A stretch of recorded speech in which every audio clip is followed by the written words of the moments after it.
have your attention. Please welcome to the stage TechCrunch hardware editor, Brian Heater.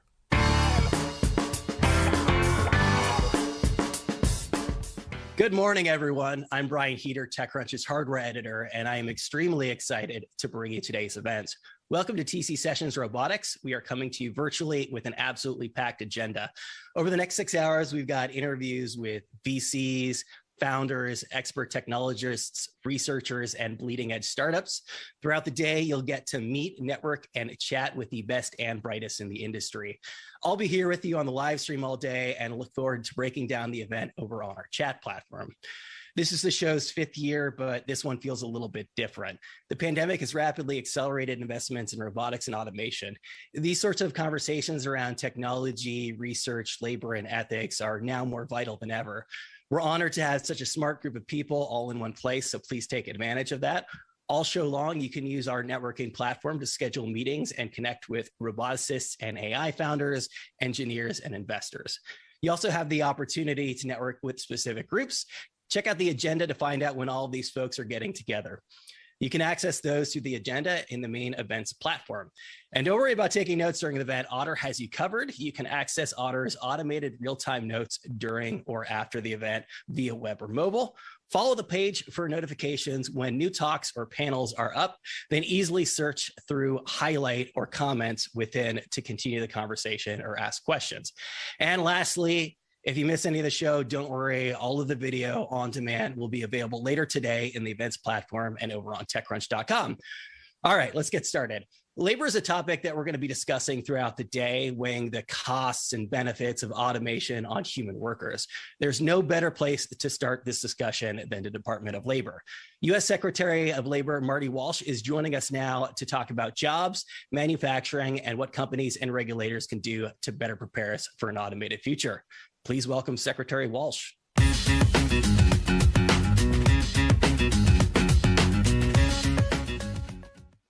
Hi, everyone. Thanks so much for joining us this morning. As somebody who covers this space closely, I can attest to the fact that we tend to talk to a lot of founders and roboticists who have a very rosy view when it comes to technology's impact on the workforce.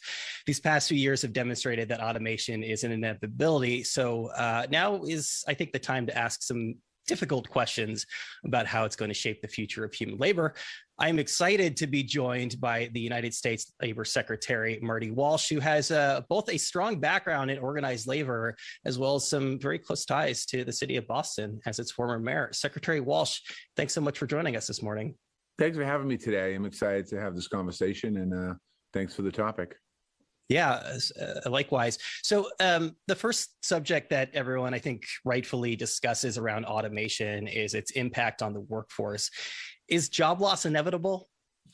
Well, I think when I think of automation, the first thing you can't be fearful of it. You can't worry about what the future automation is going to look like. I'll take you back real quickly to my time as mayor of Boston in 2014. One of the first things we did was bring autonomous vehicles to the city to figure out how the autonomous vehicles world works. And we were really thinking innovatively in the city of Boston. We were transitioning from a 20-year mayor to a new administration. And we thought about how that's going to move forward. We went out, we tried to attract innovative companies to the city of Boston. We went out and attracted Mass Robotics. They actually set up their shop on a city-owned property. And they were talking about growth and building. And I think that it will impact the workforce if cities and towns and workforce development boards and people don't prepare for the future. And what I mean by that is we were forward looking in the city of Boston, making sure as we thought about innovation, it does bring jobs and it brings different types of jobs. And how do we make sure people are skilled up and trained up to actually access those jobs? If you don't do that, then obviously it's going to have an impact on people. If you don't have a workforce that is, or developing a workforce that is thinking innovatively down the road, because jobs is still going to be created in this space. And I think that that's something that you have to do as whether it's a mayor, a county official, a governor, a federal government, even companies. There's opportunity for us to really think differently outside the box and take advantage of automation in the sense of creating actually new jobs and, quite honestly, in some cases, better paying jobs. Yeah, I mean, obviously, I talked to a lot of roboticists around this topic, and the consensus seems to be that this technology is ultimately, as you said, going to create new and perhaps better jobs over time. But I do fear that a lot of times the discussion tends to ignore the very real and immediate impacts on blue collar workers. I do think that ultimately some of those jobs are going to be lost in the short term. How do we protect those workers? Well, there's been a lot of fears about automation for quite a bit now. I've been in politics now for 25 years, and for 25 years, we've been talking about automation replacing people. And in some cases, it has changed the workplace. I was in Detroit with the president at a GM facility. And we happened to talk to a technician that was there, and it was a woman, and she had been working for GM for 15 years. And when she started, she worked with wrenches. And when she started, she got dirty every day. And fast forward to 2021, a lot more technology. They're building the Hummer. It was the Hummer plant. And she was working on computers and working on how do they put the same vehicle together, but in a very different way. And she didn't lose her job. We didn't see a downsizing in the workforce. But obviously, again, if we don't prepare workers right now, we don't stop preparing workers for this technology change, even though we're not sure what the technology is, then we will see reductions in workforce across the country in some cases. And I think that, we have to be very cognizant. I think of my role now as Secretary of Labor, when I think about creating pathways and workforce development programs, I do think back on my time as mayor, and I think look to the future. If we don't start looking to the future as a government, and we don't start looking to the future as industries, then what you just asked me, we'll be having a very different conversation next 5 to 10 years. There's a unique opportunity at this moment in time to make sure we're making the right investments in these industries, and also partnering with these industries. If we don't partner with these industries and understand what they're creating, what they're building, and what their thought process is, again, I was at a UPS factory in Louisville, Kentucky, and they use a lot of technology down there now. I mean, with the machinery and the labeling and getting things moving forward, having those opportunities. But still, there are still people there working. There's still people there sorting. There's still people there making sure the machines are running. There's still people there driving. So we just need to make sure, as the technology even gets more advanced, and I think we're heading towards a more advanced technological world here in the next probably 5 to 10 years. We just need, me in my role now, we just need to continue to make sure we're investing in people. Yeah, I think you alluded to this in your first answer, and ultimately what we're talking about here is training, what companies call upscaling. Ultimately, when it does come down to that, to training workers, who does the onus who does it fall on? Is it the federal government? Is it the companies doing the automation? Whose job is it to actually to educate people to be able to take these new roles? Well, historically, I think it's fallen on workforce boards and things like that in local authorities. But to be honest with you, what we're experiencing now, not post-pandemic, towards hopefully post-pandemic, we're seeing lots of high people leaving their jobs looking for better opportunities.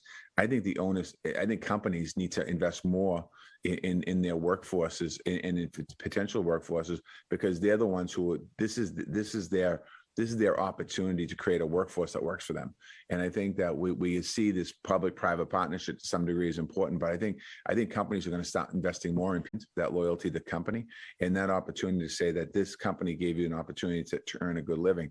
And I think, back in the 50s and 60s, there was some investment by companies in people, and we got away from that for a little bit. And I think to be successful, if I ran a tech company or an innovative company and I was moving forward to do more automation, I certainly would want to put aside a pot of money to make investments in people, because I would want to make sure the folks that I'm bringing onto my office are trained the way I need them to be trained and skilled up the way I need them to be skilled up. But there is a role for government as well. I mean, I'm not dodging the question. Government needs to, I think we need to look at the way we invest also in workforce development and make sure that the partnerships that we're investing, that we're putting the money into good training programs, maybe community colleges and job corps centers and places like that. Yeah, and even beyond that, obviously best case scenario for most of these roles is that we're able to bring this education to people early on, so that they're prepared for these changes even before they enter the workforce. Do you feel at this point that the government is doing a good enough job bringing this kind of early STEM education to underserved communities? I think we have to do a lot better job. I mean, I'll go back to Boston. We have the Dearborn STEM Academy in Roxbury that was renovated when I was the mayor, and we're making investments. And what we need to do is partner high schools, don't be afraid of it, partner high schools with companies and creating that pathway into jobs. I mean, if you're a company and you're looking for a skilled, qualified workforce, you're obviously looking for it today, but you also got to invest in the future. And I think that we have to do a much better job. As I travel around the country, and I've been to high schools and programs, a program in a district that has great STEM education, that's one program in one district, when in fact, we really should be thinking about this in all of our high schools. Just like back in the day, people talked about woodworking and mechanical engineering, not engineering, mechanics and shop in high schools. We need to change those trade schools or reinvent those trade schools into more tech focused moving forward, STEM education, to get young people that experience of what it means. What does STEM education mean? I mean, every young person knows how to take out their smartphone and they can do whatever they want with that phone, but they need to take it a little further than that. And I think really having cities and towns, if you're a city and you're a mayor and you're thinking about the future of your city and you're thinking about really advancing your city forward, that's where you need to make the investment in the high school level. And honestly, probably even before high school, probably in the grade school level at this point, you probably got to get kids involved a lot younger. And indirectly, you will catch the communities of color. I mean, historically, communities of color have been left behind. So you take a district like Boston that has 54,000 kids, 80% of those kids are kids of color that come out of African American, Latino, and other immigrant community races. Having those families, having those kids exposed to that idea early on, where their parents were construction workers or homemakers or working in different industries, that's really the way to think about educating the future. Yeah, I do think to a certain extent, I think an effort needs to be made specifically to target those communities. And I think part of the disconnect here is that people from children in wealthier districts tend to get access to a lot of extracurriculars that other students get. And, that's where I think that initial love of technology comes from, is these projects, like First Robotics, for example, that you're doing outside of school. Yeah, you're right. And, you think about, like, when I think about we've had kind of a boom in the city of Boston, quite honestly, in Texas, and it was in Silicon Valley and San Francisco, now and out in California. Now it's shifting to other parts of the country. And when you walk into these offices, you see mostly white young people that went to, good colleges or what have you. And there's a whole group of folks out there, a whole group of young people, kids of color, that haven't had those opportunities and have not opened those doors. And again, I think the work has to be intentional. And I think that, a lot of folks today are talking about diversity. They're talking about creating equal pathways. Well, that's great. I commend you for that. But it's more than talking now. So it has to be investments made both by companies and by innovators into the space, but also, and not just having a program where you're exposing somebody to a summer camp on technology. It's about how do you make sure they have a year-round experience, whether they're a summer job program that goes into a winter program and things like that. I mean, you have to open up the doors for people. When I was in, I think I missed you, but when Mass Robotics had a celebration a couple of months ago, I went to it, I think their couple year opening anniversary, I think it was. And they had some young people there one was from Dearborn STEM Academy and one was from Madison Park, historically communities of color in the city. And they were exposing young people to this opportunity to work in the tech sector. And that's great, but now you got to scale it up, because there's a whole untapped workforce in America that has not been tapped into, that are just hungry for opportunity. And I think that will make the difference.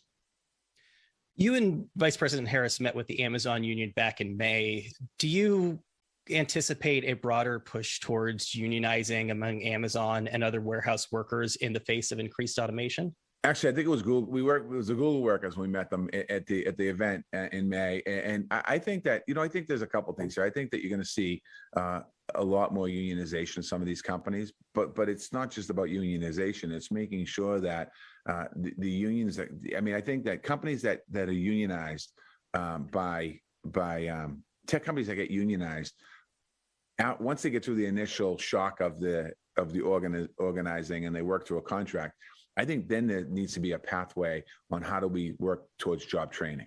Because when you think about a union, when I think about a union, and I ran the building trades in Boston, it wasn't just about representing the members that are in my association. It was about making sure that we expand and grow. And the way you do that in 2022 is by partnerships. And if you make these companies successful, meaning whether it's if Amazon get organized or Google gets organized or whatever company it might be, they need to continue to grow and be successful. And it needs to be more of a partnership. And I honestly feel that when I think about the labor movement, people have to think more of a partnership rather than maybe obstacles the wrong word, but whatever I'm trying to say here, there's an opportunity that I think that we have to. So when we met with those workers, with the vice president, they were talking about the reason, though, I think it was 3 women we met with, and they were talking about some of the concerns they had in the pay structure, that they were being underpaid, they were doing work as much as anyone else in the company, and then they formed a union, and they were I think it was Google, and they wanted to get better opportunities for that. We didn't get into a deeper conversation about what's the next step. Yeah, I mean, more broadly, when I look at, again, Amazon is top of mind for a few reasons, but even Starbucks, when we see this unionizing push across the country, in a lot of cases, perhaps in most cases, companies tend to be antagonistic towards a union. Yeah. How do you resolve that?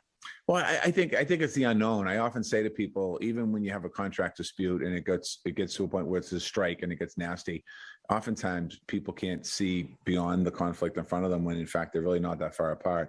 And I think the labor movement, and I've said this to some people in the labor movement, you need to explain what you are proposing and explain how you're moving forward. Just like a group of workers, whether it's in Starbucks or it's in REI or it's in Amazon, they organize for a reason.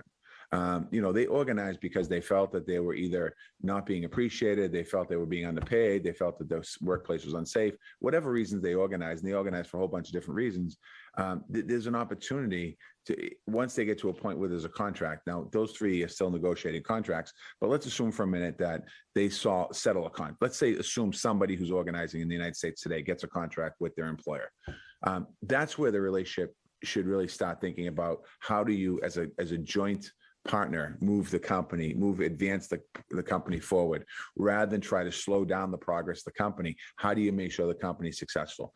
And that really is what the labor movement has to do a little better job of doing, selling to not just to the members, they represent the members, but to the leadership of the company, that we're not in here to slow you down and put you out of business. We're in here to make you successful, because the bigger you get or the more people you have working for you is the more people I get to represent as a union. So I think it's about having those conversations. And, I've talked to some folks that have been, resistance, I guess, if you will, of having a union coming in. I've talked to unions of going in and trying to take people over. And I tell all sides, have the dialogue, because you don't understand the similarities you have until you have a conversation. And then you can work out your differences. And more often than not, the differences are far fewer than the actual agreements. So you don't feel that the push to, better the state for these workers through unions is necessarily in opposition to companies' desire to increasing automate their functions? No, it's a little different. I mean, I think when you think about, in the case of, Amazon, they're already automated. I mean, they use technology. I mean, I have not gone to an Amazon facility yet to actually do a tour of one. I'd love to go and see what they're doing there. I was in the UPS facility. It's pretty automated in there. The packages come in, they go through the conveyor belts, and then they end up off the conveyor belt, and they end up on the truck, and they end up on our front door. And they go on a plane sometimes there. So again, I think that when you're thinking about the automation, I want to say, in the factory in Louisville, I want to say there was almost, I don't know the numbers, there was thousands of workers in there. And you walk in and it's predominantly automated system that moves the packages around, but there was thousands of workers that needed to support the work that was there. And again, I think that there's other opportunities for jobs. I know that I guess the understanding is automation means loss of jobs. And if you look at the bottom line, I guess in some ways you can come up with a rationale that it would mean that, but there's still a need for human capital in those facilities, and there's still an opportunity for human jobs in those facilities. And I think that, again, learning the automation, learning what that means, and there's different types of, as you know better than I do, there's different types of automation. There's conveyor belt and that type of automation. Then you go to a factory. I was at I was at GE. I saw them work at GE. I was at the Tesla factory. I saw them work at Tesla. You know something? There was very little difference between the GE factory and the Tesla factory as far as workers and automation. It was pretty much the same thing. There was thousands of people working in each of those facilities. So there's still going to be a big need for workers. What we're doing right now, I mean, you know, the automation of the industry of the press. And you and I are on a Zoom. Normally we'd be in a room together. There'd be a lot of people with cameras and lights and setting up and breaking down. But with the adjustment, there's people to need to set up the Zoom and put the Zoom together. I have 3 people in front of me setting the Zoom up. So there wasn't a loss of jobs in this interview.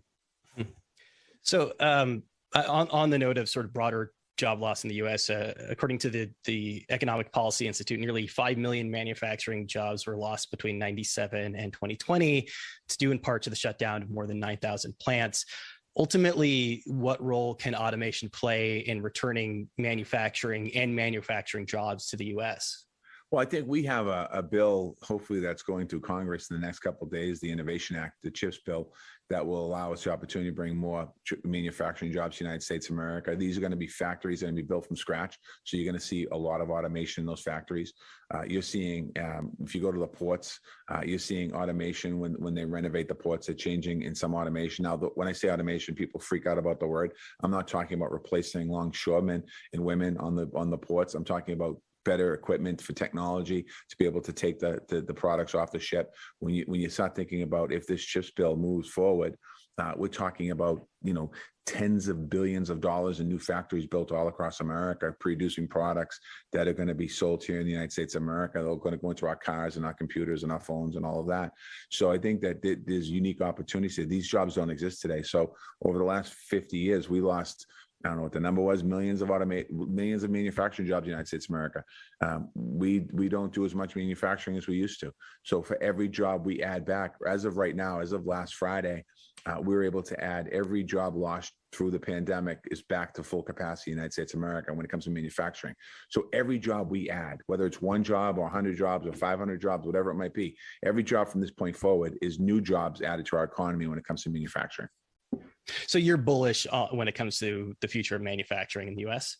I am. I think that we have, you know, when you think about where we are at this moment in time, you know, a lot of people are talking about inflation. Inflation is driven by a bunch of different things, but a couple of the main reasons are that we're dealing with inflationary pressures right now.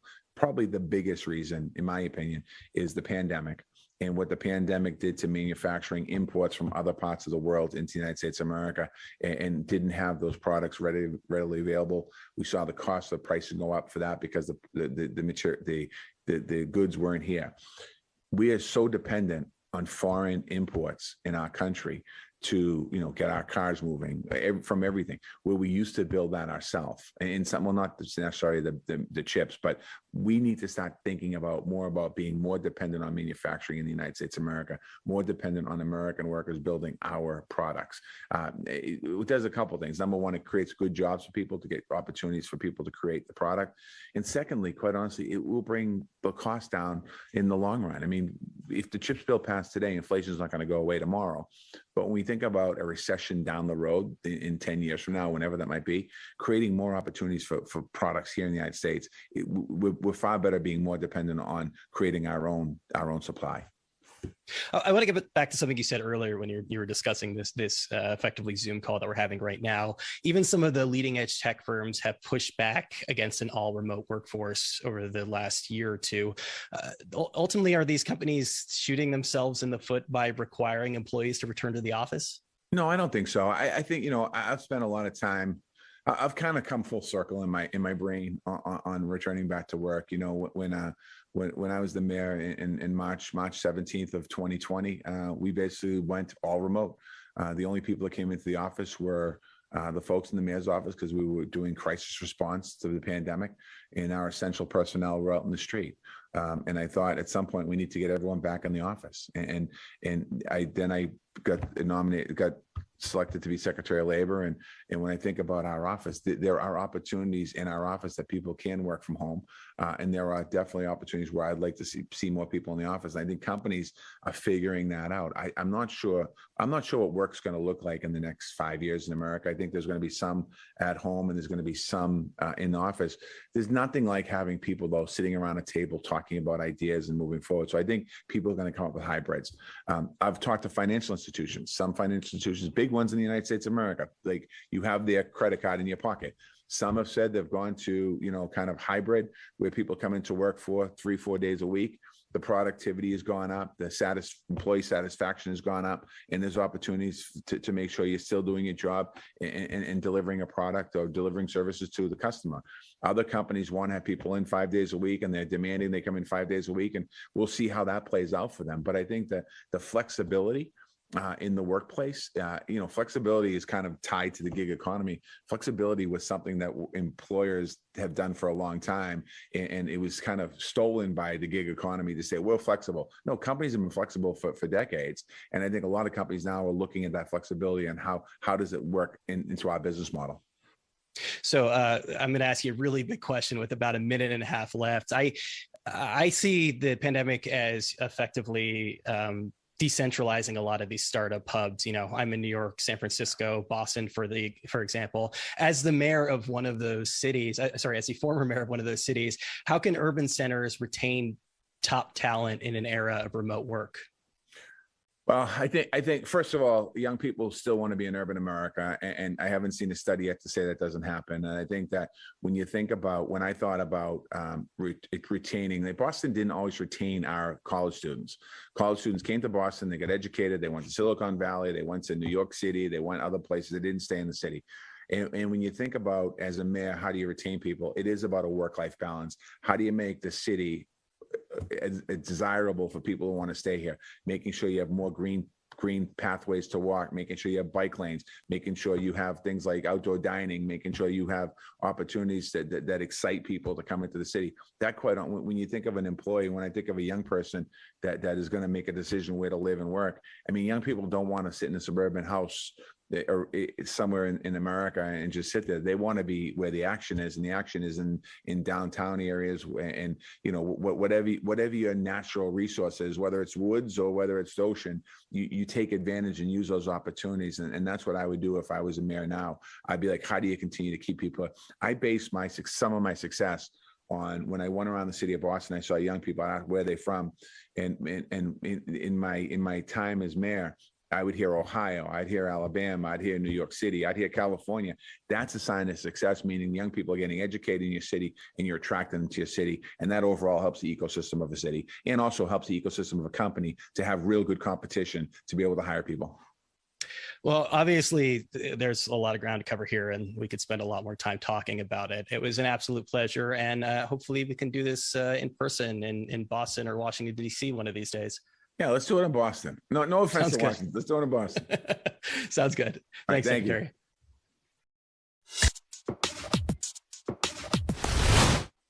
As venture funding has dried up for many startups, robotics have weathered the storm surprisingly well.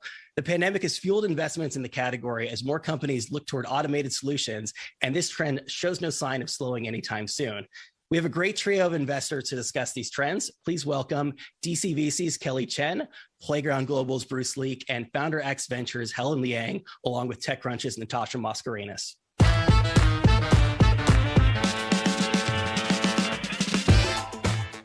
Robots and the companies behind them have shaped our still very present pandemic in so many ways, from the groceries we get to how labor looks and how labor at least wants to look. And it's why I'm so amped today to talk about the investors backing the companies behind these big goals before we ever hear about them today at TC Sessions Robotics 2022. I'm Natasha Mascarenas, a senior reporter at TechCrunch. I am joined by 3 top investors to get all of our big questions answered. So join me in bringing on Kelly Chen, partner at DCVC, Bruce Leak, founding partner at Playground Global, and Helen Liang, founding partner at Founders X Ventures. So great to have all 3 of you on the TechCrunch virtual stage. Thanks for making it. So I wanted to jump in with the first question, which is definitely a rewind to the beginning of the pandemic, if you guys can also remember it, because it's been multiple lifetimes. But I wanted to kind of get a high level understanding of how robotics and how your work has honestly changed since March 2020. And so, Kelly, I thought I would start with you to understand a little bit more about what you've seen and kind of what that big story looked like during, the beginning of COVID-19 to today. Yes. So COVID-19 really broke the supply chain as we know it right now. We saw a lot of consumer behavior change. We saw labor supply and demand change.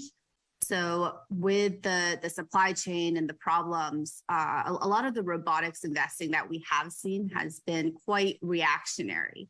So some of the problems that were created during COVID were temporary in a matter of that time. And coupled with the kind of economic downturn that we see now and a lot of new robotic startups that have been funded, I do think that we will see some pain and consolidation in parts of the robotics industry.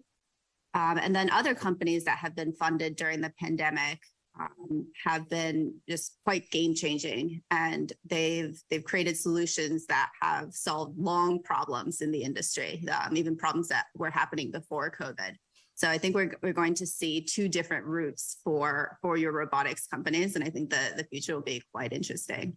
I think the great part overall about the pandemic, and it's really accelerated robotics and put it on the radar. So if we see capabilities today, they look so different economically, even within robotics, than they did 5 years ago.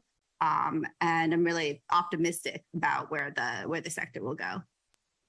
Great. I mean, speaking of 5 or 6 years ago, Helen, you started Founders X Ventures in 2016 with a bunch of Stanford founders. And I want to understand a little bit about kind of that vision in 2016. And then, 2020 happens. A lot of kind of how business looks and how business is supposed to impact the world has kind of been flipped on its head. So tell us your kind of version of the pandemic.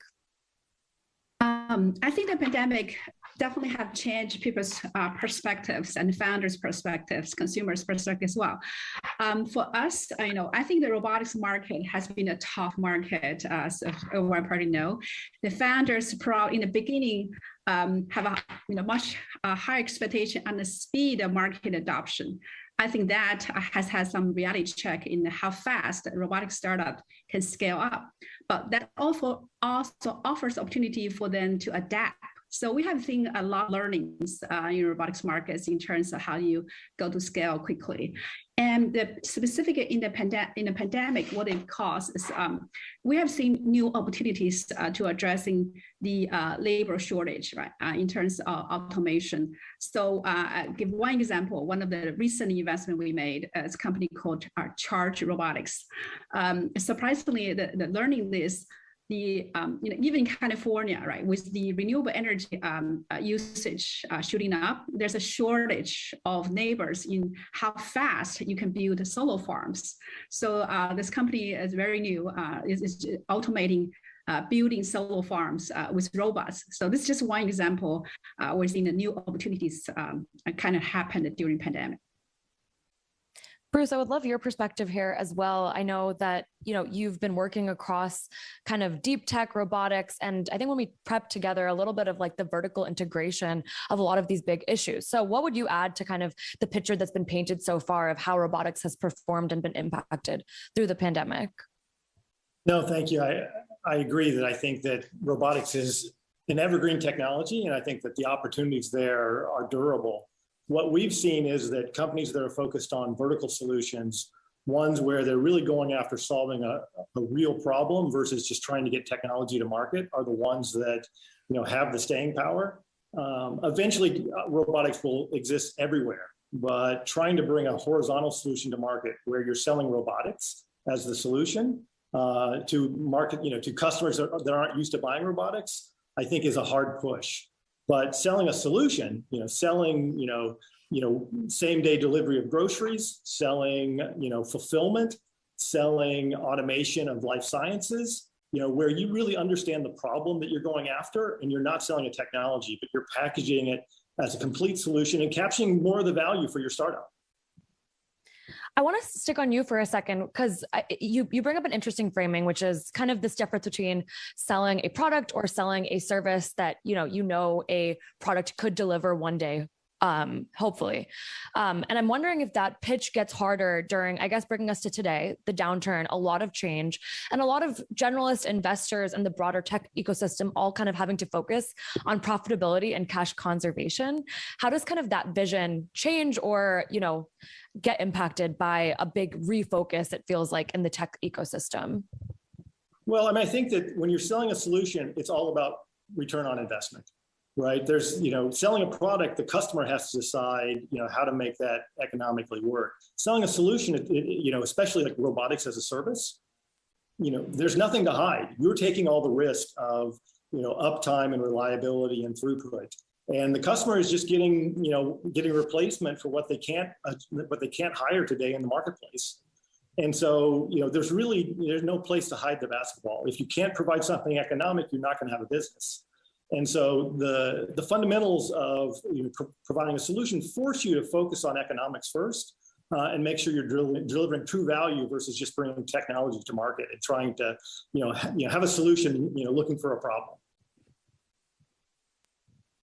Helen, it kind of jams well with what you're talking about when it comes to the labor shortage, right? When we've heard that promise being kind of pitched by a bunch of startups over the years, but it does feel a little bit like there's a perfect storm coming of people wanting more labor options, and also there needing to be a better use case for robotics. What's kind of your view on that?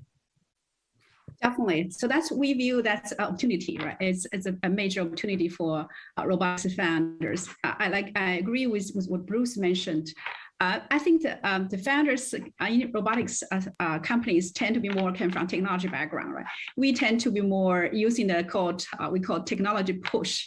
Now, I think we're practicing see the more about market pull. In that way, I think we actually can see probably faster market adoption.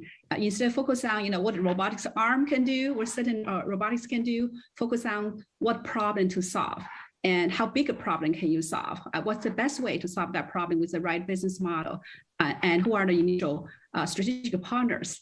So in a way, I think we see more opportunities there with this pandemic, specifically on labor shortage. The example I gave, that company building solar farms, we think we'll see. Kind of, I guess, getting more into the specific kinds of business models we're seeing, or at least promises we're seeing being made by labor shortage focused startups. Helen, are there certain companies that I guess are giving red flags or kind of pitches that, no longer really have a shine in today's market? Example will be, we used to see company will pitch just one robotic arm, right? Specific robotic arm for certain things, more like what we call horizontal approach. Say, can this automate, biology lab sample handling? I can also use this arm for restaurant food processing. That type of horizontal play, I think is much harder, like Bruce mentioned. We will see more vertical play, like another example we had is a company called Trexel Robotics. This is the two founders are working on develop a self-learning robot for kids with walking disability to learn to walk and adjust the strengths what they can take. It has been going a pretty interesting market adoption path. So I think we'll see more opportunities, like when you focus on value creation, when you focus on scale from day one, right? How do you scale? Which market you can go in first? So the vertical play, we're going to see more companies like that. Kelly, do you kind of disagree with anything that's been said so far on this front? Just to make things a little fun here, when you're looking at pitches, are you still interested in horizontal plays, mostly vertical plays? What does it look like for you? For sure. So in terms of vertical plays, that's what I mostly would focus on. That said, that there are some companies that are focusing on a broad enough problem scape that they can be kind of viewed in between vertical and horizontal. So if you think about some of your, say, micro-fulfillment automation companies, they're broad enough to be cross-sector, but they're serving the same function. And then in terms of other places that, in addition to labor shortage, if you think about not just the human labor, but places where you can substitute labor that increases efficiency. So say when you think about a supply chain, supply chain starts at the raw material all the way to the transport and then manufacturing, warehouses, distribution. When you think about being able to gain efficiency in the raw material, as in like mining efficiency, and then from there having robotics and automation help with energy and material savings. So robotics can really play a role throughout the entire logistics supply chain. And in that way, you're thinking about not just a pretty narrow vertical problem, but something that's a cross between the two. Yeah, I mean, I want to get more into the challenges in a second, but as you're saying that, my first thought is, and hopefully this doesn't come off the wrong way, but I'm surprised that there hasn't been more layoffs in the robotic space. It seems like a heavy lift. It seems like there's a lot of capital and a lot of like time to go to market and just first see those revenue dollars flowing in. And I guess I'm wondering if any of you have theories, or probably not theories because it's your business, but why are your portfolio companies, at least, not yet having layoffs we're seeing happening in fintech or in crypto? And I guess that one's for any one of you. Yeah, I'd be happy to start there. I mean, I think to some degree, the pandemic raised the awareness of the opportunity around robotics, and also at the same time created the labor challenges. And so I think many of our companies were lucky to raise substantial amounts of capital last year, and so have serious runway to go after those opportunities. I think that the need for powering our e-commerce economy, for the need for the next generation of, life sciences automation, for agtech automation, feeding a growing population with, less land, potentially with climate change. All these needs aren't going to go away, regardless of market impact.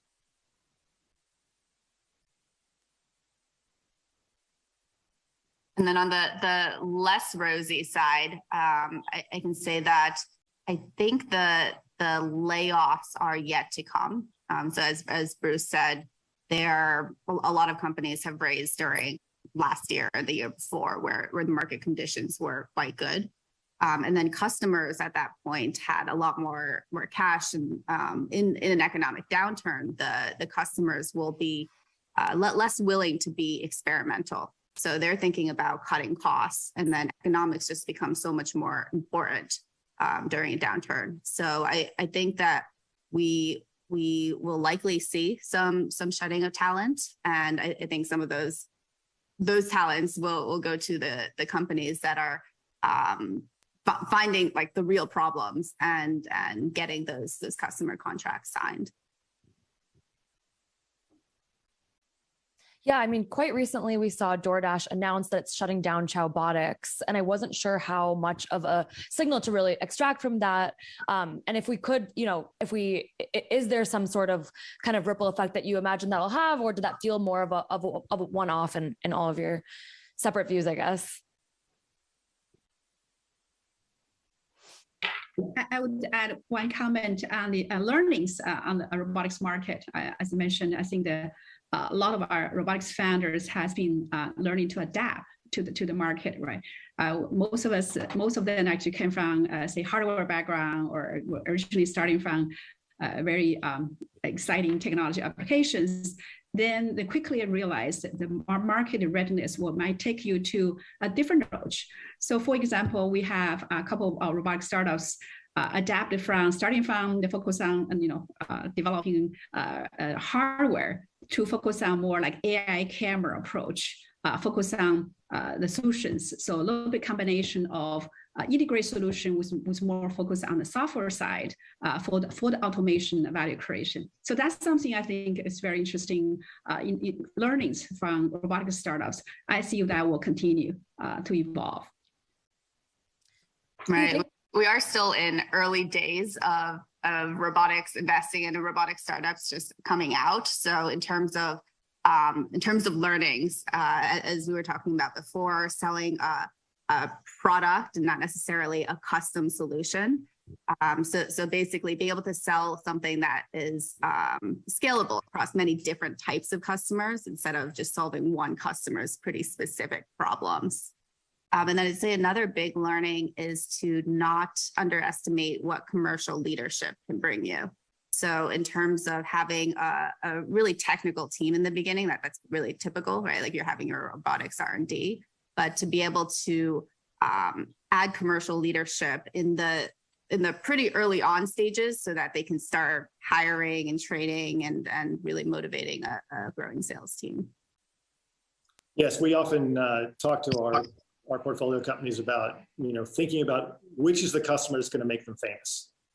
Which is the customer, if they really understood the solution that they had, couldn't get enough of it, and it would change their business because they had access to it. I think it's kind of a focusing experiment to think about whose problem can you really solve in a way that has never been solved before, that will change their business dynamic in such a way that, hopefully a Fortune 100 that can talk about you to, the rest of the industry. I mean, there's such an interesting example here with a shared investment between Bruce and Kelly, which is Agility Robotics. It most recently raised in April 2022, this year. And it was co-led by both of your firms, which I want to talk about the timing there, but to continue with what you're saying, Bruce, Amazon was a huge investor in that round. It was one of the first 5 investments from Amazon's new $1 billion fund that's dedicated towards robotics and the future of automation. And so kind of bringing together that and your example of when do you kind of bring on a partner that's going to give you that stamp of approval that really changes the game? Did it feel like how did Agility Robotics know it was time to bring that kind of partner on board? Yeah, no, I think it's a great question. I mean, Agility Robotics is a very rare bird. I mean, we've talked about how we don't like horizontal opportunities, and yet, fundamentally, Agility, a humanoid robot that can do pretty much anything physically from what a human can do, not from from an intellect point of view, obviously. We all understand that someday robots will do all the dull, dirty, and menial tasks in industry. The question is when. And Agility has really created a breakthrough set of technologies that makes a practical robot that can actually deliver that capability now, but no one believes it. And so, because it seems too futuristic. And so having a customer and a seal of approval by someone like Amazon really changed the way the industry thinks about robotics. We thought was important and just the right time for Agility. Really, anything to add there? I think sometimes when I see a number as big as 1 billion and I see a corporation, any corporation's venture fund, Amazon included, I always wonder as an investor, do you view that as competition or do you view it as, purely complementary to you as well? Right. I would say that we think pretty practically in terms of the amount raised, right? Like when you hear those large numbers, for us, it's really important to have customer contracts on the other side of that. So once you're raising that money, you're putting it to use somewhere where you're actually building. So to be able to raise large amounts of money that we've seen other robotics companies for maybe not customer contracts on the other side, doing a lot of R&D, like that's pretty risky. And then for us on the Agility side to be able to be backed by real and substantial customer contracts, we're quite excited about what will be built in the coming years. I wanted to save the exit conversation a little bit towards the end of our chat, but it is making me think about with Amazon on its cap table and Amazon being a huge acquirer of startups, especially in the robotics world. Does that feel like the best exit option for Agility, or is there another route that you think that they're considering or you're considering? We have very big dreams for Agility. As I mentioned, we think that they can start in warehouse and logistics and really grow to being a practical robot for almost any menial task replacement. And to that end, we think that opportunity is much bigger than even the insatiable demand that Amazon has for labor. Helen, would love to bring you in here, especially when it comes to helping and deciding if a company should take on a corporation as either an investor, a partner, just a customer. How do you kind of navigate all those different routes that a startup could go down? It's an interesting question. We always suggest, in the beginning, take on any strategic partnership as you can, because it's early stage that give you a signal on the market demand. But in the meantime, probably want to balance as you don't want to customize your solution just for one customer, right? You still have to looking for the widest market you can penetrate. But in the beginning, any kind of corporate strategic partnership, we see is a plus. Are there any cons or red flags that startups should be looking for when it comes to a corporate partnership? Definitely. I think if that corporate partnership requires you to completely customize your solution for that partnership alone, that could be a red flag, right? Because that will drain your development efforts. It will also drain your product roadmap. It's make it all, you solely focus on this effort being too customized a solution. That might be something you need to watch out for. Yeah, okay, that's interesting. And I guess it's like, I think about all of you are generalist investors with a pretty specialized focus in an interesting way. We've seen Tiger Global and SoftBank also dig into the robotics world. Does that feel like a net positive? Are you paying attention to how they're investing as, obviously people that have, firms that have an insane amount of assets under management? The sector, as Kelly mentioned, is still early, right? So it's probably a good thing for the large amount of capital players coming. But in the meantime, we will just hope though that amount of capital investment guides the market development in the right direction, not sending the wrong signal about, this is how easy the capital can be obtained. So that part, I think the founders still have to be really pragmatic about exactly how you're going to make it on your own, right? How in the end you have to be cash positive.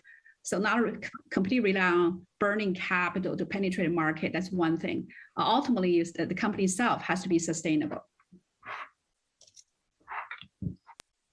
Yeah, Kelly, Bruce, would you agree with that characterization on Tiger Global and SoftBank's involvement in the robotics world? Yeah, completely agree that the company itself has to be sustainable, to Helen's point. And as we're looking at an economic downturn, some of the trends that you'll see in the public companies that perhaps have hardware are that margins become increasingly important. So if you think about early stage robotics, like people aren't thinking substantially on that. They're thinking about customer growth, growing the top line. But if you're getting to the mid stage and growth stage of robotics companies now, if you're comping it to your IPOs, then you need to start thinking about having healthy margins and how do you keep growing those margins in comparison to revenue. I completely agree. I think, robotics and deep tech opportunities are very different than your typical SaaS software. Buying customers is never an option. You have to be delivering value from the start. You can't, make it up in scale later. Yeah, I mean, it's like it's two sides. There's one part of me is like, okay, this means that we're going to start seeing more sustainable, but what about less experimental companies in this sector if they have to focus on margins earlier or focus on kind of having those customers sooner than later? And I guess, Bruce, when that comes down to how it impacts how you scout companies and how you look for potential opportunities, do you feel like you first start with the problem, or do you find a solution and see if you're kind of convinced that the problem is big enough to be answered? I mean, we're really all about working with entrepreneurs to commercialize breakthrough technologies, but always focused on big market opportunities. Technology for technology's sake just doesn't get you there because the runways, it takes too much time and too much money to get to the end. And if you're not focused on a big market opportunity, ideally one that's going to, change the world, create the future we all want to live in, and make the world a better place, feeding the world, it's just too hard a path. And we've brought, personally at Playground, we bring a team to the party because it is hard. Commercializing deep tech companies is one of the hardest things to do. And so we have a a world-class operations team and a technology team to help them avoid many of the pitfalls we've made in our own careers. And ideally, focus the capital on and energy on new mistakes instead of paths that have been tread before. It's been a fascinating part of this macro environment and venture getting so much bigger, which is the bar and what VCs have to offer is so much higher than just capital. And so that's what that kind of reminds me of. And I guess, Helen, in the seed and Series A world, you may not need as much proof yet when they're pitching you. And so do you similarly kind of staff up to help them answer these commercial issues and find these partnerships? Or are you finding yourself on the venture side having to offer a different suite of services? I think I largely agree with what Bruce said. And you have to start from focus on a massive market opportunity. What we see a lot of robotic founders, really highly intelligent technical founders, they tend to be more focused on technology push. But we will be, so on day one, we'll be focused on venture discipline called you have to be venture fundable. So we want to see an 18 months product roadmap, you can go to scale. So that would often have to make them adapt a little bit about their product roadmap. The other, of course, a lot of early days need a lot of help in terms of critical talent. Right? Quite often you have two founders out of one lab or one specific area. Then how do you handle enterprise sales? How do you handle large strategic partnerships, including continue diversify your product roadmap? All those areas they might need help. So I think being early, we're happy to be value add in shaping the company's path forward, hopefully making it faster and easier, smoother. In the last few minutes here, I would love to kind of talk about the wish list that each of you have in terms of what robotics looks like in the future, or something that you kind of are hoping starts to materialize, whether it be more capital or, another $1 billion fund from Amazon. I would love to go in a round robin format. So maybe Kelly, Bruce, and then Helen.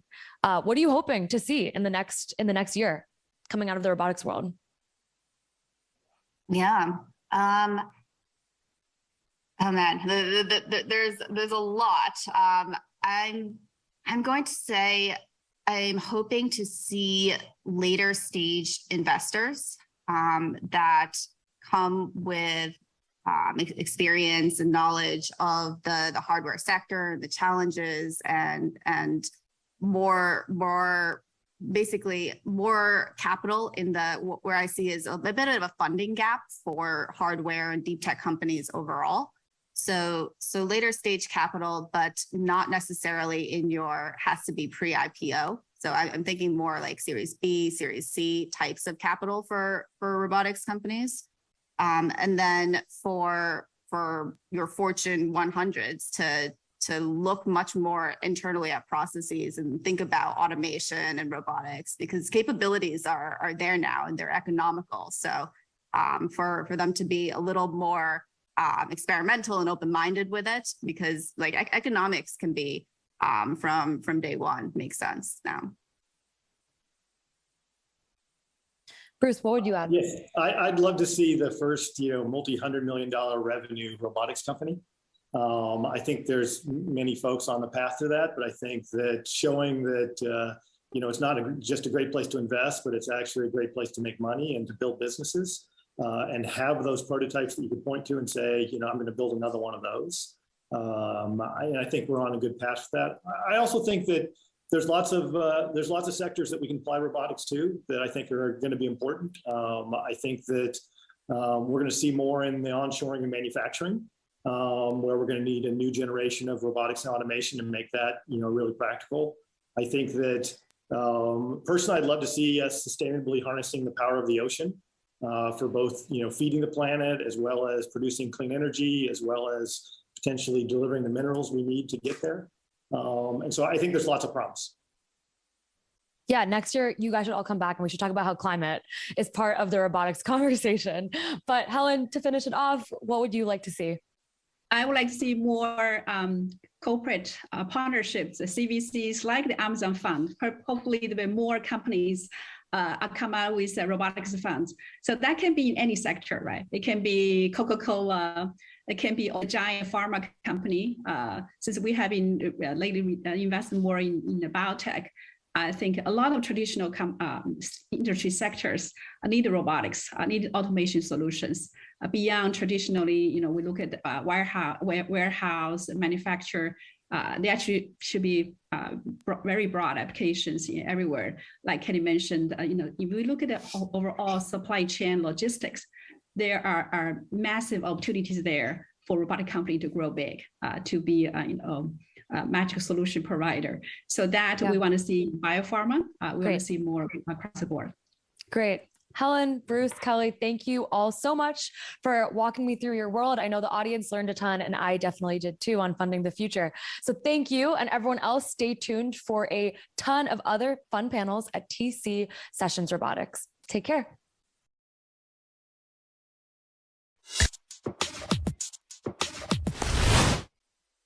Super informative. Thanks, everyone. And now we're moving on from the venture world to the laboratory. Coming up now, we've got a dream panel with the heads of two of the world's leading research institutes. I will be speaking with MIT CSAIL head Daniela Roos and CMU head of robotics, Matthew Johnson-Roberson. We'll discuss the latest robotics breakthroughs and the role universities can play in incubating early stage startups. But first, let's start with this clip of the mini cheetah robot in action from researchers at MIT CSAIL. The team over at MIT has done some really amazing work with their little robot cheetah.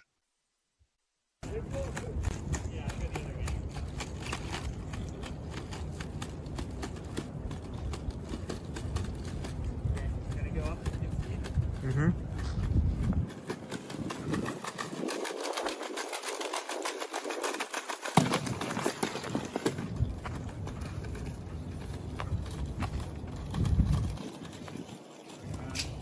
Oh!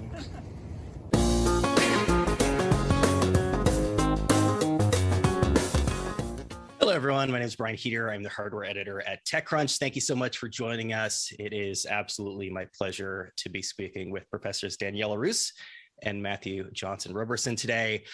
When we began the process of programming the show, bringing the two of them together was on my short list of dream panels. The research side of the conversation is something that I think we tend to neglect far too often on our end.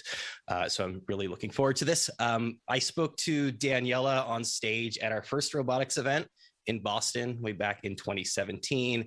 Matthew, meanwhile, is somebody who we've had on stage previously, but it was actually in startup capacity the last few times. So let's start there. Matthew, the last time you and I spoke earlier this year, you had just accepted the position as the director of CMU's Robotics Institute. What has most surprised you about your first 6 months in the job?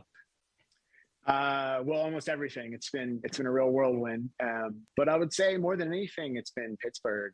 So I was at Carnegie Mellon as an undergrad in the early 2000s, and the city is just so vibrant and energetic and has so much going on that I think maybe I missed out when I was here last, or maybe a lot of it's new, but it's been a real pleasure to be back in Pittsburgh. And that's probably been the biggest thing that has surprised me, and the companies and the amount of robots I see on a daily basis is pretty high, which gets me excited. Yeah, I think that's right. And, I've been there a few times over the years, and I think the city itself is pretty radically transformed, and CMU, and specifically a lot of the autonomous vehicle work that's being done there is a big part of that evolution. Daniela, you actually, I think, celebrated a decade in the director of MIT CSAIL job earlier this year. I'm really curious how your own job has changed over that time. Well, Brian, it's been such an exciting whirlwind. Honestly, it does not feel like 10 years at all. And the opportunities that we have now to build programs, to create opportunities, to bring robots and AI and machine learning to the world, to push the boundaries of knowledge are just extraordinary. And so every day that goes by is a day full of excitement. And so how has it changed? Well, it's been a whirlwind. It's been a steep learning curve in the beginning, but it's also been a huge amount of time of fun. And I, for one, am so happy and excited and honored to be doing this job. Yeah, when I was going around traveling to a lot of these research institutes, a decade plus ago, it still felt like a bit of a fringe category, something that was like over the horizon, that these things were going to be part of our life in the future. But a lot of that has definitely changed, especially over the past couple of years. So I'm curious, we were talking about the COVID thing before. I think all of us have, or most of us have gotten it. Matthew, you're dealing with it right now. I was dealing with it last week. I'm really curious how your respective departments have adapted to the challenges of learning and collaborating remotely during the pandemic. Matthew, you want to start with that? I know you took the job kind of mid-pandemic. Yeah, look, and full credit to everybody that kind of did all the hard work during the sort of worst and darkest parts of the pandemic. But, really at every higher ed institution, you've seen this incredible resiliency, but also really significant challenges. I think the two things that I've noticed the most is that there was a real loss of the experience of being together as a group, whether that be in the classroom, whether it be in the research group in the lab.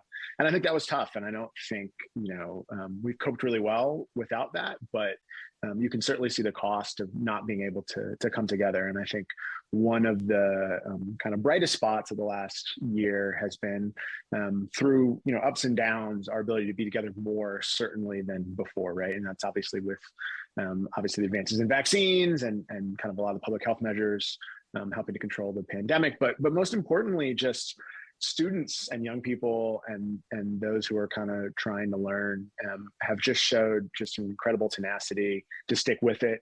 We graduated 3 years worth of students at our most recent graduation, and it was just incredible to see them and their families come back and to realize they went through a lot, and it was pretty cathartic to see them celebrating that achievement. And so, my hope for the future is just that we continue to manage this thing, and more importantly, that we keep getting these high points of people really being able to celebrate the hard work they're putting in, because that didn't stop. Online, it kept going and only got harder in some cases. So, the last time I was in Boston, Danielle, I visited CCL and I sat in on one of your morning meetings. And one of the things I really appreciate what you're doing over there is a lot of the collaboration that's going on, a lot of these discussions. How difficult of a transition was it for your team to move fully remote for a couple of years?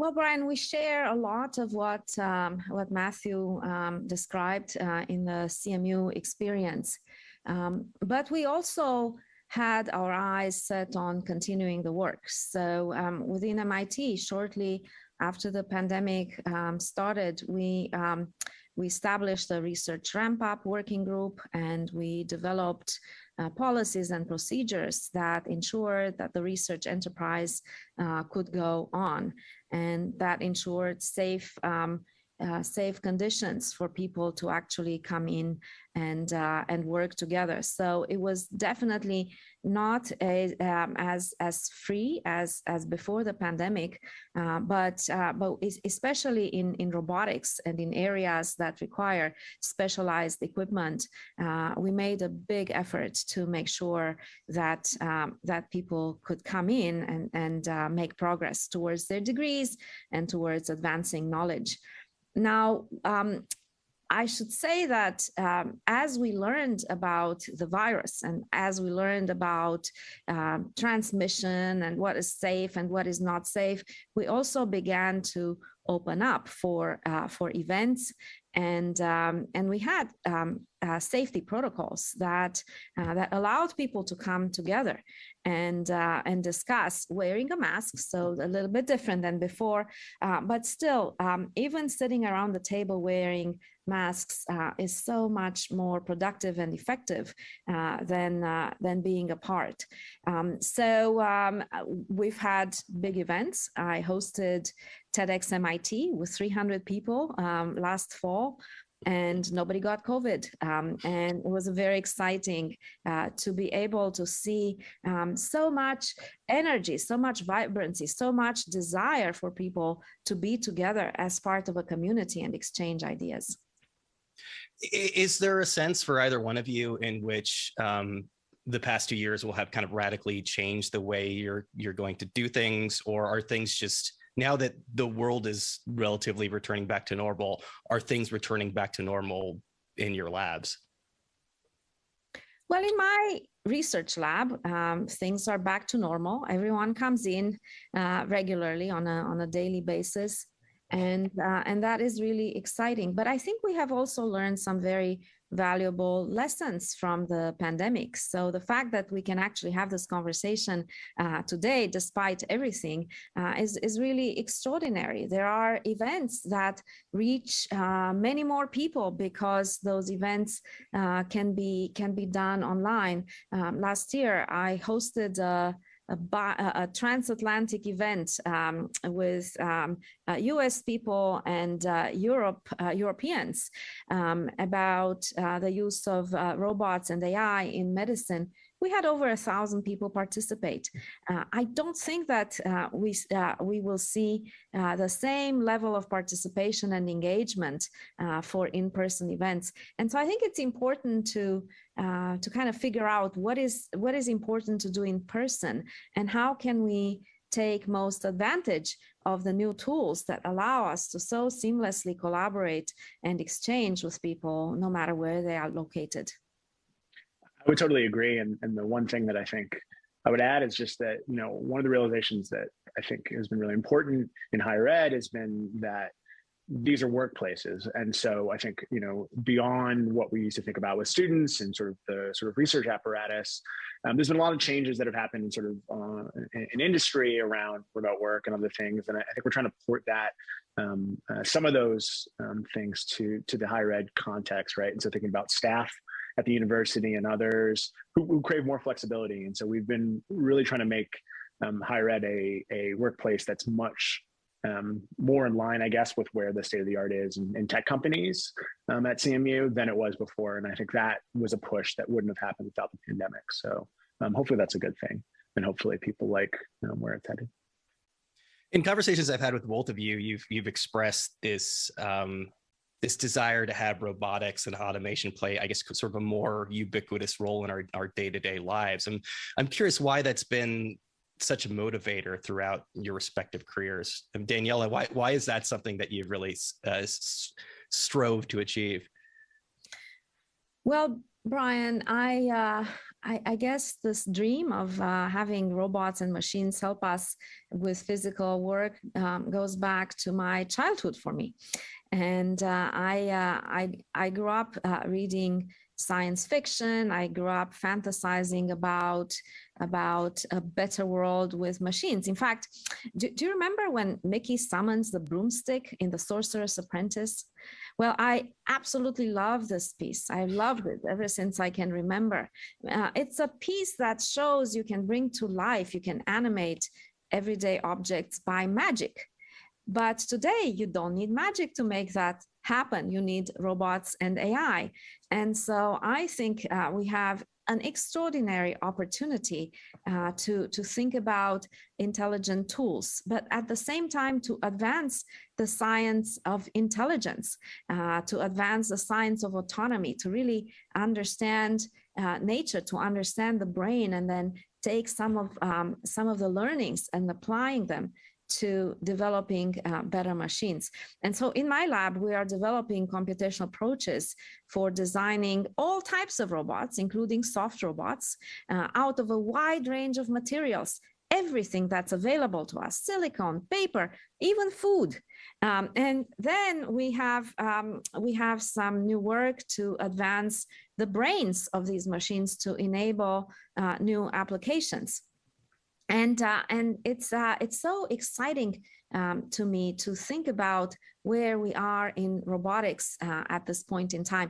If you think about it, the first industrial robot came in 1961, it was the Unimate. It was introduced to automate pick and place operations. And since then, the industrial automation community has built tremendous robots that have become masterpieces of engineering that can do so much more than people do. So we have already achieved a lot with industrial robots, but industrial robots remain isolated from people on the factory floor because they're big and heavy and dangerous to be around.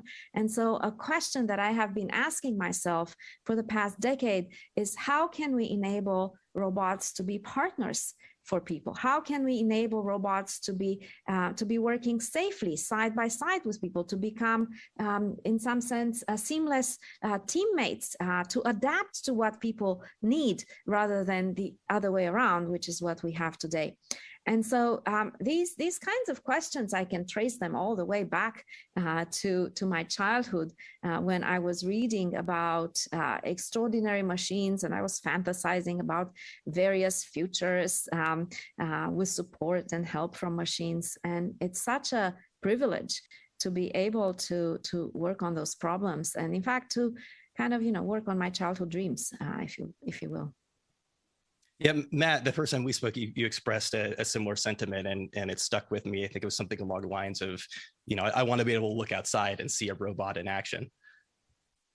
Yeah, exactly. I mean, that's sort of one of the things that I think about a lot. I look out my window and I never see any robots, and that makes me sad.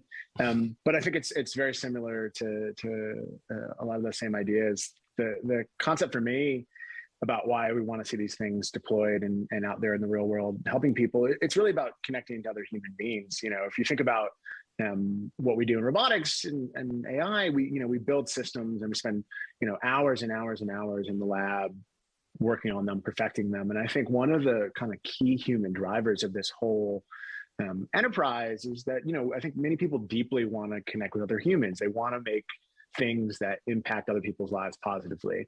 And robots is in fact incredibly collaborative and team-driven field. But more importantly, oftentimes I think the reason why it's so important to kind of have things that translate or connect with others is that sort of larger connection to society, to the world, I think is an incredibly grounding thing that is motivating, right? It is the reason why people want to get up in the morning and come to work.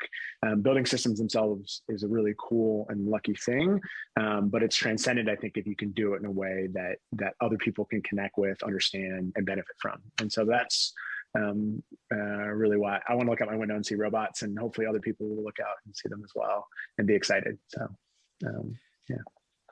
A few years ago, anytime I would have a conversation around research and the startup world, the vast majority of people would tell me that at the time universities weren't really doing enough to kind of to accelerate, to incubate, to foster students' startup ambitions.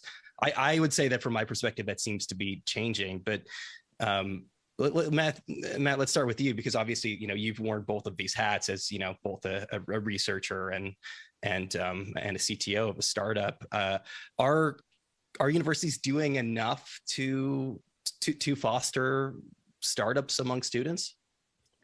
Look, I think it's an ongoing challenge, but fundamentally, I think what we want to do, and I think this is really where universities are getting better, is that universities want to facilitate students pursuing whatever their dreams may be, right? And I think one of the things that is just happening more is that students are more aware of the startup ecosystem. They're more aware that that's a possible path for them, and I actually say practically. We're catching up at the same time that the rest of the community is catching up as well. I don't think venture was there. I don't think lots of the sort of supporting infrastructure that you would need was there. And so in some ways, I think we're hopefully all going to get there at the same time, which is that particularly for hardware-based startups and things that are going to be deployed out there in the world, there's just a lot of things that need to come together to really make that feasible. And if you think about that same arc for SaaS-based businesses and think about cloud infrastructure and where that was in the early 2000s and where it is now, and the barriers to entry for starting a SaaS business that is going to use cloud infrastructure to scale, right? We still have a long way to go in robotics, and so I don't want to say we're there, but I think that now there's just a lot more awareness. And then really fundamentally, yeah, I think we can be doing more at universities, and we're pushing to do that. But I think that at the end of the day, really where educational institutions need to be is they need to be equipping students with the tools and the confidence and the opportunities to go pursue what they want to do and set them up. And so that's where I'm hoping that we'll be soundly. And then some students are going to go do startups, some are going to go do other things. But at the end of the day, if they're getting to pursue their dreams, I think we've done our job correctly. Yeah, Danielle, again, in the 10 years that you've been in this position, I assume that you have seen that evolve quite a bit. Do you feel like the relationship between universities and really, I guess, kind of commercializing some of the work that you're doing is where it should be? Well, let me say that I agree with how Matthew describes his view of where we are with universities. And I will say that at CSAIL, we have seen firsthand how ideas developed as part of our research can change the world. And this is very energizing.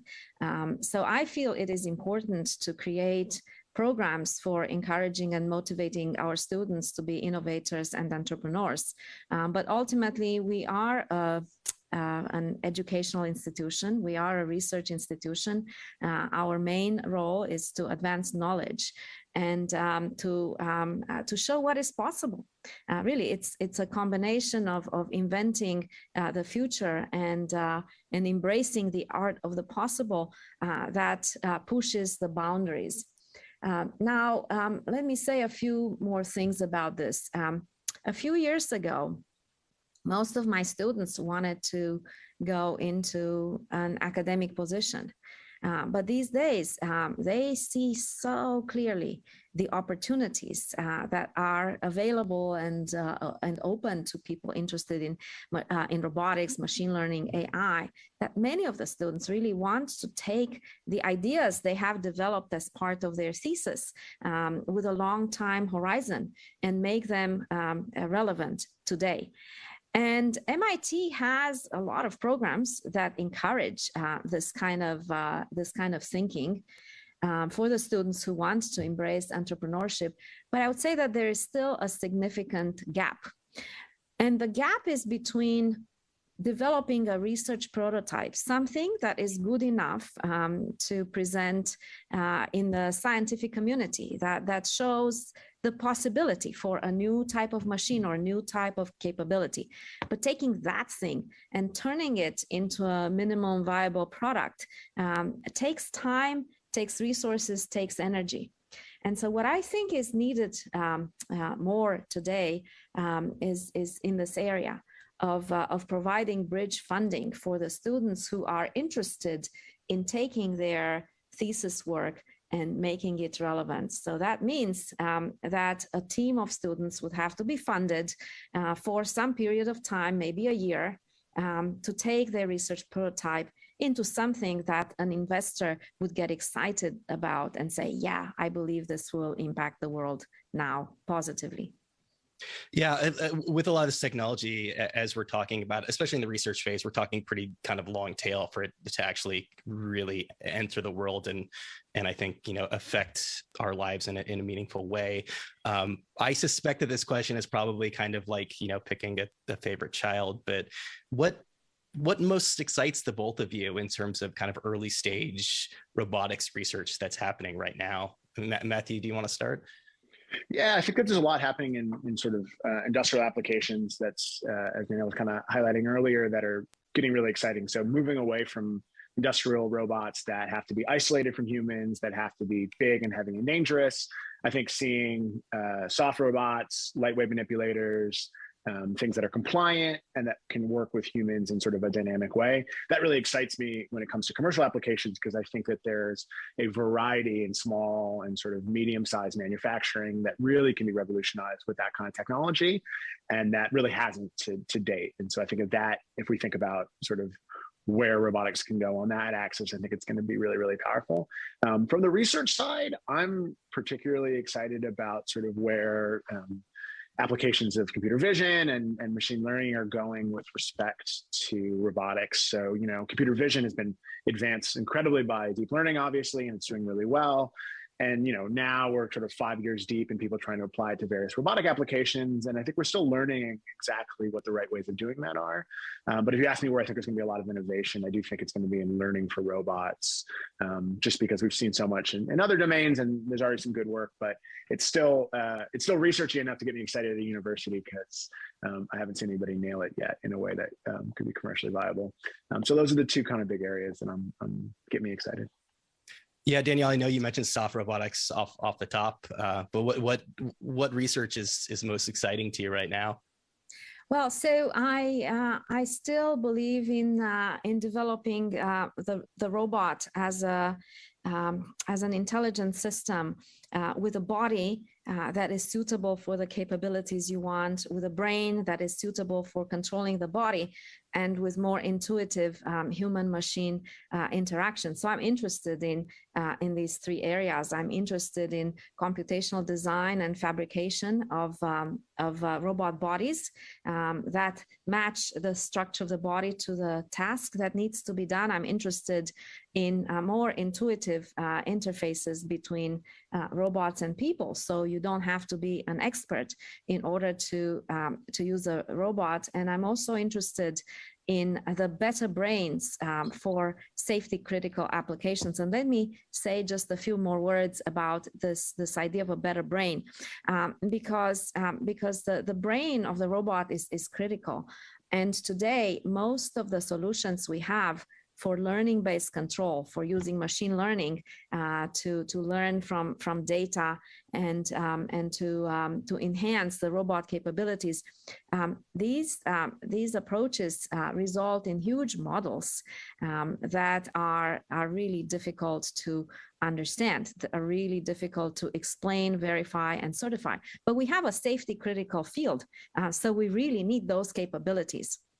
And so I am excited about a new kind of machine learning we call liquid neural networks.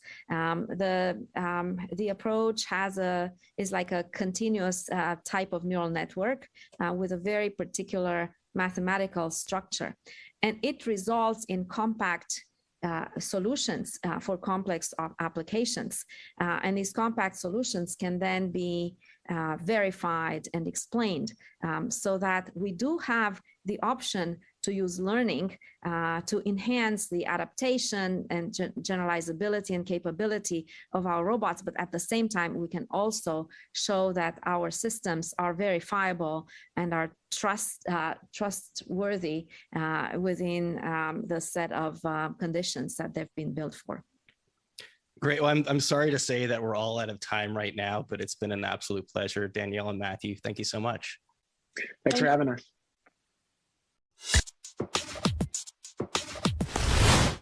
Next up, Agility Robotics co-founders Damian Shelton and Jonathan Hurst will be demoing their bipedal fulfillment robot, Digit. They're joined by TechCrunch's Kirsten Korosek. Kirsten, take it away.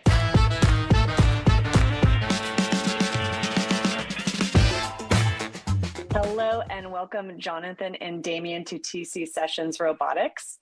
For those of you who might not be familiar with Agility Robotics, the startup spun out of Oregon State University in late 2015 with an aim to commercialize research on bipedal locomotion with the Dynamic Robotics Laboratory. The company first introduced its ostrich-inspired Cassie robot in 2017 as a bipedal research platform. Then came Digit, which added an upper torso, arms, sensors, and additional compute to the Cassie design. And that was introduced in February 2019. And that's about the time that I became familiar with Agility, because the company struck a partnership with Ford to test how two-legged robots and self-driving vehicles might work together to solve the curb-to-door problem. More recently, Agility raised $150 million in a round led by DCVC and Playground Global. And Amazon Industrial Innovation Fund was also involved, which makes a lot of sense because Agility's been working a lot with warehouse and logistics. So Damian and Jonathan, I am super excited to have you here and learn what Agility has been up to lately. I believe you have a demo for us. Jonathan is at the Agility office in Oregon, and Damian is joining us from their office in Pittsburgh. So Damien, I want to ask you, what are you just briefly going to show us today? Or what is Jonathan going to show us today? Yeah, thanks. So yeah, we're excited to show some of the general purpose capabilities that we've been working on with Digit. As you mentioned, we are focusing on warehouse work right now as the sub piece of logistics that we're taking the hardest look at. And what we're going to be showing off is the ability of Digit to function as a platform for general purpose work. And our whole vision with what Digit is as a platform that allows you to turn physical work into a software application. So Jonathan will be showing off some of Digit's abilities in that regard. Cool. Well, I'm excited to see what Digit can do because it's been a while. Jonathan, why don't you kick things off and show us what Digit can do? Sure, thanks. So Digit is here in kind of our mock-up warehouse where you, as with many situations, there's the plastic bins, which are very common in industry, and people or machines may be filling these with products and packages with the individual pick and place. And then typically this is a fairly automation resistant kind of application where people are picking up these totes, carrying them over and setting them on conveyor belts. But it's something that we really need a lot of automation for, and that's what Digit is for. So I'll show Digit here. Just go ahead and pick up a couple of totes and put them over on the conveyor belt. And you can see us getting started with this application. So Jonathan, is the idea here for Digit to be working alongside humans or in doing this exact same job? Or will the application be more Digit working alone or several Digits working alone on these sorting bins? Yeah, think of it as Digit doing the rote things, Digit doing the tasks that are completely already process automated, and kind of augmenting the human workforce. So to start with, Digit is going to be in its own little area here. And it is something that the robot can see me and can walk around and things like that. But in an industrial application to start with, when we deploy it, the robot's going to be in its own space. And doing this job. And then anytime it gets confused or something happens, a person can easily come into this space and help the robot out. It just allows a lot of flexibility. Interesting. So I noticed that as you approach Digit, Digit stopped. So I'm assuming that's sensors. And is that just a safety protocol so that the robot will stop? And can a human being move it? Yeah. So think of it this way. There are a lot of different ways in which a robot can be safe around people, right? And one of them you might imagine, if a person gets right up near it and starts to mess with the robot shuts down. But if the robot falls, that's not great either. You really want the robot to just slow down to a stop and, I don't know, not run into you, right? So I can show you like physically interacting with this robot. It's moving around and trying to do its job. And this is something I wouldn't recommend, suggesting that people working in the warehouse do, but as an engineer and someone familiar with the robot, it's no big deal. The robot is kind of like a person in how it is always dynamically balanced. So I'm annoying the robot right now, It's trying to do a job. He's like, please let me do my job. If I hold it back a little bit, but you can see it recovers. And if there are obstacles on the ground, it would step on and over and around those. It can see me right now, is not trying to come towards me. If I pull on Digit's hand, it's going to try and stay balanced. So it's sort of arguing with itself. It wants to not run into me, but it wants to stay balanced. And it's going to go back to doing its job when I'm not in the way. So we all like to assume that human workers and robots will work happily alongside each other. But how stable is Digit if, let's say, a human alongside maybe has more nefarious ideas? Can you tip Digit over, or what happens if you kick the robot, which of course we don't want to have happen, but how stable is Digit? Well, I think you can ask the same question of how stable is a person. If you walk up and kick somebody, it's not going to be received well. And Digit is going to fall if you really push it too hard, just like a person would. if you shove over sideways, Digit might swing its arm or something like that and run into you. But I don't see it as more dangerous than a person who you would treat the same way. Interesting. So, Damien, when we first met a few years ago, really, I was interested in agility because of this connection to working with Ford and delivery. But now there's this focus on warehouse under the logistics sector. How did that change, and why did that change occur? Or are you still working on the delivery side of things as well? Yeah, we actually still are. In fact, we were just over at the Goodwood Festival of Speed in the UK with Ford as recently as a week and a half ago. I think what there's been is a growing realization, and I have to give a lot of credit to the engineering team, that the progress on the robot has in many ways been faster than we expected on some of the bulk material handling sides of it. And that's combined with, the questions you were just asking about the safety profile. How do you deal with safety issues? And as we started looking at it, it doesn't seem like a necessarily enormous insight on our part in retrospect, but it's easier to control the work environment if you're inside a controlled environment like a warehouse than it is outdoors. And I think what we're seeing, again, the questions you're asking are good ones, which is how do you maintain performance in a environment where people are going to do surprising and unexpected things? And that's easier to manage in a controlled environment than it is outdoors. We actually still feel very strongly that last mile delivery is probably the forever home of robots because it is a task where legs specifically are a very unique offering relative to other solutions. It's one of the few technologies that can demonstrably navigate 100% of human environments because of our ability to navigate those environments. And so even if you hypothesize a world 50 years in the future where all warehouses at that point are new greenfield construction that are fully automated from the scratch, there still is a need for robots to move through the outdoor environment. But it's really, again, to get back to your line of questioning, it's easier from a deployment and a safety perspective to focus on indoor tasks. And the reality is that that market is so large, it can keep us busy for quite a while. It's interesting. You talk about, first of all, Jonathan, I saw that you were leading Digit around. Is that a new development of Digit? Were you able to do that before in earlier iterations? It's really just Digit is trying to stand in one place. Okay. And when I start to move the robot, it's trying to stay balanced. Got it. Just like if a person is standing there with their eyes closed and you start to push them, they're going to have to take steps. It's no different from that. So when it's doing this job, though, it's a very different environment, right? You've set it up to say, there's boxes here, and I want you to pick up this one, then that one, then that one. And it's kind of stringing together a script of different actions for the robot to do.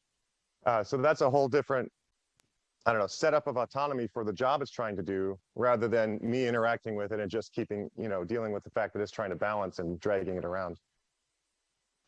So, Damien, we were talking about robotics as a platform and really how Agility Robotics is focusing on that. And so I'm wondering if you're going to then open up this to developers, similar to how Boston Dynamics opened Spot up to developers. Yeah, the sort of the brief answer is we already have. In fact, we got our start doing that when you had mentioned the Cassie robot. That actually had an API that exposed effectively 100% of the low-level control on the robot to the early Cassie customers 6 years ago. As the platform has gotten more mature, we have tightened access to the very low-level API stuff simply because it's not efficient. Generally speaking, if you're trying to expose UAV controls to someone who, say, wants to develop an aerial drone, it's a lot easier to have the UAV company simply provide you an API that says, hey, go to this point in space, as opposed to giving you torque control over the multi-rotor. And so the API around Digit has evolved along those lines, but there is a full web API for the robot already that's been provided to all of the existing Digit customers. So we have tightened up some of the low-level stuff, but there is an API right now. We are going to continue to support that over time. We're excited to continue adding features that make that increasingly useful to customers who are not us. So I also want to add to that the API is something that our team uses when they're developing these applications and these workflows. They use our API. So as the API continues to mature and so on over time, it's going to be a lot more useful to everybody. Interesting.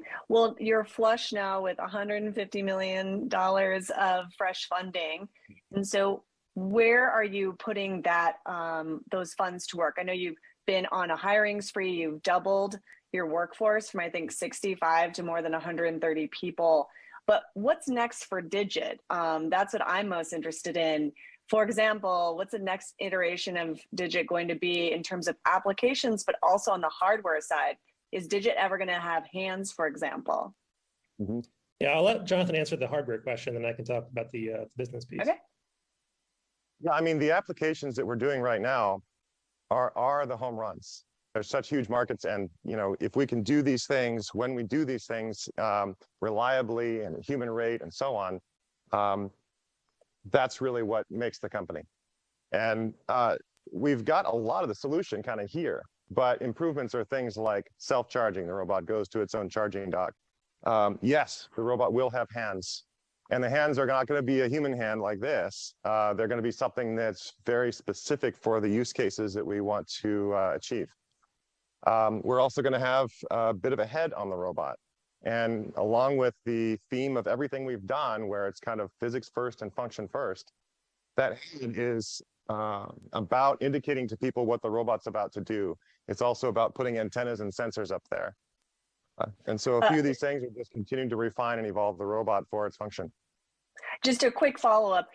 For the head, is this going to be, are you going to use, for example, like LiDAR or other sensors? And so we shouldn't be expecting this for it to look human-like, but instead be more focused on those specific types of sensors? Or is there going to have some other function to the head? There's other, so the LiDAR is right here, and we'll stay there. And the head is going to have, GPS antenna, Wi-Fi antenna, 5G antenna. It also has additional stereo cameras looking out to the side. And on the front of it is a screen with a pair of kind of animated eyes that are really helpful for indicating what the robot's about to do and what its focus is. So it kind of allows people to not be surprised about the robot's behavior. It's an intuitive indication of what the robot's about to do. Okay, last follow-up question, because I have to know, is it going to be able to speak? So we'll have a mouth or some other way of communicating. We do have a speaker on the robot. I don't think that it's time to talk to the robots yet. If you talk to Siri or you talk to Alexa, they don't always do what you want. And especially for a robot that's going to be doing physical things in the world, or for just something that looks something like a humanoid, people are going to expect a human level of performance out of that. And so I'd like to make sure that we manage the expectations so people treat this like a working animal, perhaps. It's a partner, but it's not a peer. And so I don't think that human level verbal is the right task for the near future, but certainly moving forward, that'll come. Well, I cannot wait to see the next iteration. Damien, is there anything else you want to add in terms of where you're going to put that extra funding to work, future applications perhaps on the software side? Yeah, so we're actually expanding, like the hardware team is, by our best estimate, somewhere between 75 and 80% of the size that it needs to be. And a lot of the work, and this we were talking before the recording started about, sort of how we've compared and contrasted historically with the iPhone. And the big frontier as smartphones have developed is not wild evolution of the core hardware platform. It really is on the software side of it. And so things like enabling cloud fleet management, working with our customer systems, integrating with the warehouse management systems in partner locations. And then a lot of the stuff that frankly I find really exciting, that we were able to deal with a lot of the COVID lockdown problems and the subsequent international supply chain disruption by the fact that we've been very vertically integrated on our own manufacturing process. And so a lot of what we're investing in as a result of the round that we just closed is continuing to build out our US manufacturing presence and vertical integration of our supply chain, which, when looking at recent sort of successes in pure technology companies, has been sort of a theme that we've seen with how companies have managed international disruptions. And we're quite happy to continue to expand our US-based manufacturing efforts. Wonderful. Well, we're all out of time. We're way over time, actually, but this was so exciting. And thank you so much for sharing with us what Digit has been up to. And hopefully we'll see you soon. Thanks. All right, thank you very much.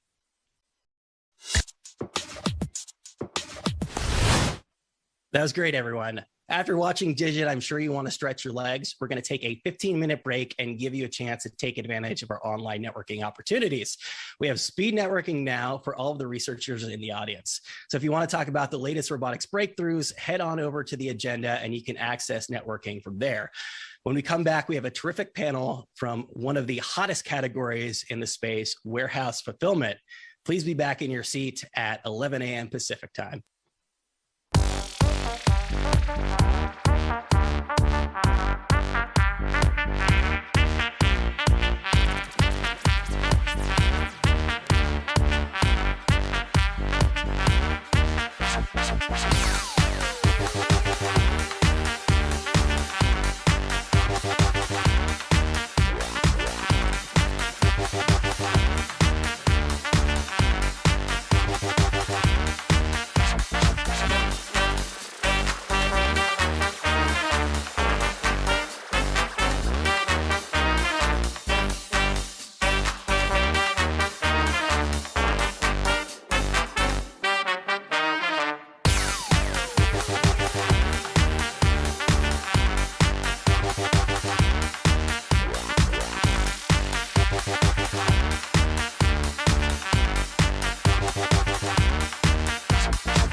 Welcome back, everyone. We've got plenty of show left. At 11:55, we have a sponsored breakout session called Pre-Seed to Unicorn, Lessons from Hacks Robotics Founders. And coming up next right here, the past 2.5 years have helped transform fulfillment into one of the hottest categories in robotics. Thankfully, we've got executives from 3 of the biggest names in the space to help us break down why. But before we get to the next session, we've got a pair of clips from our panelists. Here is some footage from Locust Robotics and Berkshire Gray's warehouse robots in action. And then we're going to come back with Rick Falk of Locust Robotics, Jessica Moran of Berkshire Gray, and Melanie Wise of Zebra Technologies. And welcome back Kirsten Korosek to lead the discussion.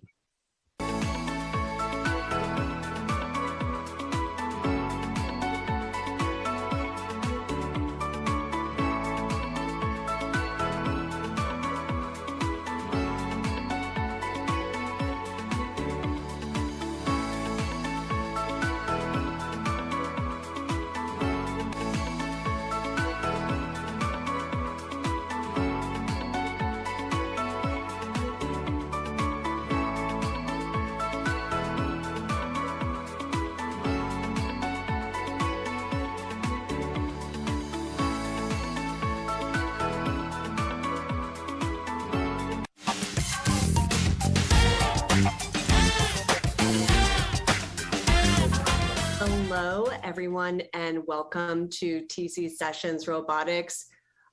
Melanie, Jessica, Rick, thanks so much for joining us today.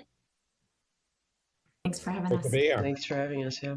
Great. Well, we're here to talk about warehouse robotics, which is an area that is not new, although it has been certainly overlooked for many years. That is actually until the last couple of years really come to the forefront. And that's actually for robotics overall. We've seen a huge uptick in investment in VC-backed robotic startups. Last year, $17.1 billion was invested in these companies. That's 3 times more than the previous year. And this year, we've already seen about $5.4 billion invested in robotic startups. And the hottest sector among them is warehouse robotics. So super interesting area. Jessica, I wanted to kick it off with you. From where I sit, one of the primary drivers of this level of interest and investment has been the pandemic. What other drivers from where you sit have really spurred interest and investment into warehouse robotics? Yeah, I think it's a great question, something everybody's taken a look at. I think, Amazon really started rocking the boat, right? The Amazon effect of get as many SKUs as possible to as many people as possible, as quickly as possible, really put everybody in a position, even pre-COVID, to say, hey, I got to figure out how to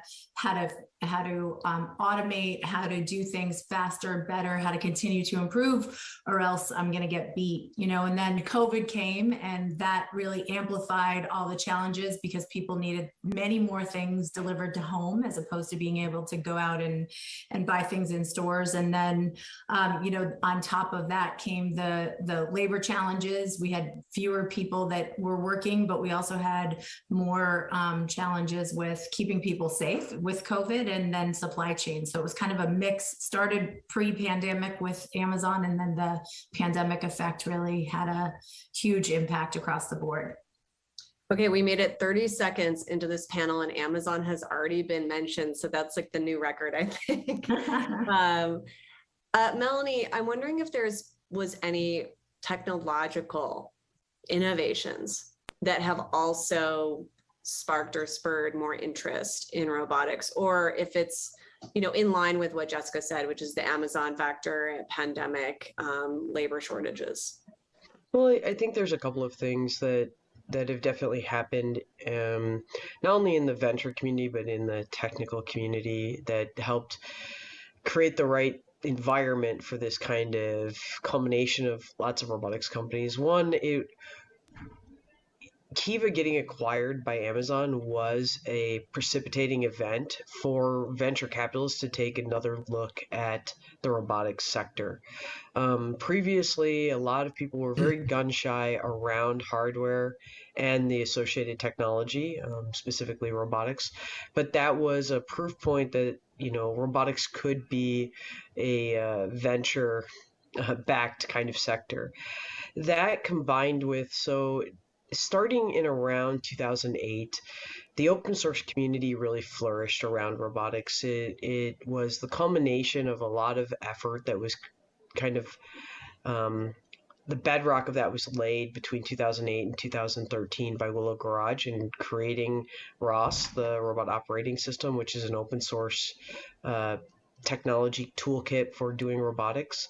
And if you look at the robotics sector today, many of our companies are using that open source software stack. It's very often likened to the LAMP stack, Linux, Apache, MySQL, and Python as the basis, for robotics, in the same way that the LAMP stack was the basis for the internet.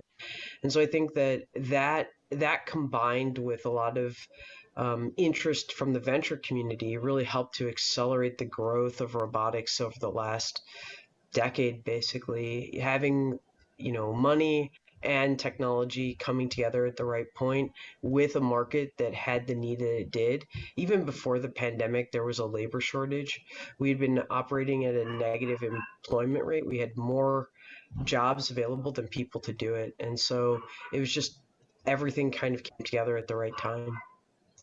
Yeah, Rick, I'm wondering what your thoughts are on that. And specifically, if there's a ceiling. Like, is this level of investment and activity, particularly in warehouse robotics, sustainable?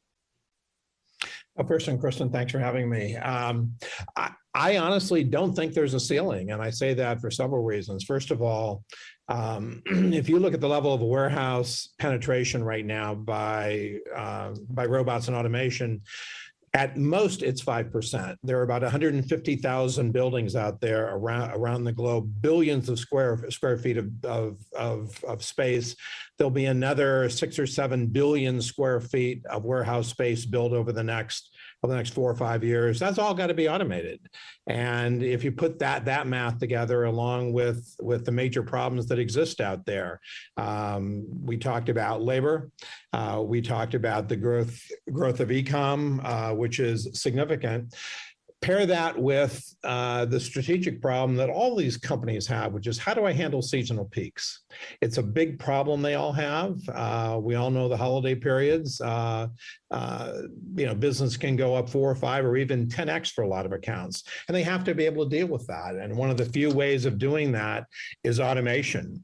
And cost structure is another big issue they all have. And, we all of us, Zebra, Fetch, Berkshire Grey, we all help them with that cost structure and bringing it down. And you mentioned Amazon. We look at Amazon probably as the best marketing arm in the robotics business today.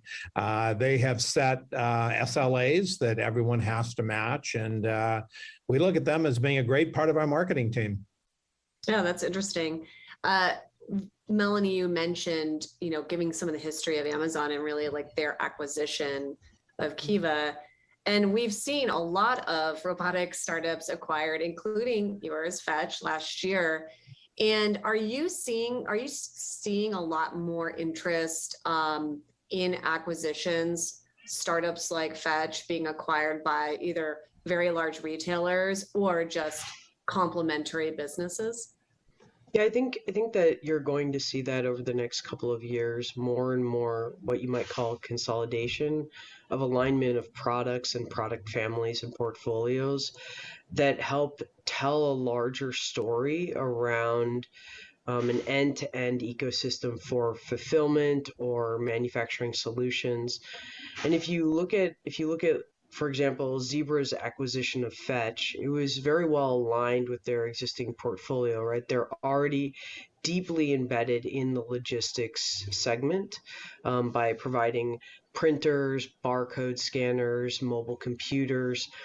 And in many ways, robotic automation is an extension of kind of that logistics portfolio. And I think that you're going to see more and more of that. We saw that with Shopify and 6 River.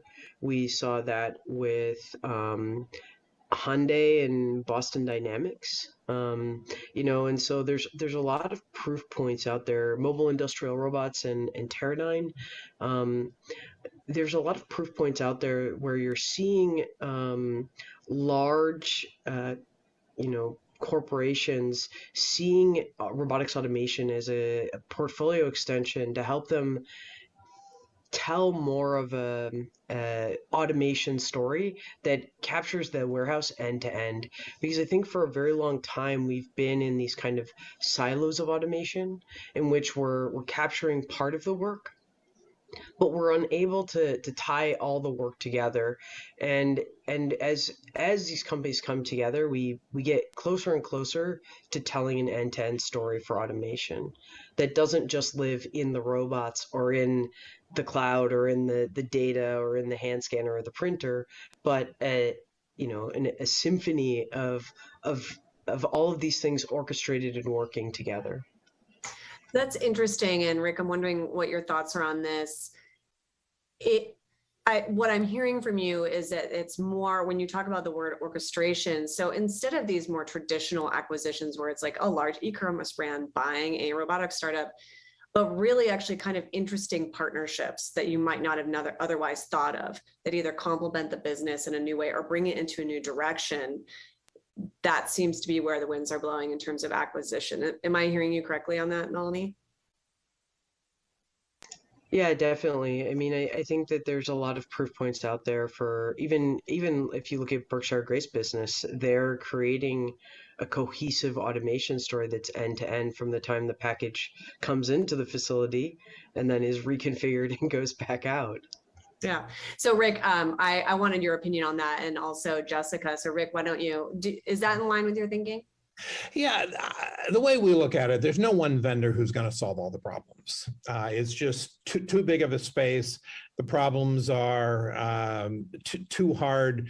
No one has the resources right now to tackle all the end-to-end solutions. So the way we think about it is going forward, this will be a collaborative environment. And it's important that in our case, Locus, that we work with other vendors, and we have a set of open APIs where we collaborate with a number of vendors today. Companies like PackSize, as an example. We have an account where we feed information to PackSize. PackSize is a box making company. They make a box that'll fit that order that we instruct them to do, and then we'll take that box and stick it on a robot. That's just one example. We have another example of an account in London, just north of London, where on the top floor they'll do a certain type of pick with another automated system, and then feed that to Locus, and we'll finish out that order. So we think the world of robotics is collaborative going forward, and it's all about solving problems for the client. And if that means collaborating with another vendor, so be it. So I'm wondering also, Jessica, in terms of Berkshire Gray is publicly traded, which happened just about a year ago through a merger with a special purpose acquisition company. And I'm wondering if you're in a position now, or the company's in a position to actually do its own acquiring, because we always think of robotics startups getting acquired.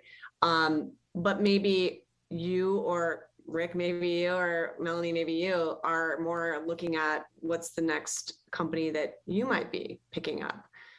Jessica, what's the perspective that you have on that, and the position of Berkshire Gray? Yeah, I think, we're always looking for the right partners, right? I think our tech, having end-to-end warehouse automation or fulfillment automation technology is really important to us. Having, Rick mentioned, the right APIs so that you're easy to partner with and integrate with is really important. Making sure that the technology that we have of our own is modular and flexible, so customers can add on as they see fit as they're growing. And then finding partners that can play well with our story that can supplement and extend our capabilities to better meet the needs of our customers is the most important. If there's an acquisition out there that fits well and plays well into that, certainly we would look at that. But I think our primary focus is the best execution of the tech that we have, both on the hardware and the software side, and then picking the right partners to extend that to be even better. Mm-hmm. Rick, I'm curious, you must have been approached by many companies. Melanie, I think I heard an interview from you that you had been approached before prior to accepting the offer from Zebra. So Rick, you must have had the same experience. Why have you kept the company independent to date? We get approached by a number of companies on the venture side, the PE side. I think I spend probably 25% of my life fending them off. We want to build a really big business, and we're going to do that as an independent business going forward.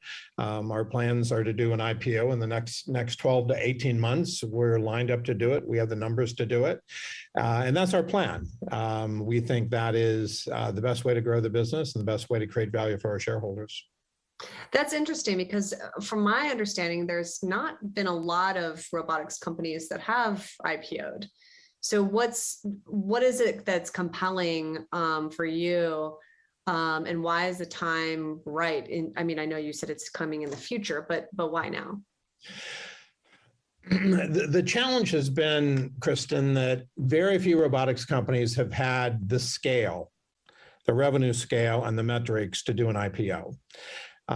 Very, very few of them. Berkshire Grey, of course, did it. Symbotic did it recently. Both of those were through SPACs.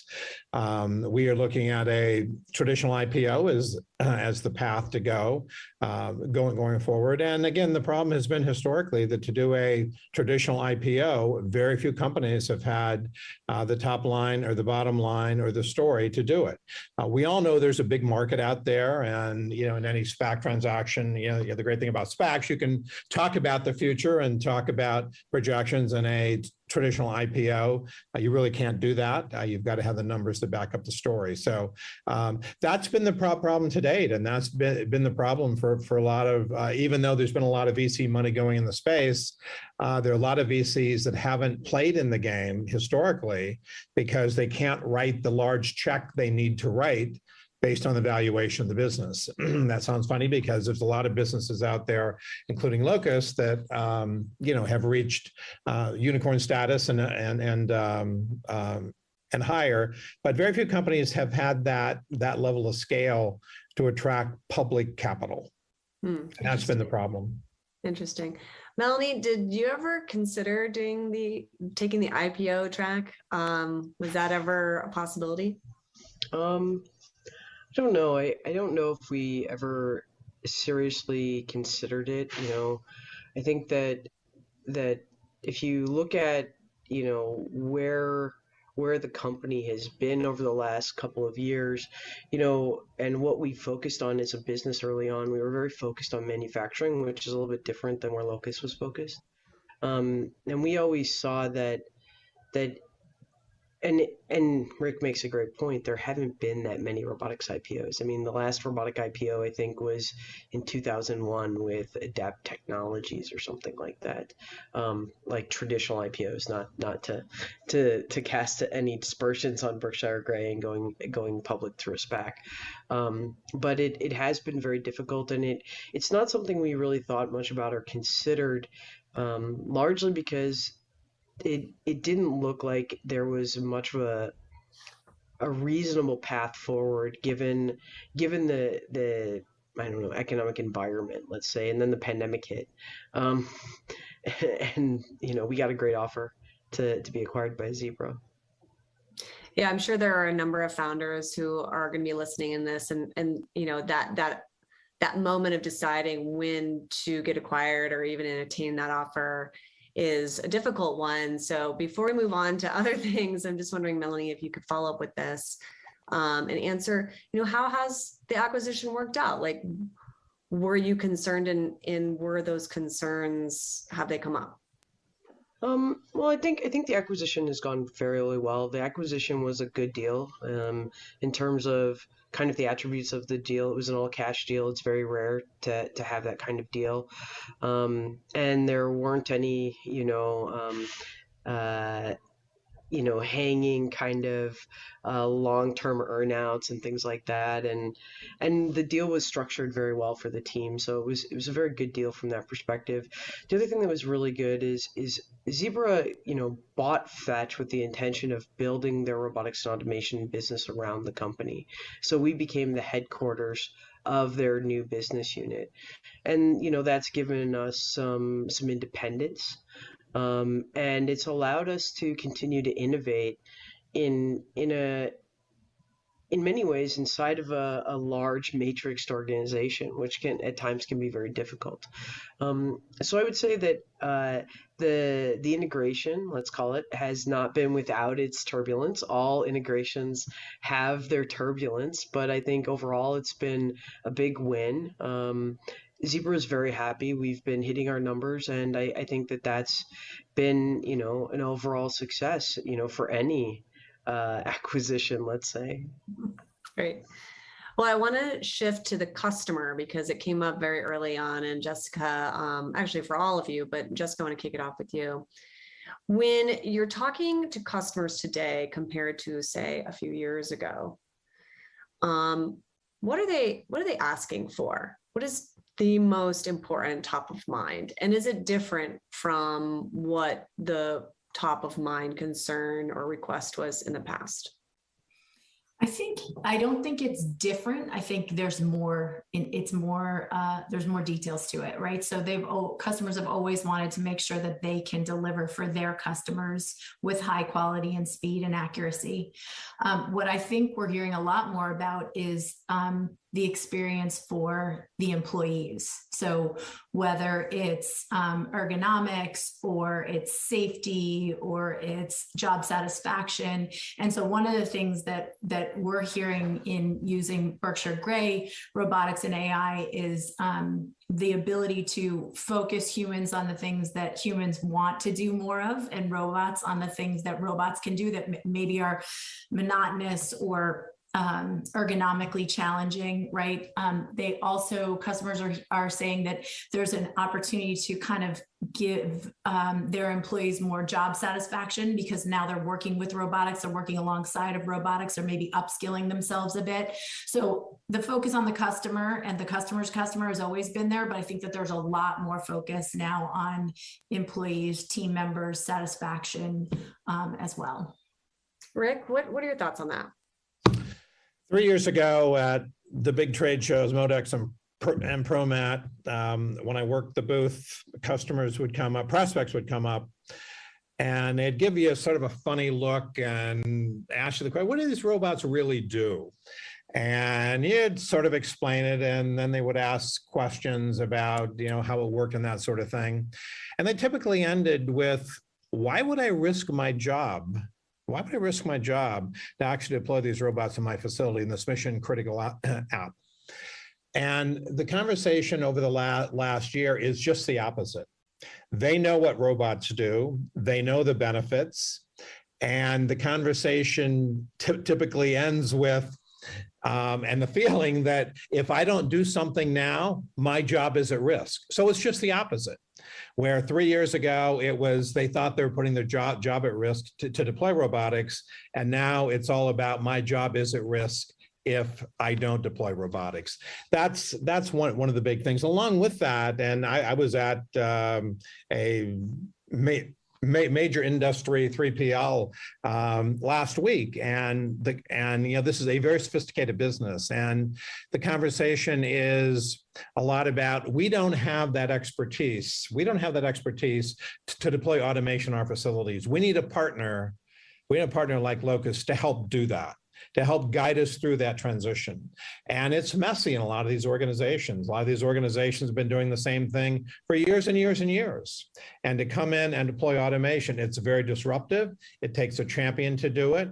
They need small wins and successes along the way, and they need a partner, whether it's Zebra or Berkshire Grey. They need a partner to help them do it, and be a thought leader in helping them drive change in that organization. So it's all about driving change and helping them do it. And anyone who can be that strategic partner, I think, has a big leg up with these accounts.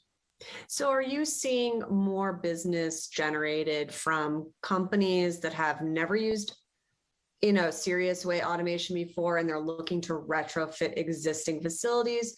Or are you seeing companies that have automation, but now they're looking to do clean sheet, design from the ground up type of facilities in which you're a partner? The market segments into two areas, brownfield and greenfield. And that's how the market is structured right now. As I mentioned, there are about 140,000 brownfield buildings out there today. They all have to do something over the next 10 years. It's not all going to happen in the next year or two. Over the next 10 years, they all have to do it. So there's a massive market there. And there are very few companies right now that can automate those brownfield buildings. To go into an unstructured space, companies like Zebra, Locust, Six River, we all can do it. We all have different pros and cons with our solutions. We can do that. In the greenfield space, there are more players that can automate that space. There are goods demand solutions where you need bare floor to be able to do it, and there are more players that can actually automate those spaces. So it's a little of both. Melanie, what are you hearing from customers, and is it different from what you were hearing a couple of years ago? Is it in line with what both Rick and Jessica were saying? Yeah, a lot of it is in line with what they're saying. I think some of the other things that we're hearing is just timed automation. They're very impatient suddenly. I think that if you talk to customers, 3 years ago, people wanted to do proof of concepts. They wanted to try before they buy. They wanted to validate that the technology worked. Now, as Rick said, people understand the technology and they're just like, what's the time to deploy? And they don't want to hear any kind of delay. They're like, if you can have robots here next week, we've got a deal, kind of thing.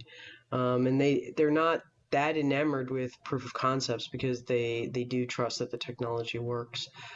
I would say that the other thing that we're seeing that's becoming a more and more urgent topic is obviously safety and general interoperability. And general interoperability is not just robot to robot, but it's system to system. How do I get this hand scanner to work with this robot? How do I get this printer to work with this robot? Excuse me. And I think those are some of the things that we're seeing.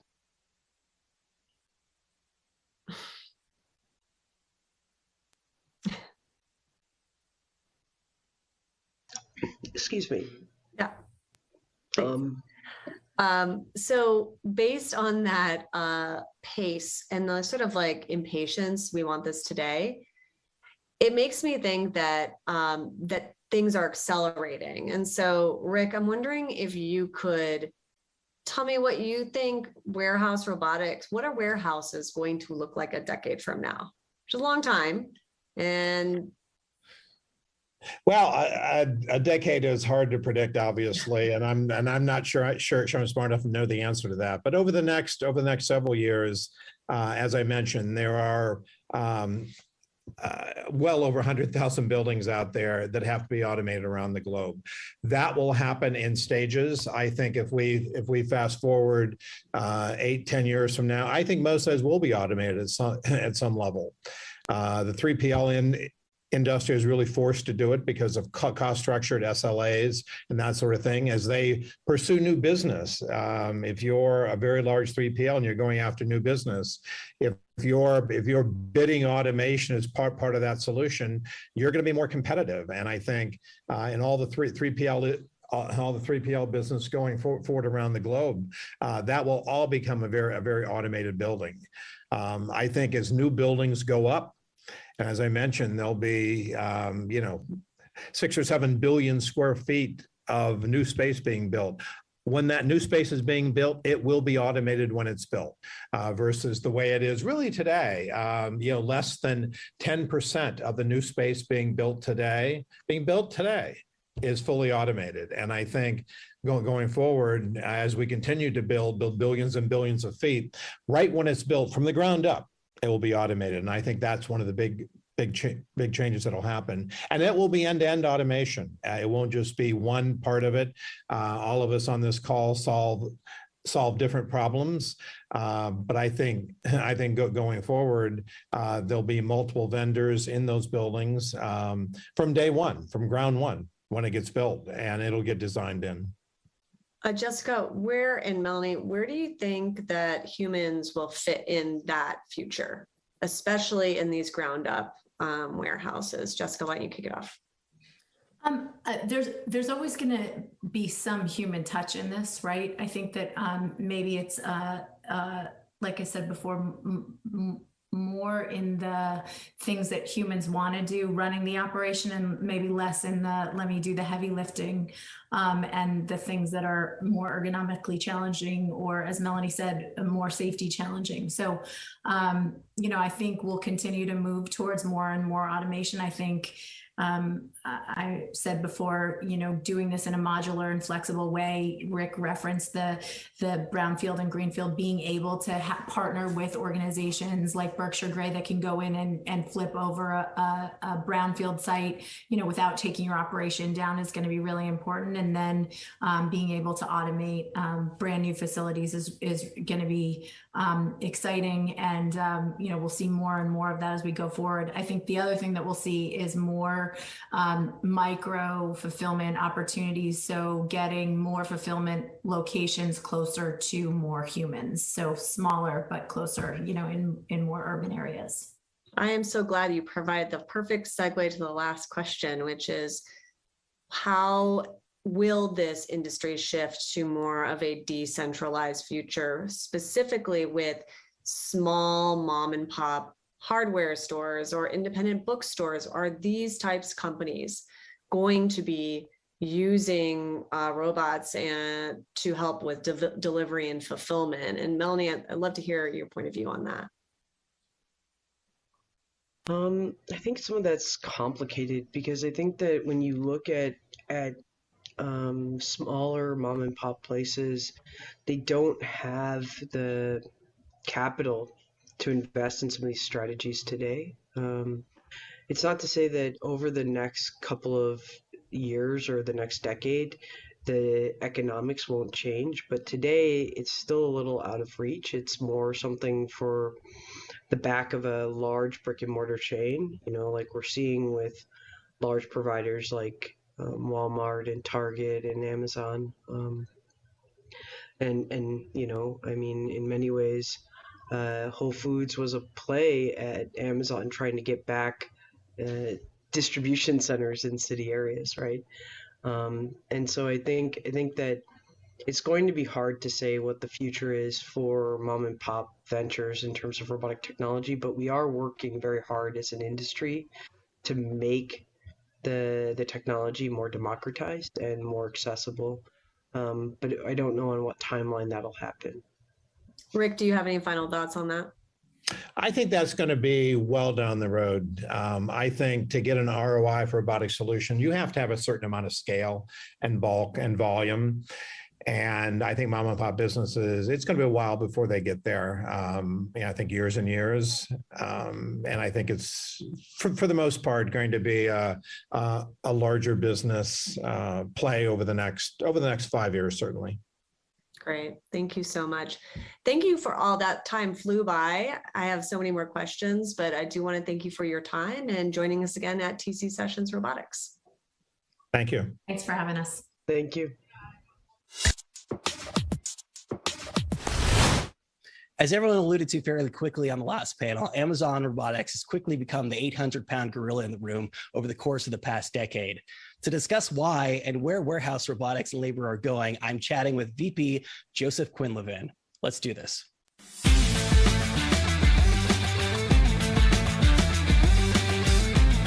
Hi, everybody. My name is Brian Heater. I am the hardware editor at TechCrunch. We just got off a panel about warehouse and fulfillment robotics with Locust, Zebra, and Berkshire Grey. It's arguably the hottest category in robotics at the moment, and Amazon has been a tremendously large part of that story. This afternoon, I am joined by Joe Quinlivan, Amazon's VP of Global Robotics Fulfillment and Information Technology, to discuss all of that and more. Joe, thank you for joining us today. Thanks for having me, Brian. So Amazon's robotics story, I would say, started in a very real way back in 2012 with the acquisition of Kiva Systems. Joe, you actually date back with the company even further than that. You were there in the very, very early days of this process.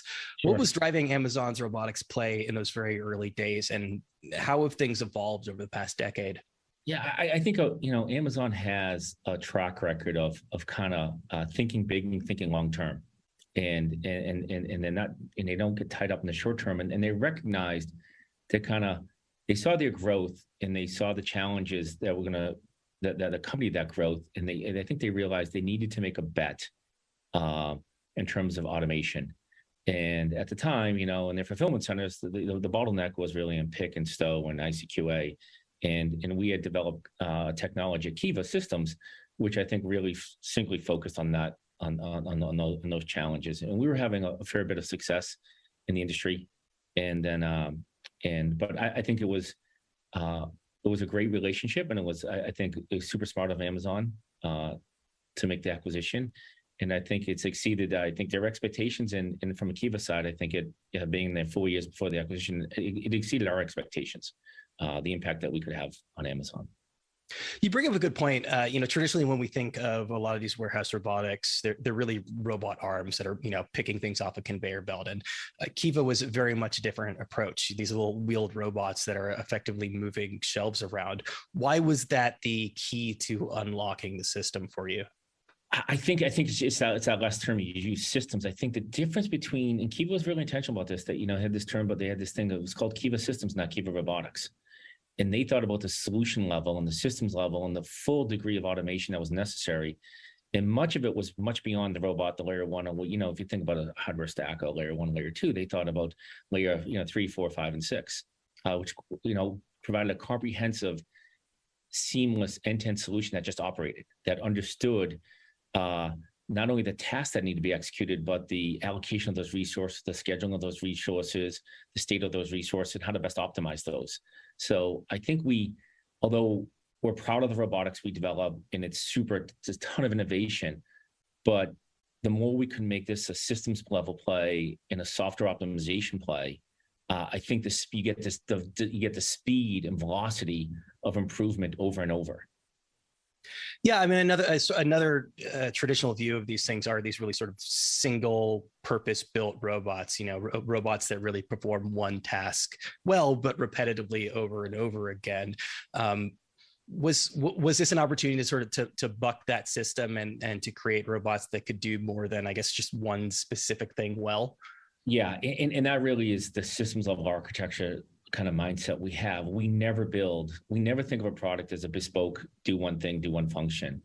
When we're looking at our technology and looking at our architecture, we look at every subcomponent and look at what capability does that provide us, and how can we kind of commoditize that in much like in software space, build a clean API and form factor around that gets to be reused across many different robotic platforms or solutions and architectures. And so I think one of the reasons we've been able to go pretty fast and have a wide array of products beyond the initial Kiva product that was acquired is we were able to use this architecture and these technologies that were thought about more than just a problem we were immediately solving. And that has served us really, really well. Yeah, I mean, I think a big question that a lot of people have is how to really build what's effectively a robotic ecosystem. And it sounds like effectively what you're getting at here is that some form of modularity with the hardware is the key. Yeah, and that is the key. We look at our technology and we think of every component within it as a product. So the system is what the user sees, but every subcomponent within that architecture we think is an independent product. If we want to sell that, we could go sell that and market it. We could do that, and we architect and engineer it that way, and we validate it in that way, that it has it's well-defined spec, well-defined interfaces, well-defined capability and performance characteristics, and we validate that at a pretty rigorous level. You bring up an interesting point. Obviously these are being made specifically for the Amazon warehouse, but I think that if Amazon did want to market these things, they could. Is that has that sort of ever been in the cards of actually, selling these to third parties? Yeah, no, I think every now and then that comes up, and I think what we always come down to is we're so consumed. I can barely fulfill the demand I have in terms of the portfolio we need to develop for Amazon because of its growth and its diversity of supply chain, that I'm pretty much consumed.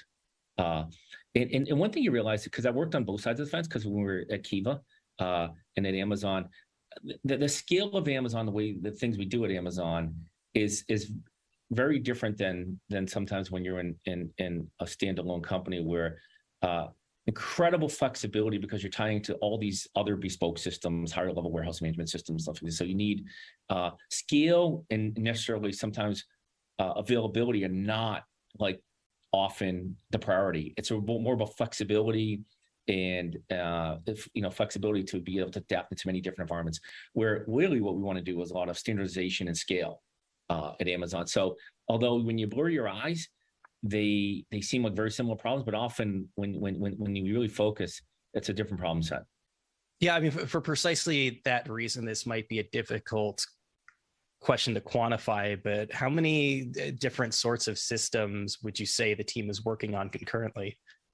I would say in the ballpark of 14 to 16 different level systems, but the upside is a lot of the subsystems are being leveraged across all of them, and a lot of the same software infrastructure or modeling, and of course with the advances in computer vision and machine learning, the data set we have to draw from, many of the problem sets we can draw from similar data sets.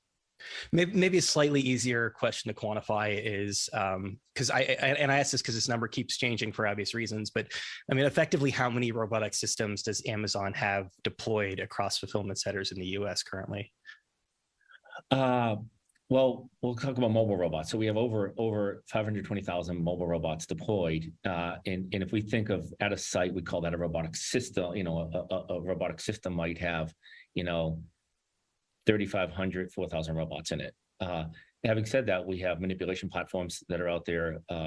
We think about ID as a form of robotics, sortation systems out there.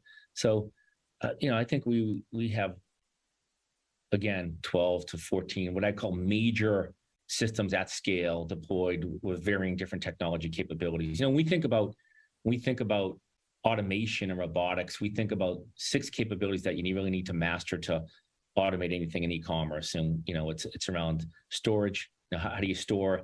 How do you manipulate? How do you move? How do you sort? How do you ID? And how do you pack? And so if you think about those capabilities, that's where we focus developing our capabilities around those 6 fundamental capabilities. And then from there, we develop products. And you might find out in the movement space, the technology that helped you in your movement space was the same technology that helped you in the ID space, understanding what someone did with some product. And so that's how we kind of think about our technology and our capabilities. So the pandemic has obviously had a profound impact on robotics broadly and fulfillment specifically. Sure. In a lot of ways, Amazon Robotics was ahead of that curve, having been doing this for 10 plus years. Yeah. But how much has the pandemic itself actually had an accelerating effect on Amazon Robotics? I think prior to the pandemic, we were already accelerating. I think we had recognized some things that happened in the technology space that were going to give us the ability to go faster than we had planned in terms of advances in sensing, compute technology coming down, advances in GPU. So I think there was already an acceleration. Certainly the pandemic and the growth of Amazon, almost unprecedented growth of Amazon during the pandemic, really challenged us to look at our roadmap and look at our programs and how we could go faster. And so we've had significant investments over the last couple of years in the teams. We always had healthy investment, but I think there was a doubling down on that investment. And I'm super excited. I really, Amazon has this culture of day one. And I think if it really is true for the robotic space, I think we're just scratched the surface of what we're going to do in terms of automation and robotics and our capabilities and what we can do for our associates and our customers. So it's never been a more exciting time to be here. I've been here 10 years. And for me, I don't think I ever had a job really more than 5 years of my life. I kind of usually get bored and move on. And I would say the challenge here has never been better in the environment. And if you really want to do robotics, the innovation in robotics at scale, at speed, in my find, is no better place to work than the work we're doing here. So obviously the question of job loss at the hands of automation is a hot button, but I would argue very important topic. How can robotic developers ensure that humans continue to play a role in these warehouses? Yeah, I think there's a couple dimensions to that kind of question that I would think about. Number one, I think we always think about innovation in general. It drives transformation. And I think we've always seen over the history of the country, innovation has always created jobs in the long run, right? And so I think we have that all the time where we're creating, and I think, it's when, since 2012, I think we've created over 1 million jobs at Amazon, right? But sometimes there's a transformation of skills. And one thing I'm super proud of is we have this robotics engineering program and maintenance program where associates who come in, in the pick and stow functions, and we have an apprenticeship program, and we train them and we upskill them, and they become robotic engineering support engineers, right? And that's a really valuable skill set in today's environment, to have that training, for free. And we develop our associates that way. And then there's another dimension about the kind of interactions with human and robots, right? And our mentality is, I think historically has been, when people develop automation, is here's this piece of automation and have the human adapt to that automation for that automation's capability. And we've kind of turned that around, and we've had some success with, we understand, hey, here's this robotic capability. Your job is the function of the automation and robotics is to adapt to the human capability. When we talk about human capability, we're not talking about generic human capability. We're talking about very specific human capability, where the machine should be able to learn the preferences of the person who's interfacing with that and adapt to those preferences. And we've had some success doing that. And so that's how we think about human-machine collaboration, is that the machine should adapt to humans' capability and not vice versa. Yeah, that brings up an interesting point. Obviously, this is a complaint that I'm sure you've seen a lot, that we've certainly seen a lot on our ends, is that there are ways in which sometimes humans working alongside robots can make the human's job more robotic. How do you avoid that? I think we've tried. I think that's a great question, and I think it's a challenge for all roboticists around the world who are faced with this challenge. I think the one thing we try to do is think about what are the most arduous and physically demanding tasks, and how can we lessen that for the human, whether it's lifting something or some type of repetitive motion that is probably not something we desire to have. I think it comes into, when you look at your products, what's the intent for the associate and what's the intent for our customer?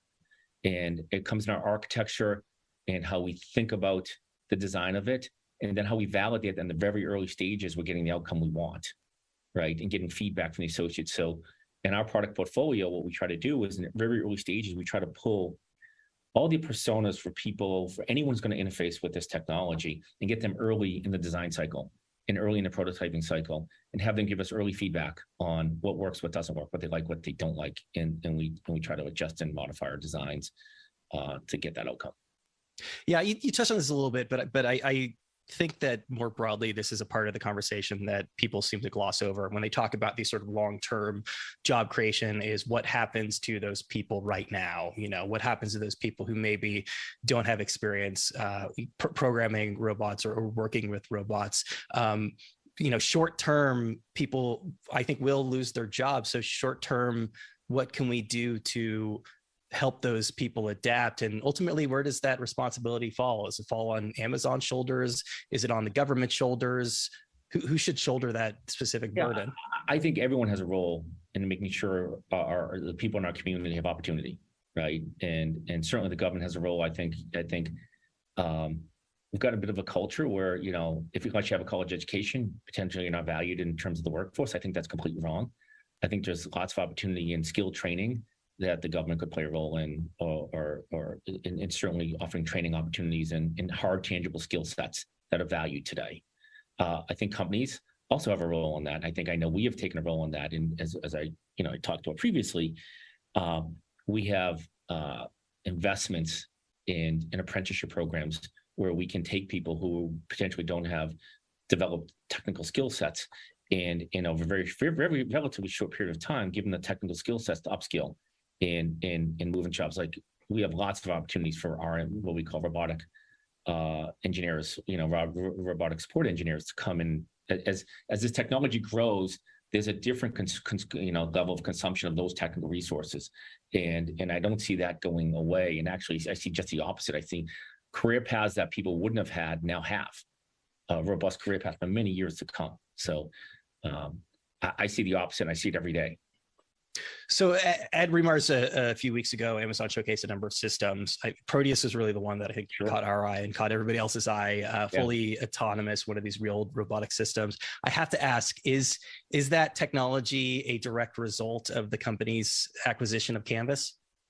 No. I think that was an internally developed derivative of the Amazon Robotics team, that came out of the Kiva acquisition, had done that. A lot of times at Amazon, we have concurrent development efforts, and we're excited about what the Canvas technologies are going to deliver, and they're going to focus on a different application we haven't announced yet than the Proteus application. Autonomy is a very, very big space, and there's lots of capability you need, and for different process paths. And so, as we think about that, we're super excited about the Canvas acquisition, and I'm sure there'll be some in the future. We're going to have some success stories from that.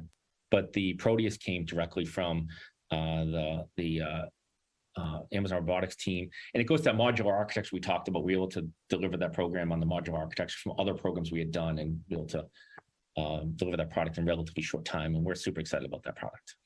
So now, as we said at the top, the creation of Amazon Robotics in a lot of ways was built upon an acquisition. You've got this robust team now. You've got all these projects that you're working on.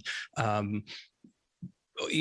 do you do the math as to whether this is something your team should focus on, or whether you need to go externally and acquire a company? And how big a role will acquisitions play in the Amazon Robotics story going forward?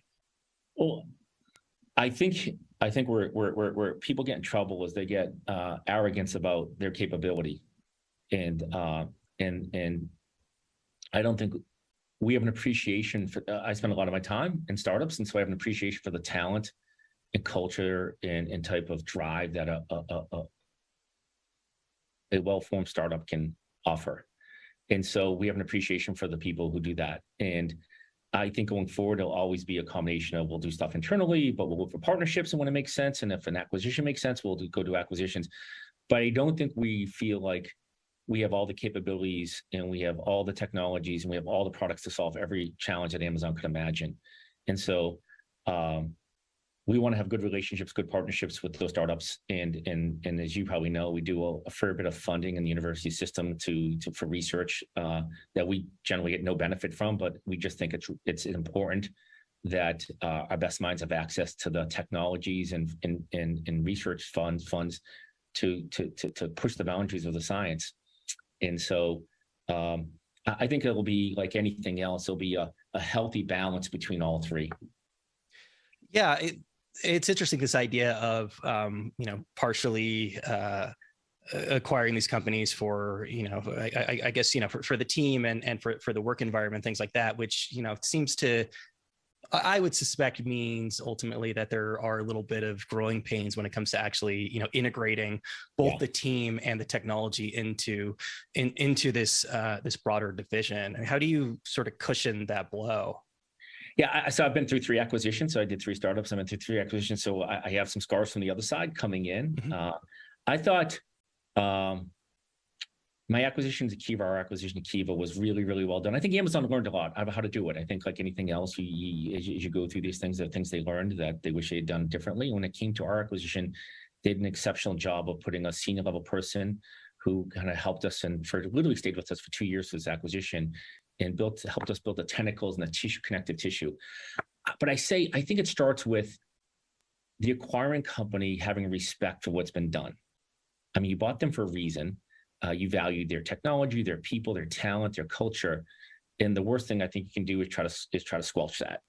I think you want to find things that you can build on. And it takes a good collaboration from both teams to recognize how can they draw the best out of Amazon. That's what I thought we did well. We recognized kind of what we weren't doing well, and how could we get either resources or approaches or technology to help speed our innovation. And vice versa, I think Amazon has a lot of respect and showed us a lot of respect on acquisition about what we had accomplished. And so I think it always starts with respect and open-mindedness about thinking about things differently than you would traditionally solve problems with. And if you start there, I think you end up in a good spot. Yeah, I mean, the other part that we haven't really touched on yet of this puzzle is recently, back in April, the company introduced this $1 billion industrial innovation fund. Yeah. The first round of 5 companies included a bunch of different robotics firms, like Agility, for example. Ultimately, what is the end goal of a fund like that for Amazon? I think we recognized is kind of be a good steward of the robotics community is that access to 2 things. One, you need access to capital, right? And so providing capital. Second thing is access to people who know what problems need to be solved and helping them think about their problem set. And then third thing is when they're having a technical challenge, if there's a way we could help them in some way, we'll help them. We are excited about the growth. We're really kind of focused, although Agility is kind of a little further down the road, for the most of them, we're really starting early or super early stage companies to make sure the best minds have access to resources and talent and capital and to help them get on their feet. And if, see them grow, we're excited to see them grow. We think a healthier robotics community is good for everyone. It's good for us. It's good for the country. And so that's where I think our mental model is. I mean, obviously, if you're willing to invest a lot of money in these companies, you're very interested in their technology and their business model. I mean, would you say that, that acquisition or integration might be part of that fund story? I don't think we don't lead with, I don't think that's our focus. I don't think we invest, especially at the early stage companies saying, oh, we want to invest in this because we want to acquire it. We never have that discussion. We invest because we believe that the people who have a passion for what they're solving, it's an interesting problem they're solving. And we almost have a mentality, we want to invest in people and things we don't even believe in. We don't believe that they could be achieved because we could be wrong.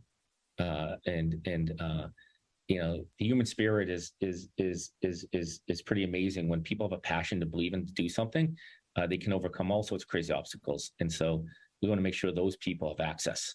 And so, no, I think the stages we're investing in are really super early stage, and we'll see where they go. If one comes to an acquisition at some point, great. If it doesn't, and they grow to a nice big company and they're people wildly successful and they're pushing the boundaries of technology, it's good for the whole country. It's good for us. I think one of the really exciting things about looking, at early stage robotics generally, but certainly some of the companies in this fund, whether it's Agility's Leg Robot or, there's a company that actually has the robots that, go up and down shelves. Is the different approaches that everybody is taking to this problem.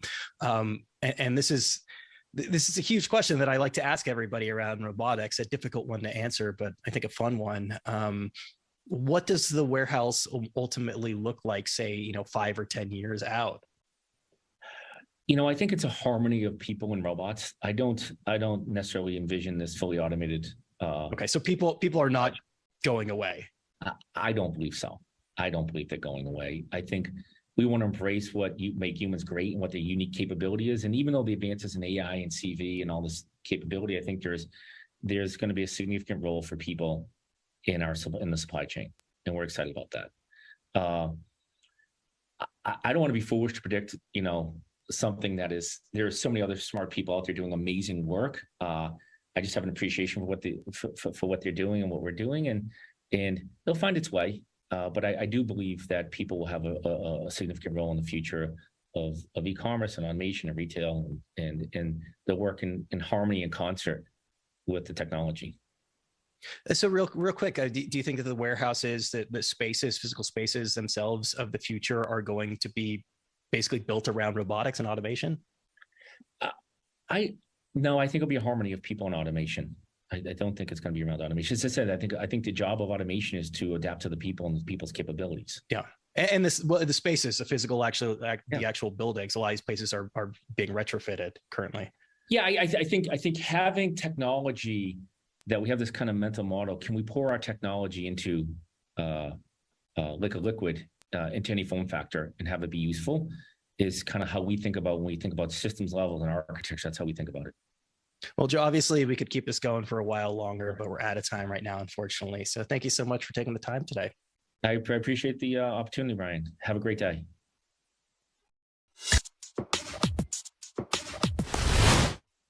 All right, our second speed networking round is starting right now, and we are continuing the discussion about warehouse robotics. Head on over to the agenda for the link to access that. And also our second demo is coming up right now. We have a trio of students from Berkeley's Artificial Intelligence Research Lab to showcase the latest breakthroughs in robotics learning.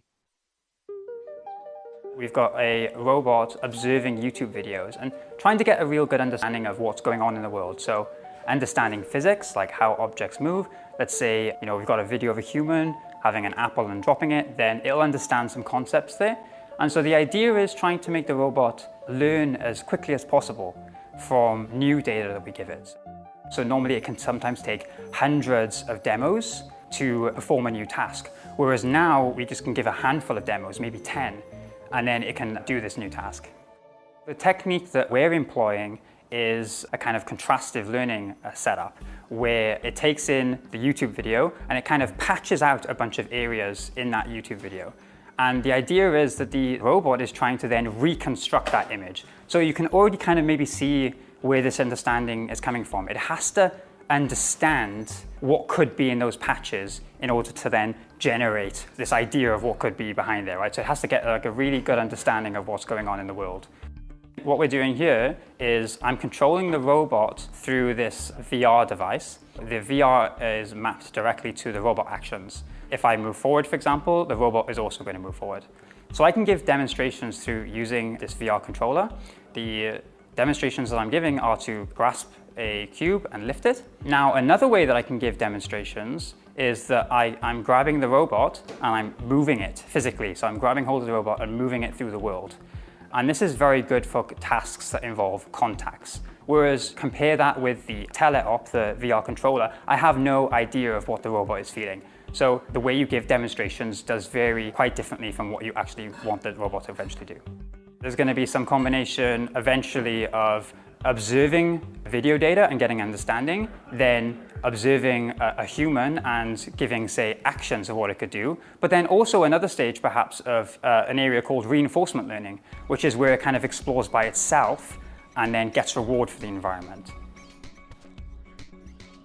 Whereas Stephen's work is trying to pre-train the visual cortex system, my work tries to extract motor movements. It tries to extract behaviors by observing German Shepherds in YouTube videos or humans in YouTube videos, motion capture data sets, such that when we extract these motions and these skills, we can then use them for downstream tasks. So let's say I've watched a ton of YouTube videos and now I have one robot that can do a bunch of motions like turning, walking, running.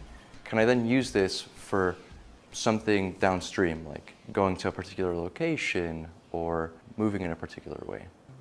It starts off with collecting a variety of motion capture data sets or YouTube videos. And these are then used to train what you might think of as a judge. And the judge says, yes, this looks like a motion that came from YouTube data, or no, that looks like something the robot has done and it doesn't look natural at all. Then the robot is trained to fool the judge, or what we call a discriminator, in order to make it believe that the motions that it's observing, that the judge is observing, actually came from the YouTube data set. Ultimately, through this pipeline, you get the policy, or the robot, to move in a way that matches or looks very similar to the YouTube videos. State-of-the-art uses 15 term reward functions, each one denoting one particular style of the motion. But using 4.5 seconds of German Shepherd motion capture data, we specify a complete reward that is still flexible enough to allow the robot to move in many different ways. You'll see it turning, you'll see it running, walking, while still looking German Shepherd-like. For this project, we have developed algorithms for learning world models automatically by interacting with the environment. And we've seen those be much more efficient in learning from small amount of data than typical deep reinforcement learning algorithms that need a lot of trial and error. And so through this world model and the planning, we've become efficient enough to directly learn on the hardware, on a real robot, without the need for a simulator.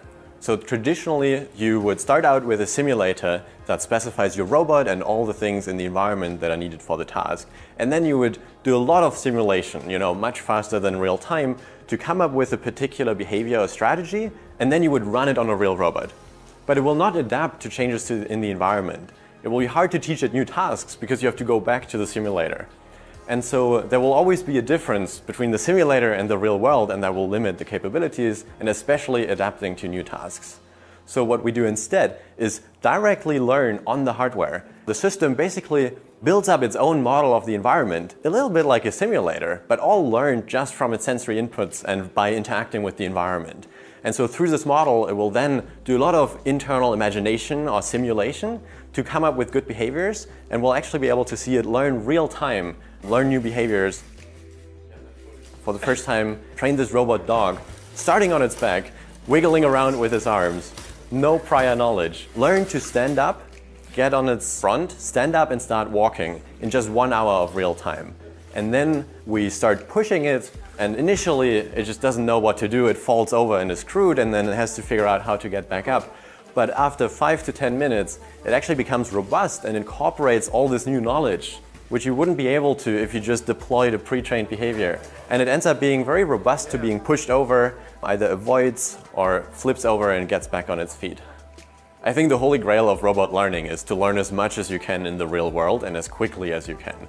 And you're just more flexible, you're not limited to what your simulator can describe, you're not limited by what you can think of when you design the simulation by hand.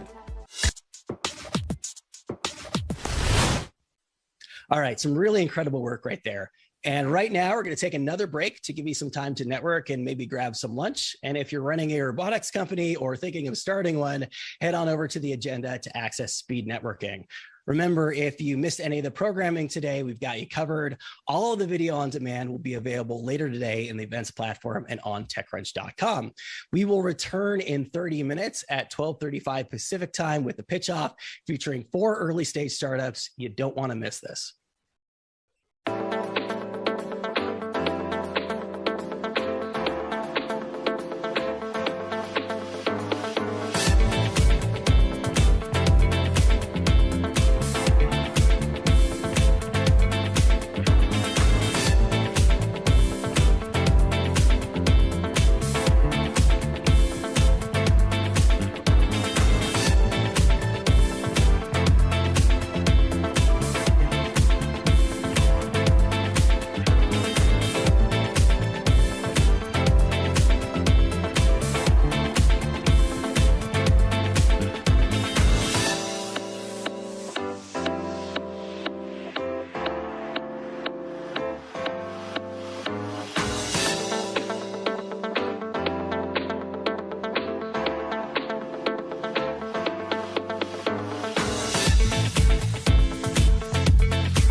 All right, welcome back, everyone. If you're looking for some early stage robotics companies, you've come to the right place.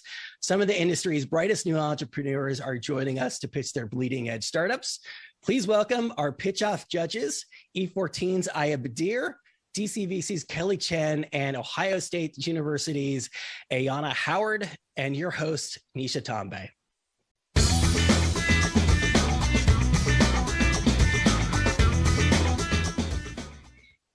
Thanks, Brian. And now to what is my favorite part of all of the TechCrunch events, the pitch off. We had a lot of companies apply, and we managed to whittle it down to 4 startups who are making incredible innovations across different applications in the robotics space. If you're a founder listening right now, you're probably wondering, how do I get on stage at TechCrunch? Well, we have an opportunity with the Startup Battlefield 200 featured at TechCrunch Disrupt. Just go to apply.techcrunch.com and throw your startup hat into the ring. Well, with that, why don't we go ahead and jump right into the pitch off itself? Like I said, we have 4 companies. They will be pitching for 4 minutes, followed by a 4-minute Q&A with our expert panel of judges. Our judges are Ayana Howard, the Dean of the Ohio State College of Engineering, Aya Badir, founder of Little Bits, which was then acquired and now she's a VC, and finally, Kelly Chen, partner at DCVC. Why don't we go ahead and start with our first company, Endiatics. Presenting for Endiatics is Tori Smith. Tori, take it away. Oh, awesome. Thank you so much. Well, Endiatics just means to put endoscopy, diagnostics, and treatment into a little robotic pill that you can swallow. So let's get to the next slide and basically say our goal here is to look at upper endoscopy patients, people that need to have their bellies examined, and say, how can we make this 10 times cheaper and 10 times more accessible to a typical patient? So let's move forward here. How does this work? We basically call our little cheap robot pills hardcore telemedicine. You can think of these like a little quadcopter drone. Let's go to the next slide. Basically, it's like a quadcopter drone that swims around inside your stomach while you're sitting on your couch at home. Drink some water and let a robot pill explore your stomach. And basically, your doctor can just control it in real time. We use Xbox controllers right now. We'll probably move to a touch screen in the future. Let's go to the next slide. So basically, our company is all about being a scrappy Silicon Valley startup. We just started building robot pills and getting them smaller and smaller and smaller. We recently rocked Digestive Disease Week and showed a bunch of doctors. And basically, everyone wants to see if these pills will work. We've swallowed more than 20 ourselves, raised $2.5 million, got a bunch of patents filed, a few granted, and just moved into a big facility in Hayward, California. So we're rocking and rolling. Let's go to the next slide. I have 3 successful med device exits under my belt as an early employee. But basically, if we go to the next slide, let's just look at a team that's super diverse. It's got some of the best doctors in the world, from Mayo Clinic, King's London, all the way down to the Reg Clean quality people who are going to help us get through FDA. Let's move to the next slide. So what exactly are we trying to do here? We want to give a doctor the ability to actively investigate your stomach in real time over a Zoom call. So this would contrast with the world of endoscopy, where you go to the hospital and get sedated and have tubes put inside your body. We want to do basically the same thing, but from home. And we're heavily predicated on 25 years of people swallowing pill cameras. And then more interestingly, recently, there are magnetic capsules that can move around inside your stomach, just like us. But in that case, you need to go into the clinic, crawl inside the magnetic machine. So our question is, what if we could just turn all those visits to the hospital into a Zoom call? Let's move forward here. Business model is simple. Right now, I'm holding $35 of off-the-shelf parts in my hand. I think I can build this system for about $25 in volume, and we want to use the same CPT codes, $500 a pop, where a commercial pill camera would sell. So we've got great unit economics built into a device it's a 5 or 10 minute single-use disposable. Let's go to the next slide. But the market's pretty tremendous. If we can actually affect the world of endoscopy, if we can put pressure on endoscopes, we're going to be disrupting a massive market. But really, we're starting to create a new category of these tiny robots being used as a platform for a new kind of medicine. Let's go to the next slide. So how the heck do you get robotic hardware through FDA? Well, it all starts with a predicate pathway. 25 years of pill cameras, moving capsules in the stomach. We just want to do it from home. So we're very excited to take those questions offline.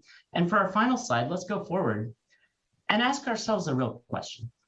If we can create this category, micro robotics inside the human body, this can be more than just a moving eyeball in the stomach. This can be a surgical robot. Perhaps one day this could become as small as a grain of rice and go into your brain and do brain surgery. So my question for the team is, do you want to get started somewhere? Let's start in the stomach. And thank you so much for your time. Wow, fantastic presentation. And as a person who has had an endoscopy, really excited for this to be on the shelves. All right, with that, I'll let the judges take it away. Kelly, why don't we start with you first? Hey, thanks, Tari. So you were mentioning customers are interested to hear, will this work? And can you talk about more about where the tech field is today, what is working so far, and what the tech roadmap looks like in the coming years?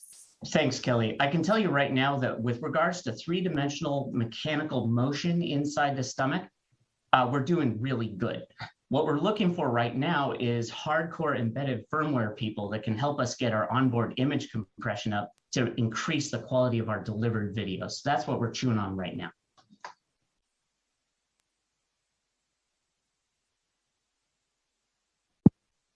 Great. And can you talk about some of the kind of regulatory hurdles, like where there is precedent and where you're confident that will come through? And then the kind of timeline for you guys to get to commercial? Absolutely. So we have to be predicated or else we're not on this call.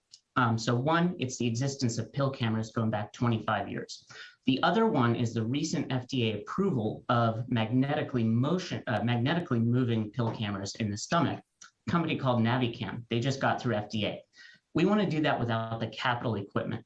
The last thing is recent FDA approval with Medtronic and Amazon doing swallow at home for passive pill cameras. So when we put that together, we think we have a reasonable case at either a 510K or a de novo pathway, both of which could be pretty quick. Great. So I want to actually ask about, Tori, the competitive landscape. So, I mean, you can say against other robotics companies, but what about low-cost alternatives? There's this dancing box everyone kind of sees, at least that's lower. And I could just think of just a pure pharmaceutical approach that might address. And so talk a little bit about your competitive landscape.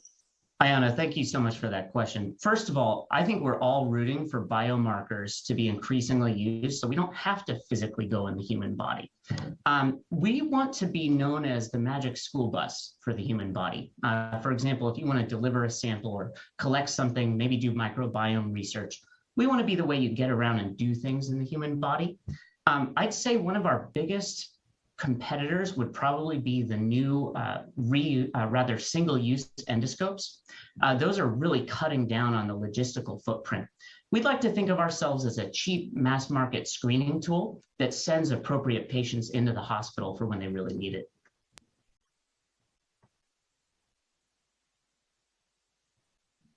Marty, I have a question for you. I just don't know enough about this. You're saying disposable cameras, disposable pills have existed, meaning they are, what happens when you're disposing of them? They're going out with your...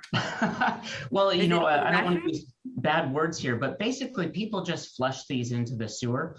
Our goal is to sort of draw an equivalency to the pill camera model. The only difference is in the passive pill camera world, they're only used about 1% of the time. There was an uncanny valley there. We'd like to actually go compete with endoscopes on their own turf and pick up a lot more market share. And is it typical that lithium-ion batteries are injected into the body, or is that just a prototype that you have? This is the best question ever. Right now, we are moving from silver oxide chemistry for the long passive pill camera to lithium polymer, which is at the whole other end of the danger spectrum. All I can tell you is I'm very glad I have 2 aerospace engineers on my team to appropriately engineer this device and hopefully work with FDA on those very real challenges. Great. Well, thank you, Tori, for your presentation and for joining us today. Next up, we have Charlie with Gather AI. Welcome, Charlie. So welcome, judges. My name is Charlie Reverte. I'm president and COO of Gather AI, and I'm thrilled to introduce you to the company. We're a supply chain robotics company founded by the PhDs from Carnegie Mellon Robotics Institute, who created the world's first provably safe autonomous helicopter. Next slide, please. So what do? We have built a fleet of autonomous data gathering drones for the supply chain that answer the question of what's on the floor of the facilities. But there's a catch. Unlike most of the companies you see up here, we are a no-robot robotics company, meaning that we only use commodity off-the-shelf hardware. We're one of the first in a new era of pure software robotics companies, and I'm excited to tell you that story. Next slide, please. And so we solve the problem of misplaced inventory in warehouses that has caused them to lose $1 to $2 million per year per facility. The core of the supply chain looks like this, with inventory stored in cases and pallets on 12 vertical racks that's already labeled for humans to take inventory. And you'd think that this would not be an issue, as most warehouses keep track of it with warehouse management systems. Can you go back, please? But it's a humongous problem. And the customers we talk to are missing over 10% of their inventory. They know it's in the warehouse, they just can't find out where it is. And that represents over $10 million. So this means that when an order comes in, there's a 10% chance that you won't find it. So you have to put on a safety harness, get on a forklift, and roam the warehouse going up and down to try to find your inventory. This is a huge problem. So why can't they solve it? So it's because they have a feeling labor shortage, just like we are. And they have teams with over 60% attrition using 20-year-old technology. So let's talk about the solution. Next slide, please, with the video. All right. So if the problem is simple, so is the solution. So we have built an inventory as a service platform where autonomous drones roam the warehouse to push a button, finding your inventory. They'll return back to the nest to charge when needed, and they'll run missions without any human intervention. They don't require any warehouse modifications, as warehouses are already laid out for humans to take inventory. We just do it 15 times faster and with 95% accuracy. They can count labels, count cases, barcodes, damage detection, empty detection, thermal monitoring, and volumetric estimation, which is critical for the air cargo industry. We provide all this data to you through a web dashboard that's like a DVR for your warehouse. And now customers look at our system as a source of record for where their inventory is. Next slide, please. So we are a small but mighty team of 27 based out of Pittsburgh, Pennsylvania. And as a no-robot robotics company, we've had to solve this problem on commodity drones, which has never been achieved before, due to typical limitations of commodity hardware, such as rolling shutter cameras and non-synchronized data collection. So our autonomy and ML engine is the first in the world that can solve this problem. And now we can solve it on all kinds of commodity platforms for indoor and outdoor data collection. So we've gone from pre-revenue to post-revenue last year, and we're now live in 6 customers and 12 warehouses. We've scanned over 150,000 pallet locations. Next slide, please. So our vision is to bring the same digitization of the physical world to the rest of the outside world. So right now you can ask Google for a list of roof inspectors, but you can't ask Google, what's the state of your roof right now? And that's a problem that we're going to solve. Similarly, we think the robotics industry is ready for its Google era, which means a lot more companies are going to be founded like ours, leveraging commodity hardware so they can be pure software companies with the things we love from enterprise software, like 80% gross margins, sticky customers on 6- and 7-figure contracts and recurring revenue, but also have the deep technology moats that we love in robotics. And it's going to be a new generation of companies. Thank you. Excited to see y'all power that new wave. Let's go ahead and get started with some questions from the judges. Feel free to jump in. So I'll ask one, Charlie. So one of the things is you had talked about commodity drones and you're basically a software company. So how does your offering differ from other types, just ROS, for example, that you can purchase, you can download, you can source, that allows you to control any kind of robot? So how does this differ? How do you think about your competitive advantage? It's a really good question. So RAS is a big innovation where now you can essentially lease and have lower non-CapEx spending. And we take that to the next level. So our drones are 1% of our unit economics. So they're literally a rounding error. We're a pure software company. And we think of our drones as condiments. They're like ketchup, where it's a part of the solution, but in every way, this is a software product. From the cost structure to how we sell it to what our customers really value, which the drones are cool, But at the end of the day, they just get bored of them and go back into their office and use our data to power their companies. Charlie, does that mean that if drone companies defensively try to block your software from working on their devices, your people's use of your technology is not going to be affected? Is that a risk? Not affected. That's correct. Yeah, we purchase the drones and we provide them to our customers. And it's not a separate cost, it's a software line item. And in fact, most of our warehouses don't have ubiquitous Wi-Fi coverage. So we've had to make all this autonomy work on just the iPad that's attached to the drone controller. Otherwise, we'd require customers to go build network access. That's how sophisticated our autonomy stack is. I guess my question is not who owns the drone, but if the drone company decided to not allow your software to run on the drones, they would be able to do that. Is that something that you've thought about? Yeah, that's correct. We're hardware agnostic. So right now we're working on DJI and we have Parrot drones in QA, and we're evaluating other manufacturers. So we'll be independent of platform risk, like you mentioned. Charlie, what does initial integration with customers look like in terms of if you first go into a customer warehouse, what type of data do you need for them in terms of a layout? And then how do you integrate with the customer, say, inventory platforms? It's a great question. So as you may all know, indoors in warehouses is a GPS denied environment. So the way we navigate the warehouse is we place Roku tags, which are like QR codes, out the racks of the warehouse. To us, those are markers or milestones, where as we navigate, we see where they are in 3 space and can localize ourselves. So we've had to innovate. The tags are a commonly used technique by other companies on this stage. And typically they're outsourced over time to make efficiencies for the deployment process. On the integration side with warehouse management systems, we started building heavy duty integrations. And then we found that our customers are not always the best friends with their own IT teams. So we scaled that back and they much prefer a simple CSV exchange with their WMS. So we schedule out those jobs. There's no IT in our sales cycle and we can keep in sync and send corrections back to the warehouse management system. Great. And how are your customers thinking about changing existing workflow once they install you guys? So in terms of changing existing worker shifts, and are you covering, say, 100% of a specific, like a certain workers? Are you covering part of the job of a lot of workers? That's a great question. And labor is very important in this industry. So our solution is very adaptable. At first, you just take away the barcode reader and you give the same employees the drones, and they can be 15 times more productive. But then eventually they use our autonomous solution that they trust the software. And labor is so short, they repurpose the employees to higher value tasks within the warehouse. So there's a 2-step where you get the most value from the product. Wonderful. Thanks so much, Charlie. And we are ready for our next startup. Our next startup is TouchLab. Presenting for TouchLab is Dr. Vladimir Ivan. And I want to also say, I believe it's late your time, correct? Yes, that's right. It's in the evening for me. Well, thank you for jumping in. I know, Julio, while we pull that up, great. I know this is typically, it's a holiday season for y'all, so I'm excited to have you on board. Why don't you go ahead and get started?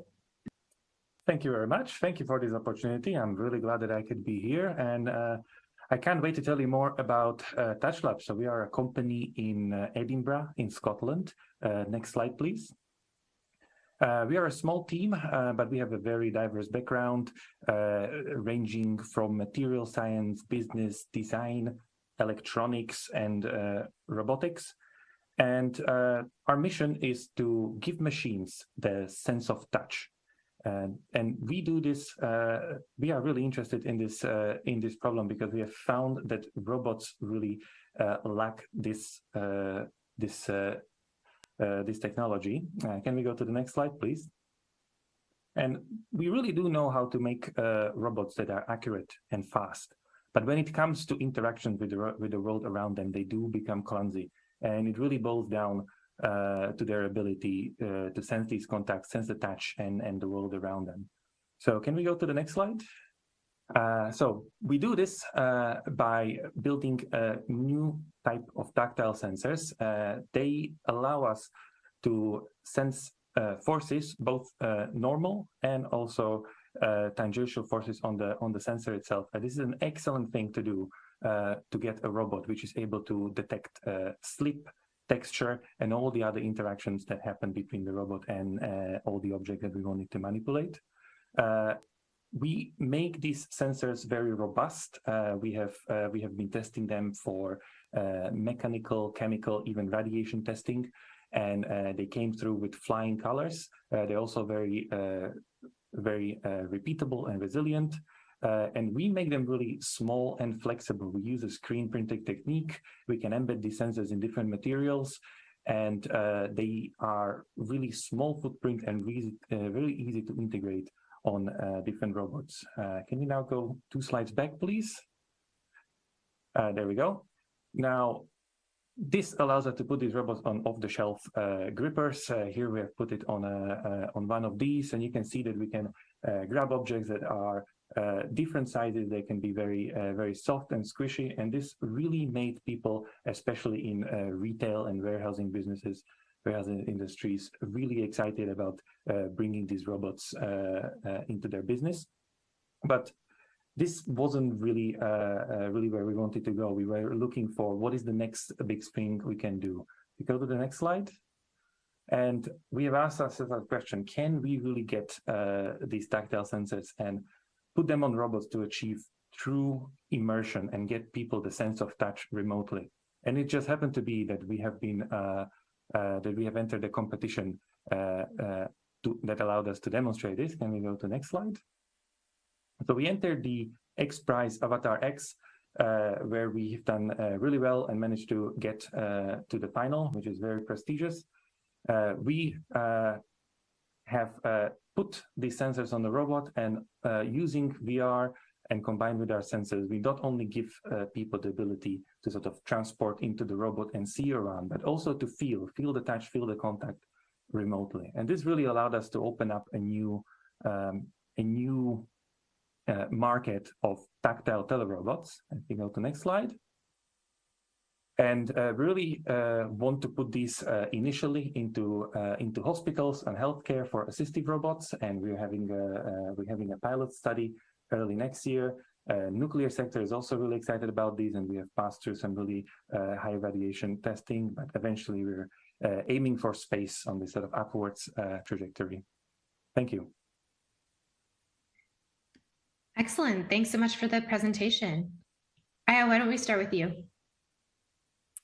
First, Vladimir, congratulations. This is an age-old robotics problem that you've tackled and are solving, and I think it's a fundamental solution to many industries. I was actually curious about the last slide that I saw, where you had UK nuclear waste. I didn't understand the relationship with what you're building, and then I also have another slightly more technical question. Yeah, so in nuclear decommissioning, people want to manipulate waste that is radioactive and want to remove people from that area. So it's getting the tactile sensing for manipulation and grasping, but being able to remove people from that dangerous area. Understood. Okay. And so in your demo that you did with X Prize, you're able, I understand you're sensing all the information that's sort of touching the skin of the robot. And then how are you actuating the feeling on the human? So we have multiple ways to transfer this. We have used a whole body suit that uses electrostimulation to transfer some of them nowadays can be touched. Sometimes even you can stimulate pain, but we try to avoid that. We have gloves that are for feedback, so we can transfer the touch and also the amount of force that we feel straight on the human fingers. So we combine these on the human body. So I have a question. If I think about this as a technology, you're a company, and so thinking about who is it that you're selling to? Are you thinking of selling it as a sensor, or will it be part of a solution that you're providing? So can you talk a little bit about that? Yeah, so we started with the sensors, but we really are going to be selling this as a solution, and we want to sell this as a robotics as a service. So subscription model where we can get a solution where people can sign up to and use it in hospitals or warehouses or any areas, sort of nuclear power plants.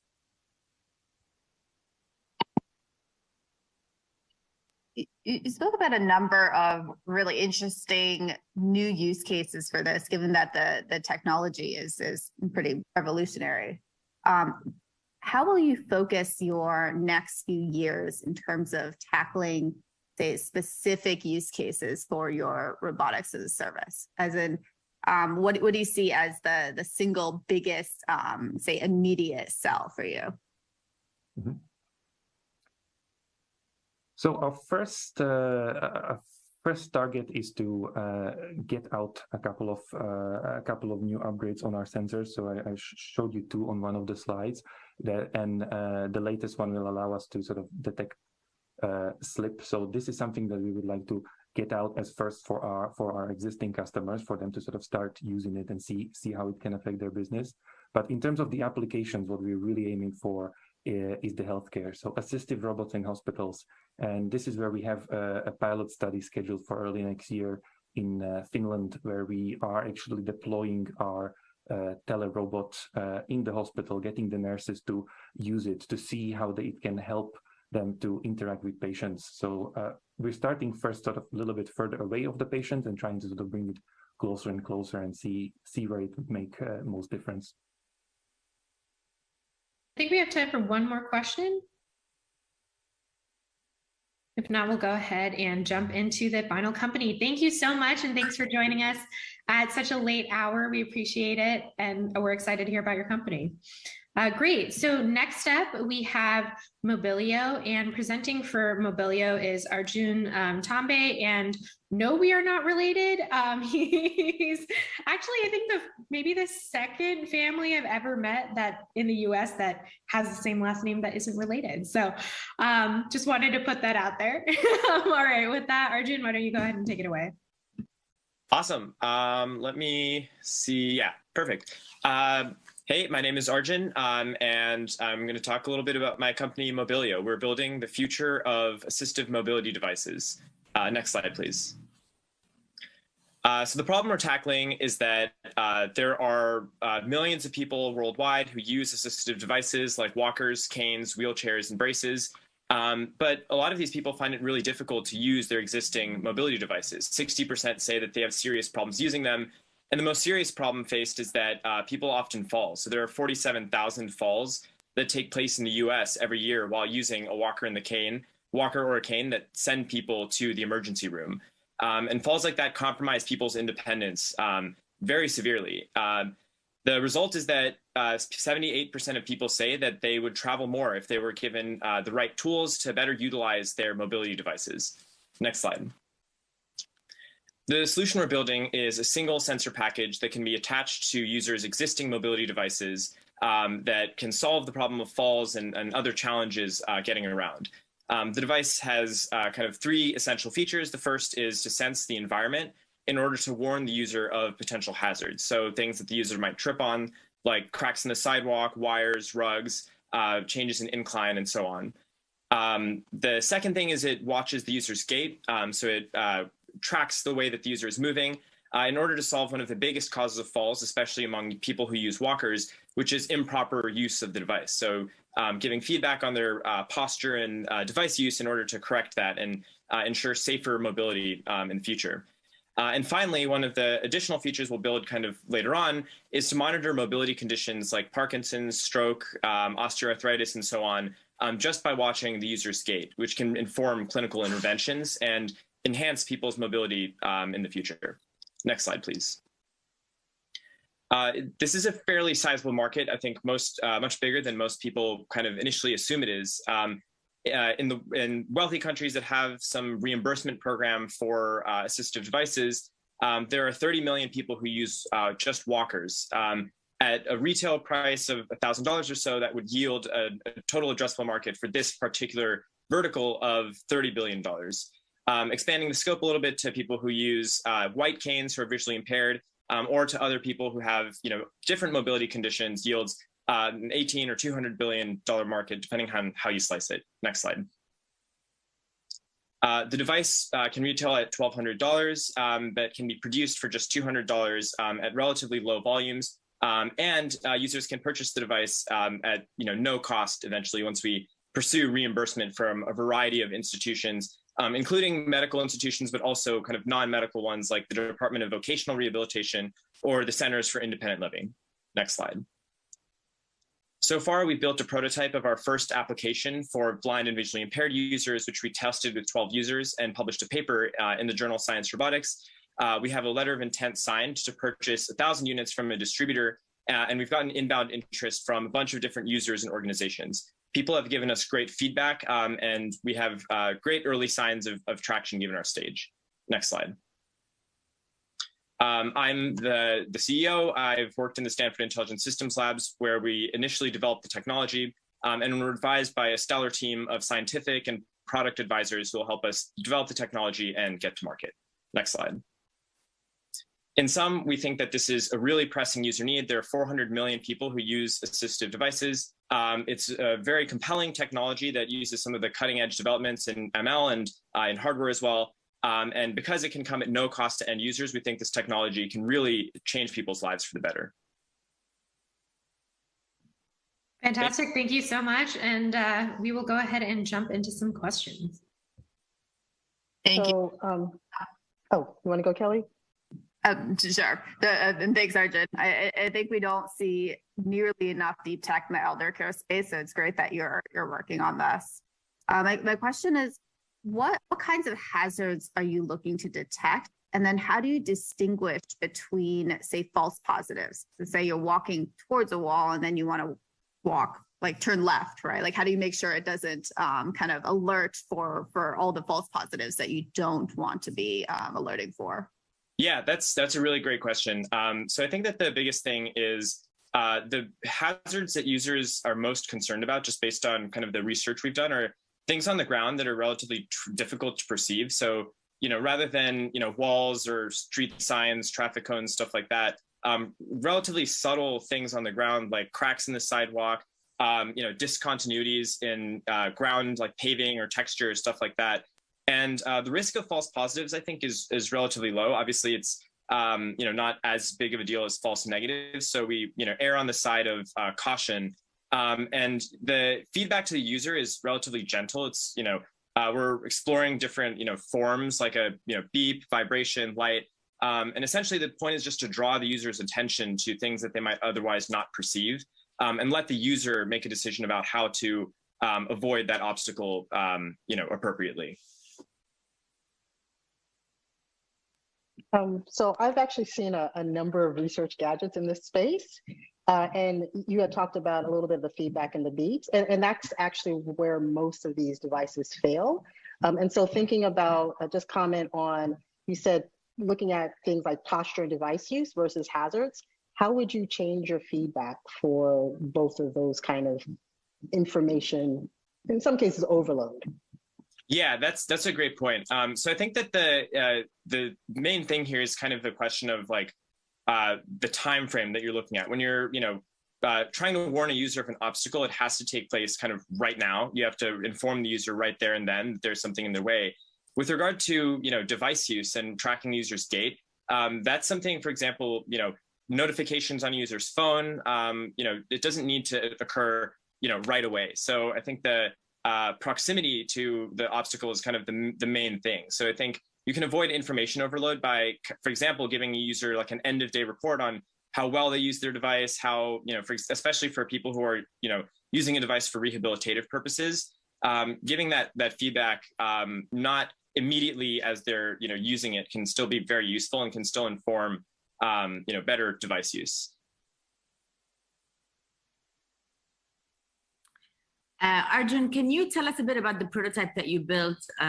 What is it made up of, and what are some tech investments that you're going to make going forward? Yeah, great question. So that device that we initially built was for the use case for people who are blind or visually impaired. So it's kind of a more involved, use, especially on the front of avoiding hazards and obstacles. The device used a LiDAR, which we eventually don't want to use at all. So we're, in order to reduce the weight, power, cost, so it had a LiDAR, it had a camera, it had a GPS, which eventually we can replace that with the GPS on a user's phone. And we tested it in a variety of indoor and outdoor use cases. We had people walk around in these mazes we constructed indoors, as well as a few routes, outdoors using GPS. That's good. Great. We have time for one more question before we hop off. Great. Well, with that, we are done with our pitch off today. A big thank you to all of the founders who came today to pitch their companies. It's amazing to see the breadth of impact that robotics can have in every and any vertical as well.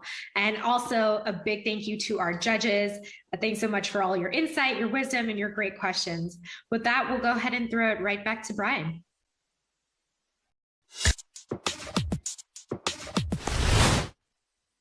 Coming up next, Dean Kamen has made a name as one of the biggest inventors in the past 50 years, from the Segway to iBot to the auto syringe. In 1989, he decided to give back with the launch of FIRST, an organization that promotes STEM education.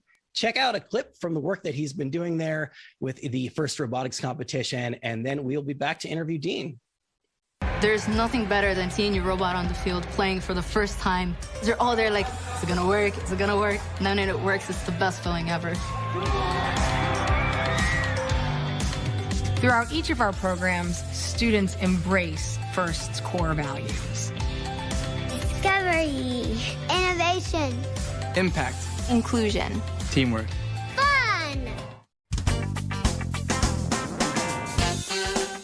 Hi, everyone. Thank you so much for joining us for TC Sessions Robotics. My name is Brian Heater. I am the hardware editor at TechCrunch, and I am extremely excited to be sitting here virtually with our guest. Dean Kamen needs no introduction, but I'm going to do a quick one anyway. He's an inventor who holds more than 1,000 patents. His projects include the Segway, iBot, and the auto syringe insulin pump. He also co-founded FIRST, an education initiative behind, among other things, the FIRST Robotics Competition and FIRST LEGO League Challenge. Dean, thanks so much for joining us today. Thanks for the invitation. Absolutely. So as I noted in the intro, you've been an inventor for several decades now. I'm curious how, if at all, your work has been impacted by the pandemic. So everything we're doing has been accelerated by the pandemic because almost everything we do is healthcare related. In dialysis, for instance, that population has been absolutely decimated by this. They're already fragile. They have to go, in many cases, to a collective place to get their therapies. We've been working on ways to give patients home self-administered dialysis. So you can imagine the pressure went up on that. We are working on so many other medical products, including a way to self-administer a vaccine without needles, without syringes, to go intradermally. And again, as you can imagine, the pressure's up to finish that. Our iBots, everything we're doing, our other drug delivery systems have been going crazy. That's got to be a hard balance to strike, that everything is accelerated, but they're, especially in the early days of all of this, I assume you have to move a lot of your work remotely. Has that been a challenge, that remote collaboration? So we have two kinds of people at DECA. Of about the nearly 900 technical and engineering people I have, probably about a third are essentially sitting at terminals, whether they're doing AI or writing code for controls or user interfaces. About a third of them can work remotely, can come in only when they need to interface. But about a third of them are in a machine shop, making tools, making molds, making parts. And about another third are in clean rooms, assembling things where they're side by side making these life-saving technologies, and they've got to be available. So we've spread people out. We put people on shifts that schedule them throughout the 24-hour period and the 7-day week to try to keep the densities down. We have enormously cooperative, enthusiastic people that understand the needed balance for safety, but the critical reasons to keep moving forward. And we've done pretty well with that. So more broadly, do you see the pandemic playing a profound role in technological innovation generally? I think if there is any living demonstration over the last couple of years for the entire global community to understand how critical it is to accelerate the pace of innovation, it's the pandemic.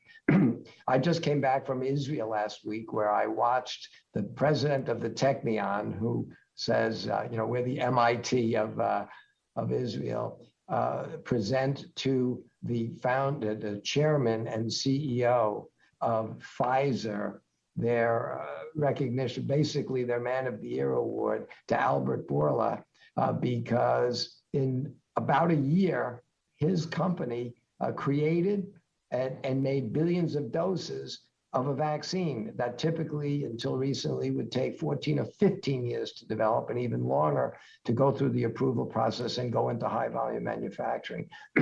Now, it wasn't that they started from scratch, but as famously Isaac Newton said, I can see so far because I stand on the shoulders of giants. I think the entire pharmaceutical industry is now standing on the shoulders of giants of the last 100 years, but still the demonstration that when properly focused, we can use technologies literally to save a global population should be a message to everybody, particularly kids, about where they ought to put their attention. Yeah, I think there's probably an important message here as well about being prepared for these sorts of things and not just reacting to them when they happen. I mean, obviously the reason why a lot of the vaccines rolled out as quickly as they did was because all of these firms were doing a lot of this research prior to the pandemic actually hitting. Well, I mean, again, to quote Albert Einstein, smart people solve problems, geniuses prevent them. And I think the clinical community, the technical community that's really, really sharp, that has foresight and vision, has been looking at the kinds of problems that could literally destroy life as we know it. And they've been trying to get ahead of it with better technical solutions in every field, whether it's energy, healthcare, cybersecurity, you name it. The geniuses are on it. So you announced your work with Army several years ago, and I think certainly this is what we would consider a moonshot. There were some folks out there who had some doubts about regenerative medicine generally.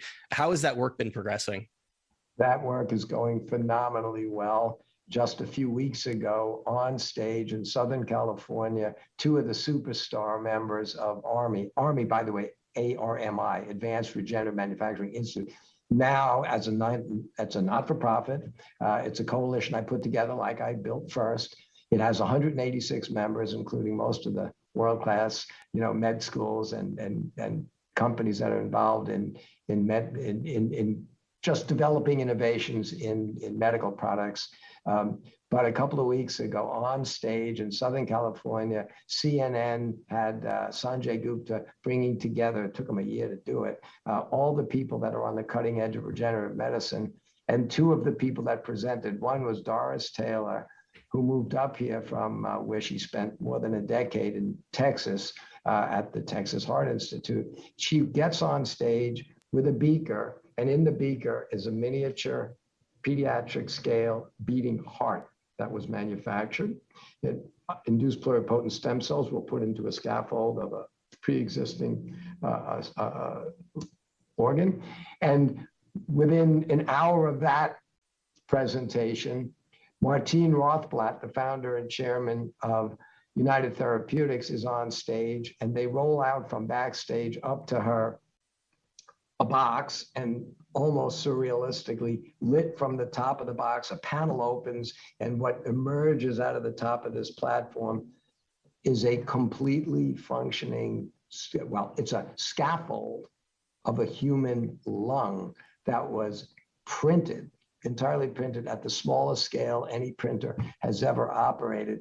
And she has been, in the last couple of months, able to keep a couple of humans alive under special permission, because these people are really, at the end of life.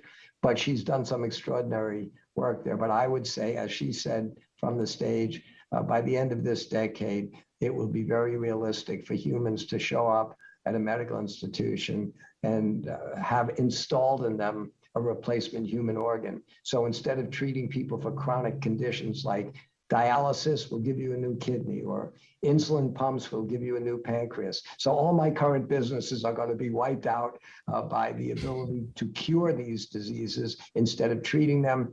But as I've told people for decades, you can't stop innovation. You have a choice. You can be on that innovation bus or you can be under it. And I want to be the one that puts myself out of all my current businesses.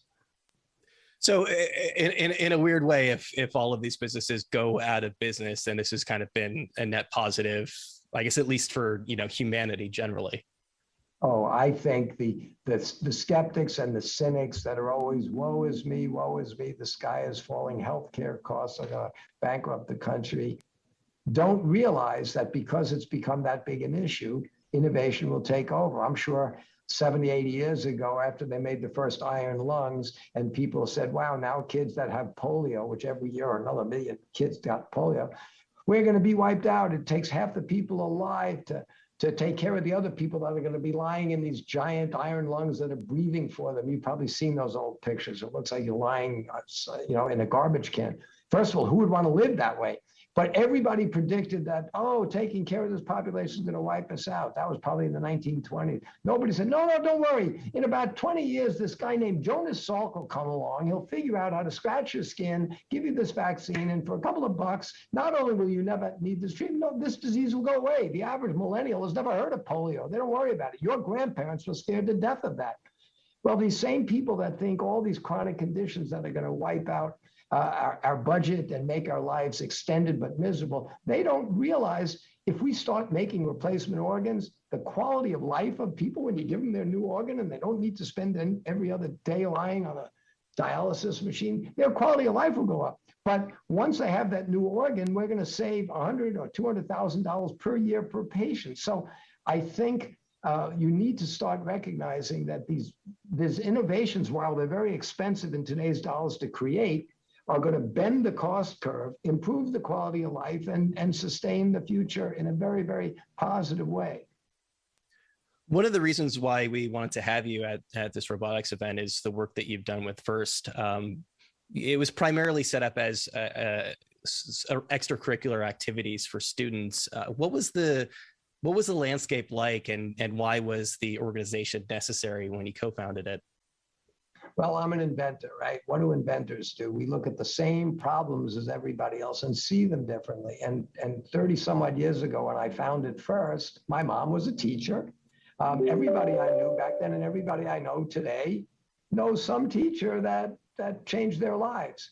But yet, conventional wisdom back then, and sadly even now, was we have an education crisis. And back then, the data showed, hey, we don't have any girls going into tech fields. We don't have many minorities going into tech fields. With the population changing, this country is going to fall so far behind the rest of the world in being competitive, being on the leading edge with our technologies. What will we do? And everybody decided it was an education problem. I said, you know what? Suddenly all the teachers in this country didn't become lazy or incompetent. It's not an education problem. It's a culture problem. By the 1960s and 70s, right after World War II, the greatest generation set up a country where their kids will have it all, and we do. And we invented things like leisure time. We invented all sorts of ways to convince kids life's supposed to be easy and fun. And we made superheroes out of Hollywood that come from the world of sports, the world of entertainment. We had the Super Bowl, we had the World Series, we have you name it. And I said, hey, wait a minute. If in a free country you get the best of what you celebrate, and we now celebrate baseball isn't just a national pastime, it's an obsession. When you look at the world of sports and entertainment, they've got loads and loads of superheroes and role models for kids, particularly women and minorities in entertainment and sport. Well, if you get the best of what you celebrate, we better start celebrating science, technology, engineering, inventing. Let these kids start developing that muscle hanging between their ears. And if we can get kids excited about how accessible and rewarding and fun technology and mathematics and physics can be, we'll solve our problem of these shortages. We'll develop a generation of kids that really want to be, world leaders in tech. And this country always becomes a world leader in what we focus on. We're pretty good at entertainment. Hollywood still is a big export industry. We're pretty good at sports, but not so much because of these cultural things. So I formed an organization built around the sports model. That's why I called it FIRST, for inspiration and recognition of science and technology. The word education isn't in there. Education's not our problem. If kids showed up for school as passionate to get on a varsity first team as a varsity soccer team, we'd all be happy. So I called it FIRST also because kids want to excel at sports. I've never seen a kid at a sporting event cheering, "I want to be second." So I figured they want to take math, pass, fail. They don't want to take physics at all. What are they going to have for careers? The future's every major exciting career opportunity is going to require familiarity and comfort with technology. And some of the biggest and most exciting careers in industries that haven't even happened yet are going to require expertise in science, technology, engineering, and math. So I formed this organization to appeal not to the kids that are already lucky enough that they got a professional, nerdy dad or mom. I wanted the whole population of the next generation to be as aware of how exciting the world of tech can be as the, frankly, elusive idea that they're really going to make money playing professional sports or being a big Hollywood star, because that's just not going to happen for well over 99% of them. So there's a sense in which it almost had to be extracurricular and sort of taken out of the context of the classroom in order for it to be successful. So kids won't go to class, or they'll take math, 45 minutes Thursday morning between phonics and spelling, 1 day a week for a few minutes, but they'll go after school for 3 hours every single day during this season to get better at football, or that season to get better at basketball. So I said, look, we're not competing for the hearts and minds of these kids with the science fair and the spelling bee. We're competing for the hearts and minds of these kids with the things that they invest all of their time and effort and energy and passion in. So let's use that model, make it aspirational, make it after school. Don't give them quizzes and tests, give them letters and trophies, and bring the school band and bring the mascots and bring, we said we're competing for the hearts and minds of kids. We know what works. Let's go do it. And now with 80 some odd thousand schools, 200,000 volunteer superstar mentors from all our 3,700 industry sponsors. We gave out something like $80 million in scholarships at the championship that we did in Houston at the end of April. We had, like 50,000 people show up for that. It's working. We are competing for the hearts and minds, particularly of the kids that most need to see this pathway to successful careers and successful lives, and to support this country as a world leader. The last time we spoke, we talked a little bit about automation and job loss, and I know that that's something that you've been thinking about and have very strong opinions on. You noted at the time that these technologies will ultimately create more jobs over time. But one thing that I've been really curious about and is how we can actually help the workers who lose blue-collar jobs in the short term. So look, every new technology always displaces something that it does better, or things we didn't want to do. Otherwise, that new technology wouldn't be adopted. But today, in the same way there are people against vaccines for some reason, I'm glad my grandparents let me take that polio vaccine. And there are people against technology. There's this just general level of skepticism about everything new and different, and people that are claiming that robots are going to put people out of work and artificial intelligence is bad, and that you talk to them and they don't understand anything. For instance, the only thing wrong with that concept, artificial intelligence, is it's not artificial and it's not intelligent. Other than that, it's a really good name for that. But if you said to somebody, look, it's not artificial at all, any more than your calculator that can multiply 7-digit numbers or find the square root of 14-digit numbers. That's not because there's a little mathematician in there. There's an algorithm. There's a piece of hardware. There's very well understood processes going on. And when the Industrial Revolution started and we made steam engines, we didn't call it artificial muscle. We said, no, we made an engine and it can dig a hole that 100 people couldn't do in a day. But all the ditch diggers in the world didn't say, no, I want to unionize and be against the Industrial Revolution and steam shovels. They probably thought, I'd rather be sitting on that machine driving it, doing 100 times as much work as I could do before, instead of backbreaking work that I'll have to end when I'm 20 years old. But they didn't sit there and say, but if it does as much work as 100 people, we're all going to be out of business except 1 out of 100, because people recognize that when you didn't have the power to do that. You built very, very small houses with very, very small holes under them. And you didn't build super highways that are 8 lanes wide across the country. Once we have a new technology, it creates new opportunities to dramatically expand what we all do. So yes, robots will be used to eliminate jobs so humans won't have to jump into that cesspool or into that hazardous waste site or into that burning building. We will use robots to replace people at things that are dangerous or that people don't want to do. But who's going to design and build those robots? Who's going to operate those robots? I mean, right now, there are probably more people designing and building and driving bulldozers than there ever were ditch diggers.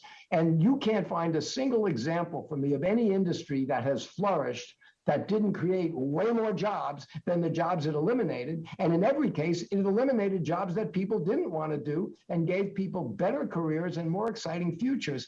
And we are just at the beginning edge of another industrial revolution that will be bigger in some ways than the one that brought us steam power to replace our muscles. We are bringing in power through things like machine learning and what we call artificial intelligence to expand the capability of people to do more. But we're not going to eliminate the jobs and have people unemployed. We're going to eliminate the drudgery and the repetitive stuff and give people exciting opportunities to create whole new products and whole new industries that we weren't thinking about when we started this process. When the Segway was first introduced, a lot of the contemporary media coverage focused on this idea of reinventing streets and sidewalks. And, you know, 20 odd years later, I'm curious what roles you think technology will ultimately play in forming the cities of the future. So when I started with that one, I said, we've got to get electrification. You don't want to be sitting, sucking up the exhaust of some 4,000-pound vehicle creeping along at 3 miles an hour in a city. Your cars are fine on the highway, but let's make small, quiet, efficient ways for people to do the last mile. By the way, if you look around now, in every city, there are tens of millions of little electric scooters running around. And oh, by the way, the idea that we're going to electrify all the cars 20 years ago, people laughed at that concept. And I wouldn't want to be somebody today that's designing, you know, the next generation of 8-cylinder overhead cam fuel injected anything, because you might as well go make buggy whips. So the world is moving towards electric technologies for transportation, and the world is going to continue to move towards smaller, more efficient personal mobility devices in cities and for pedestrian environments. And I think it's inevitable and it's exciting. You've always struck me as somebody who's really focused on the really big ideas, but you know, obviously a lot of times with these really big ideas come big failures. I'm curious, over the years, what lessons you've learned from your own failures. You don't have enough time to listen to all the lessons I've learned from all of my failures. Give me about 4 minutes worth and we'll be good. I would say the biggest thing you learn from a failure is that while that particular approach to the problem might not have worked, typically because you learn something that nature is cruel, or you know, maybe it's subtle. But the second law of thermodynamics never lets you cut corners. Newton's laws, they're always there. What I've learned from failure is go back and decide, was the fundamental goal wrong? That's why it failed. You succeeded, but nobody needs this. Or was the available technology and your systems integration and application of it wrong? In which case you've now learned enough, go try again, go use a different approach. So what I've learned from failures is pick yourself up, try again using a different approach. And it really doesn't matter how many times you fall down. If you fall down 5 times, but you stand up 6, it's okay. And in the end, you only need a win every once in a while to keep your confidence up and hopefully to give you the resources to keep going, even though inevitably you'll have failures. Let the projects fail. Don't let the people fail. Be responsible about making sure that you can keep the people going. I mean, people ask me, what are the biggest achievements in the aerospace industry since the Wright brothers? And you could say it's engines and it's rockets.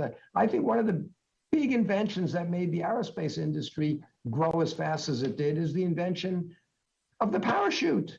As long as you have a way to recover from failures, let that design that didn't work down. save the people. And if you can then take risks that are reasonable and prudent and let systems fail, but let people learn from them and move on, everybody will be happy, and life will be a set of innovations that for the foreseeable future will always make life for the next generation better than it was in ours. And that should be all of our goal. And it sounds like, and this brings us nicely back to the beginning of the conversation, it sounds like part of being an innovator is being ready for the fact that at some point some new technology is going to eclipse you, and being prepared for that as well.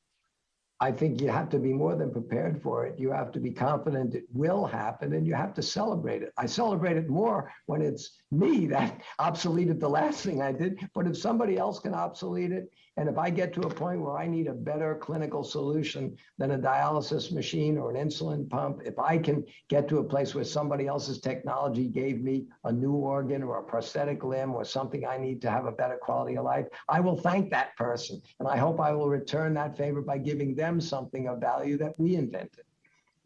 So you're going to hate me for giving this big question with 1 minute left, but as you look at a lot of the innovations that are over the horizon, aside from the work that you're doing, what most excites you?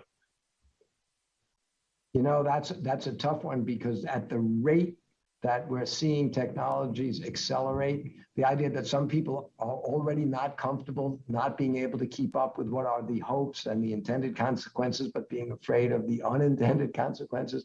As all of this is happening faster, it is getting harder and harder to predict at all what will be the next big industry or what will be the next big challenge. So that's why I say the most important thing we can do is take all the kids in this generation and give them the best possible background and experience and the tools to be adaptive, to learn how to deploy technologies in a meaningful way. That's why I think FIRST is just a microcosm of the real world of innovation. We give them a kit of parts and we say, you've only got 6 weeks. Do what an engineer would do if you had a career. And I think they learn from that, they get excited by that, and they're going to be prepared for a future with unlimited opportunities that they got to deal with. Great, Dean. We are unfortunately at time, but thank you so much for joining us today. You're very welcome. Thank you.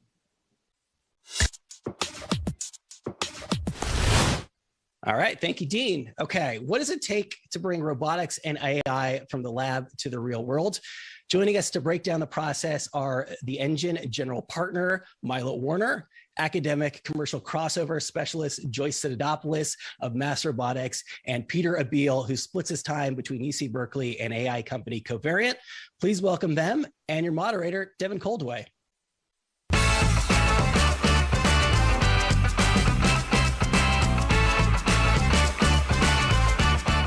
Hey everybody, thank you for joining us here today. What I'd like to talk with you about today is the process of going from idea or proof of concept in robotics or AI to a product that you can scale and present confidently. This is kind of a big topic, so I figured we could start with something more concrete, the sort of technical side. So what are some of the challenges that you have seen teams or growing teams, scaling teams face over and over in this process? I feel like maybe Milo, you've got a kind of a bird's eye view on this. Could you start us off? Yeah, for sure. There's probably two main pieces that teams face in going from kind of pre-production pilot build into mass production. And the first one really is adapting to the manufacturing environment. Your equipment isn't going to be as precise. It's not going to be as rigorously monitored. So just understanding how to adjust your process to be able to be precise in a less precise environment. I would say the second piece is all the cost down work you're going to have to do once you get into production. So a lot of people think, oh, I've got my final end product here. Now we're going to go to manufacturing. The reality is you go through a series of iterations once you enter manufacturing for cost down, and managing the ramp up and those changes at the same time are super challenging. I should guess so. Yeah, I would guess that manufacturing in general has to be a huge sticking point for hardware companies. Joyce, I know you may have some input on that. Do you have any strategies to suggest for doing this, making that transition without going back to the drawing board? Yeah, so Well, a lot of times they do have to go back to the drawing board, but sometimes you'll have a prototype that's working, but you have wires going into two sides of a board, and so when the technologists are designing the product itself, they just want it to work, right? They want the thing that goes in, and they want you to give you something that's coming out, or they want to use sensors, compute, and then actuate. But when you actually go to manufacturing, the manufacturer will say, we can't put that board on top of that. We can't assemble it that way. So you really, from the beginning, should be thinking about manufacturing and design for manufacturing. So it's always good to get a manufacturer involved early in the process. Gotcha. And Peter, you're on the software side of things now. How does that change sort of the challenges that companies face, or startups or founders face, in these early stages when they're changing phases? Right. So when I think about the transition from where I tend to usually start myself, or a lot of people I know start, which is in a research lab, and you're just trying to get a prototype working, and often you can write a paper that gets a lot of visibility and excitement for showing something for the first time it can work. And then you go to something in production that you want to make work, and all of a sudden, it's not the fact that you can make it work once that matters, as Milo was alluding to earlier also, it's the consistency, having it essentially always work. And so chasing the very kind of high nines of performance and reliability, I think is probably the biggest difference in terms of what I've seen myself and others busy with in a research lab in the academic environment versus in an R&D environment for industrial productionization. Gotcha. And in that changing phases from innovation to reliability and product market fit is sort of the next piece I wanted to talk about, the business side of things. And we can come back to the technical stuff too. But since you've mentioned this, do you find that that transition going into a more of a reliability mindset is difficult for people in academia, especially? Peter, you can sort of maybe continue that thought. Well, certainly when we started, particularly at Covariant, it was quite eye-opening that there is this completely different activity you get busy with, and I wouldn't say it's not research anymore. It still requires a lot of research and innovation, but it's a very different kind of research and innovation with a very different focus from what you're typically used to in academia. You're chasing the long tail of all the scenarios you haven't seen yet. How can you make sure that AI can handle all of them? Or how can you make sure that a combination of human and AI working together can effectively handle all of them? Because ultimately, it doesn't matter if it's AI just doing it alone or teamed up with a human. That's totally fine too, as long as it's effective, cost effective, and doing a really good job. And so that is a very big difference how you just think about the problem. And so yeah, that for us has been quite exciting and interesting. It's just a completely different way of working on R&D effectively. Mm-hmm. Joyce, Milo, any follow-ups there? Milo, this is what you were discussing earlier about going from an environment that's controlled to going to a new environment that's uncontrolled. And so really getting that reliability in an uncontrolled environment, right? Going from the lab and going from a test area to going out into the real world, you get a lot more variability, right? And unpredictability. So there's a lot of use cases and edge cases that you don't get in the lab, right? Milo, you have a comment on that? She's just like, let me just put some words in your mouth there. Yeah, for sure. I mean, it can be as simple as talking about adhesive if you're going to have a waterproof product. In the lab, the environment in the lab is very controlled. You're only using one batch of adhesive. You have very controlled temperature, humidity. So the viscosity of that adhesive is exactly the same every time you apply it. When you move to the factory, all of a sudden you don't have those temperature controls in place. You've got multiple batches. You don't know if one of the batches was exposed to high heat. And so all of a sudden the viscosity and the exact amount that you planned on measuring out to make that waterproof seal is all over the place. It's different. Mm-hmm. So that's just like a classic example that people face moving from the lab to the production environment.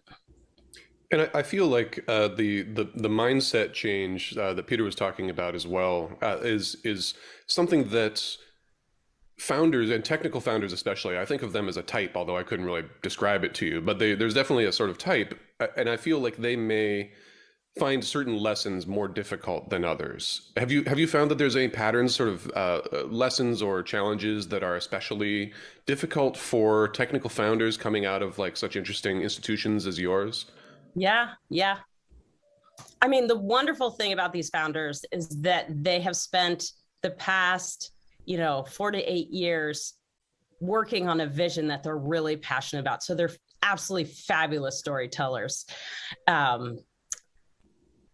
The part that they often face is that they need to build a big team, and that team needs to be just as strong or stronger than them.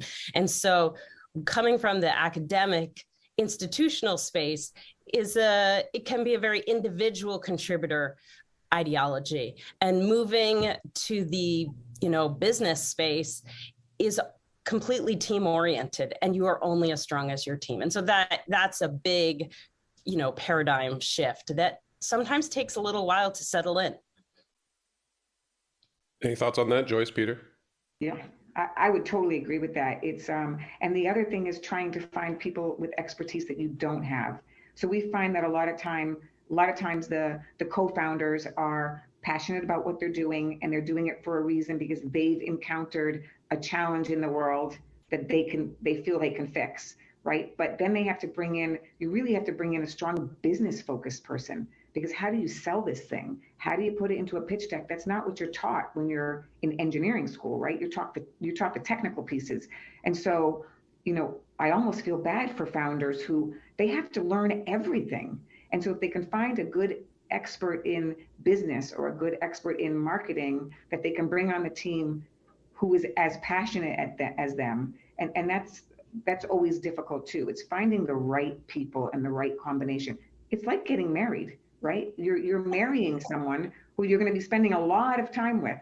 And so you have to make sure that you have the same goals, you have the same mission, you have the same work ethic, because you don't want, you don't want people to get aggravated with each other. That person's not coming in on a weekend and I'm dedicating my life to this.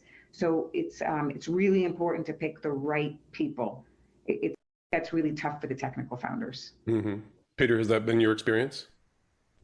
I mean, all this resonates, and I can share a very specific story of what happened at Covariant on this front. When we started out, actually, our first lead investor, Amplify, had a partner who they made available 5 hours a week, who had a ton of operational experience on the sales, business development side, many previous startups, where he had worked full-time, but now he was a venture capitalist, and he brought all that operational experience into what we were doing. And we quickly found that 5 hours we wanted more. We only got 5 hours as part of the package of being funded, but then we could hire him for more hours. And then over time, actually, we got him so excited to join us as our COO. And I think it's a great example of somebody who most likely would not have been in our natural network, but came our way in a way that actually it was possible to get to know each other very well for several months before we really started working full time together, but completely different set of experience and skill set, and so valuable. It's amazing. When I think about the founder side of things, I would say that perhaps the most important thing is, and this is often the case, but I think it's important, is have a natural curiosity for everything. Like not just being curious about the technology, be curious about, what's the best way to talk with customers? What are their needs? What's the best way to do marketing? What's the best way to do pretty much anything the company has to do? Because when you're curious about that and excited, it's much easier to attract really good people that are experienced in that space. Gotcha. Yeah, and I feel something you all already touched on, the knowing when to hire someone, a marketer, a CFO, a COO, or whatever. It's really not obvious especially to first-time founders, people straight out of grad school. They are working with their former roommates and stuff like that. Have you had to sort of infuse that kind of knowledge into them and say, like, look, here is when you need to hire a business person, because this is not a business. This is a couple of people working on a robot. Do you have to sort of drill that into people, or do you find that they sort of naturally discover that? It sounds like in Peter's case, you had a sort of serendipitous relationship, and that's awesome. Everybody should be so lucky, but I feel that there's certainly many situations when that's not the case. Yeah. Any advice for when to sort of make that happen? Yeah, I'll jump in a little bit. The engine hosts a program called Blueprint, which is basically something very similar to what we're talking about. It's a program for graduate students, postdocs, research scientists, faculty members, to really explore what it would look like to have these commercial opportunities. And as part of that program, we work with founders to help them understand, what they might need to do to mitigate technical risks or evaluate target markets, think about hiring, how to go about hiring, kind of all of those pieces. And so typically the philosophy I use is you want to hire in advance of when you actually need that skill set, right? So I think getting out there and meeting as many people as you can in as many different disciplines, and being super curious about them and what they understand and know. Opportunistic hiring is a great way to think about it. If you've got the money.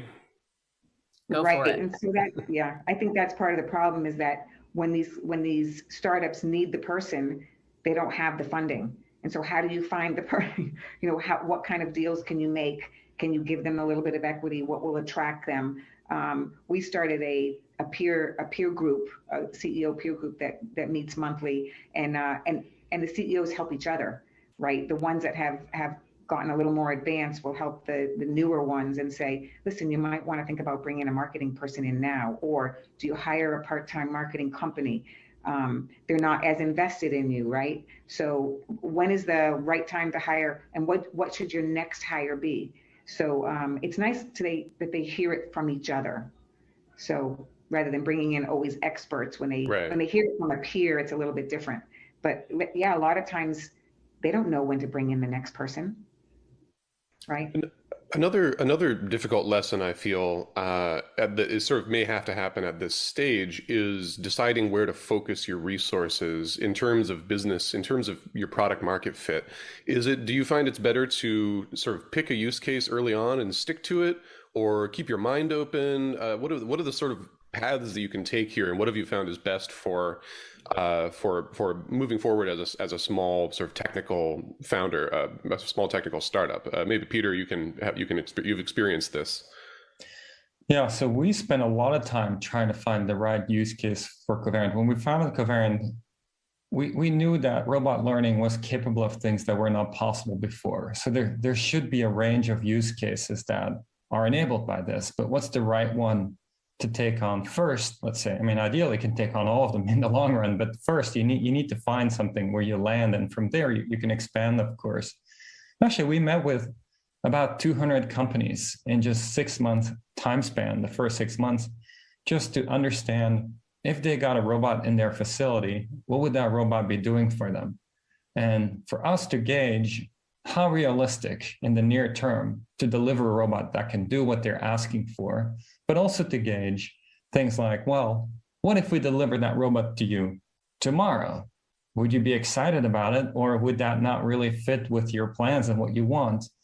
And so to us, that exercise was really valuable, because even though initially we started from robots that learn are going to have much wider capabilities than robots that are pre-programmed, from doing that exercise, we found that the warehousing space was a space where it was very clear that if you could deliver a robot today that does what people would want the robot to do, they'll be very excited to receive that robot and have the robot help out in everything that needs to be done in the warehouse.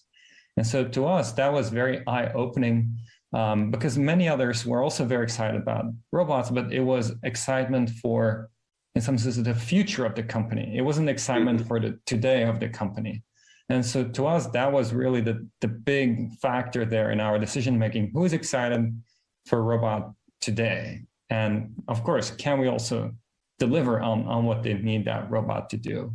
And so we spent so much time in it. The first half year almost for 2 out of the 4 founders spend 50+% of our time on just talking with companies to understand exactly what's the right place to start.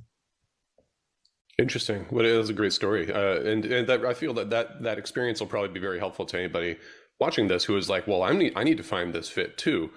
So, what about Joyce or Milo? You have some input on that? Maybe a different take. Yeah. Sorry. I'll just call on both of you at once. All right, begin. Joyce, why don't you go ahead? So I would say focus.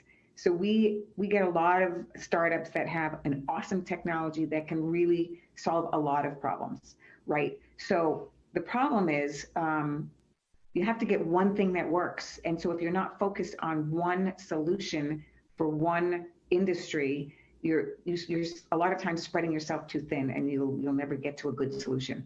So I feel that you should focus on one solution, get it working, get something out there that people are interested in, and you're solving a problem for somebody, right? What is the issue that you're solving? Make sure that there's a customer that actually wants that problem solved.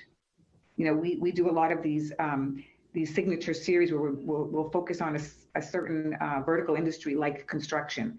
We bring the experts in here and they'll say, this is what our challenge is, the construction companies. And our startups will say, wow, that's a super easy problem to solve. We were solving this one. And they're like, we don't need that solved. So you have to really know what your customer, what their challenge is, and what they want solved and what they're willing to pay for. Get that, focus on one, get it accomplished. Then you have a story. Then you have someone who's using your technology. Then pivot to another case. But really, I feel that a lot of times, these technologies they can really solve a lot of problems, a lot of challenges, and really focusing on one first, getting one solved the right way is really helps with investment as well. Gotcha. Your turn, Milo. Yeah. It's a great point. I think the way I like to think of it as a platform. So think about your technology as a platform that could apply to a wide variety of businesses. I like to start at the beginning, solve the easiest challenge with a partner, right? So you're kind of using your partner to de-risk your technology. Once you've de-risked that technology, build on that and go farther. So an example that we had at Tesla was Tesla partnered with Toyota to build the RAV4 battery pack before they built Model S. Essentially, the Model S battery pack is built on the RAV4 platform, right? So Toyota paid Tesla to develop this battery pack, and Tesla used that money to build the platform by which the Model S battery pack was on, right? And then as we went down farther, we evolved different parts of the car, leveraging these partnerships. I guess that brings up a new potential problem, though, which is the question of maintaining your independence and equity when you partner early, or if you take investment early and guidance early. I feel like you run the risk of potentially losing that independence that early founders are, I'm sure, they feel very strongly about their vision for a company, and then they're like, okay, we'll partner with Bosch, and Bosch will help us out, and then suddenly you're working on Bosch stuff, and Bosch people are telling what to do. How do you avoid that situation, though? Milo, maybe you can, since you recommend this, maybe you have sort of a way to avoid that nightmare scenario. Yeah. It is certainly, you don't want to build a product for a large strategic, right? It's going to take you nowhere. I think you just have to really stay rooted in the platform and thinking about your long-term goals, right? Like, what is the long-term goal for the company? What are you going to be providing, right? And Tesla's vision is very clear, right? They're providing vehicles, low-cost electric vehicles. Well, let me ask this then. In a more general sense, maybe, and Joyce, maybe you can speak to this. How do you think a company should balance its equity and independence when you have these early partnerships, like when you're focusing, when you're partnering, when you're taking investment? How do you think a company should maintain its independence? So that's really a very personal thing, right? It's very up to the founders. what's their exit strategy. So if they're more interested in getting a technology off the ground and then selling and then starting something new, and that's their mojo, right? Then it's okay to lose a lot of equity early on, right? Or is it something that they want to build and continue building a company around this particular platform, right? Then you don't want to give it up. So it really depends on the personal preference of the founders. But it is a balance, because you need the income and you need the support of the partner. So you have to really balance how much of your company are you willing to give up. Yeah, and Peter, I imagine you can speak to this, having experienced it yourself and probably taken part in several of this process. Right. So there's a couple of things here. One thing that we always paid a lot of attention to was, are we learning from this partnership, right? Are we learning new lessons? Are we learning something general that we can imagine applies to a wide range of customers in the future? And so I think that's a pretty good metric, because in some sense, the reason you want to be deploying as quickly as possible is to learn the deployment lessons. And you find an early adopter who wants to right away try your technology. But then you really want them to truly try it. And I think that's another part that's maybe a bit more of a kind of a trap to easily fall into is a lot of the bigger companies, they have separate innovation centers.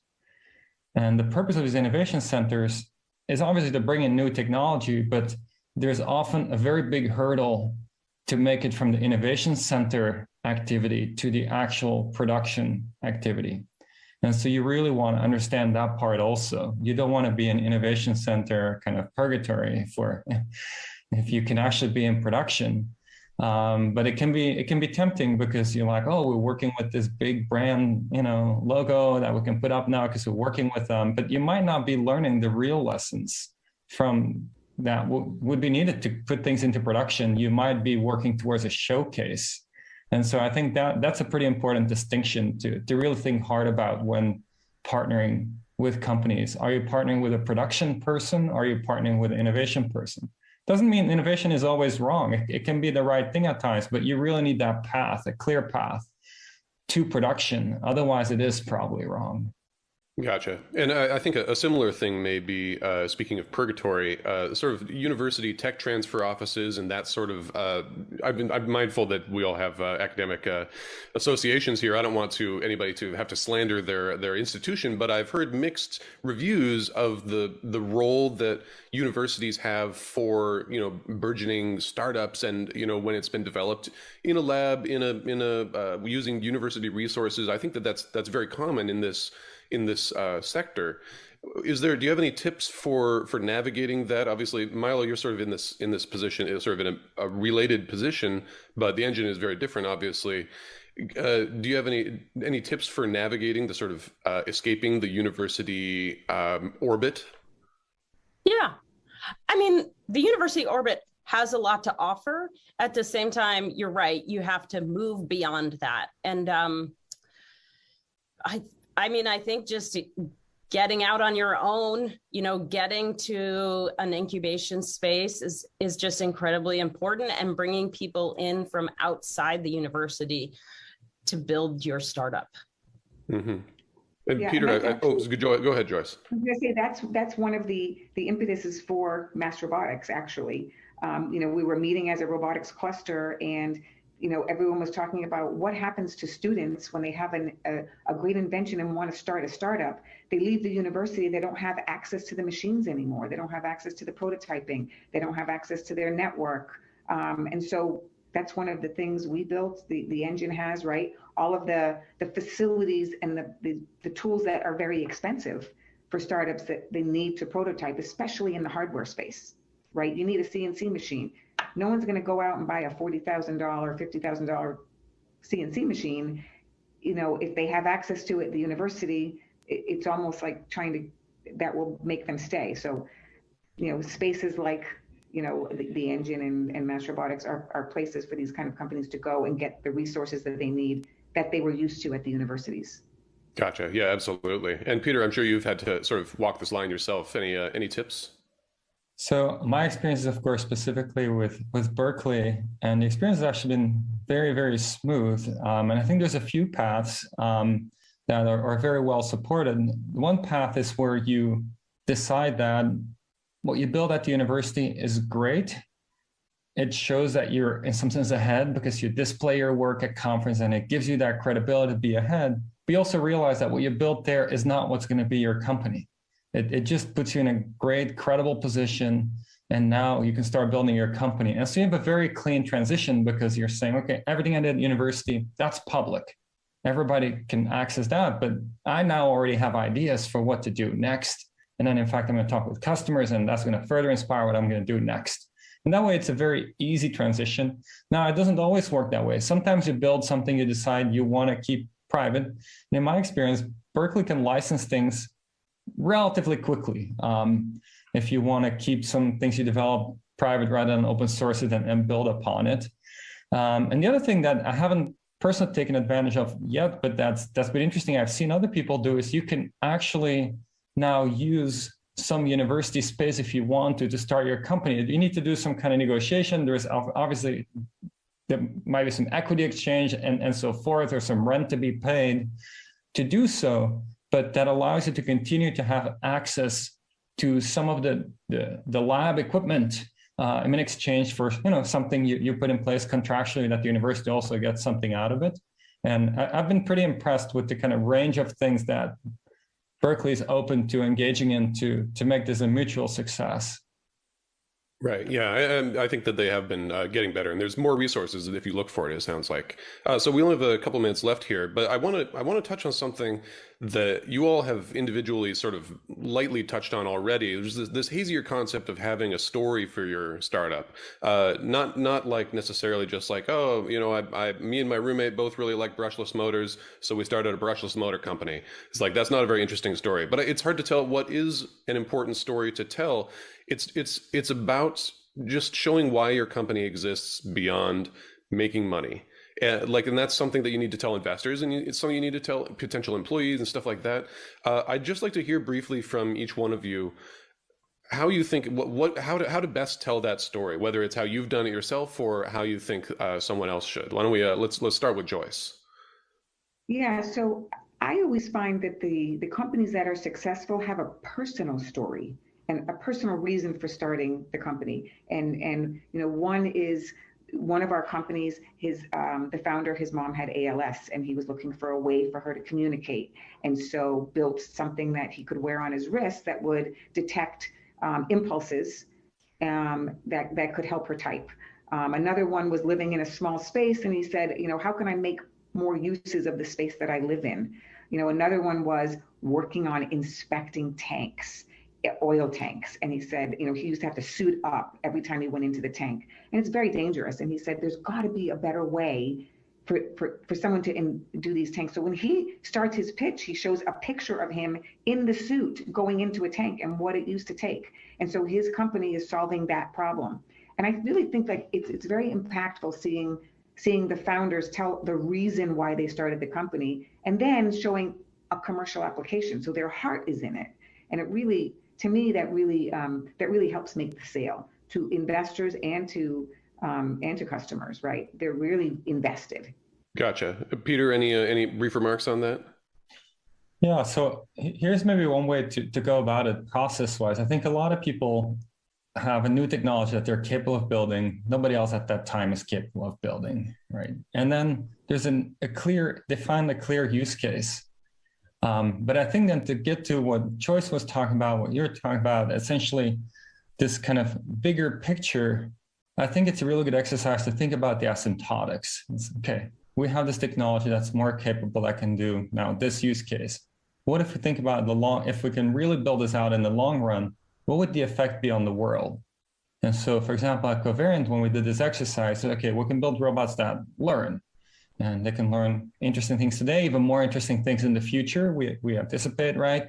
So what does that mean? And we go through the exercise. Essentially, our conclusion is that effectively, physical goods are very expensive right now because of manufacturing cost, actually mining cost or recycling cost, manufacturing, distribution. digital goods are almost free. You just kind of zip through your Ethernet cable or phone, whatever, you get the digital good. And so the asymptotics, in our mind, for more capable robotics is that digital goods and physical goods, essentially, they should both be really easy to get and quite cheap. And so for physical goods, for that to happen, the robots are going to have to help out to get us there. And so that's kind of the mission, is make the physical as accessible as the digital. Gotcha. And I know we're desperately over time, but Milo, if you want to throw something in there. Yeah. I agree with both points. First bringing a personal story to it, and second, thinking how it impacts the world in a bigger, in the big picture. Kind of the framework that I like to use is thinking about describing what reality is today, and then oscillating between what it will be in the future, and then coming back and saying, what are you working on today and how will that change the future, right? And then coming back and forth. And that oscillation is really a strategy used by a lot of motivational speakers as you start to look at kind of the framework by which those speeches are made up. Gotcha. Well, thank you very much. Very helpful. And I hope it was helpful to our viewers. And thank you all very much for joining us today. It's been an extremely interesting conversation. Thank you.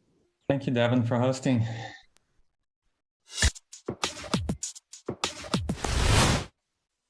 All right, we have speed networking now for all the developers in the audience. So if you want to talk about AI and robotics, head on over to the agenda to access that.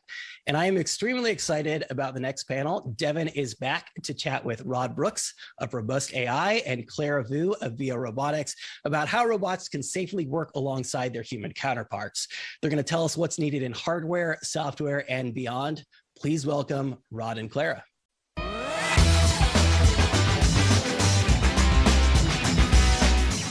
Hey, Clara and Rod, thank you for joining us here today. So I want to jump right into this with a more general question to set the stage.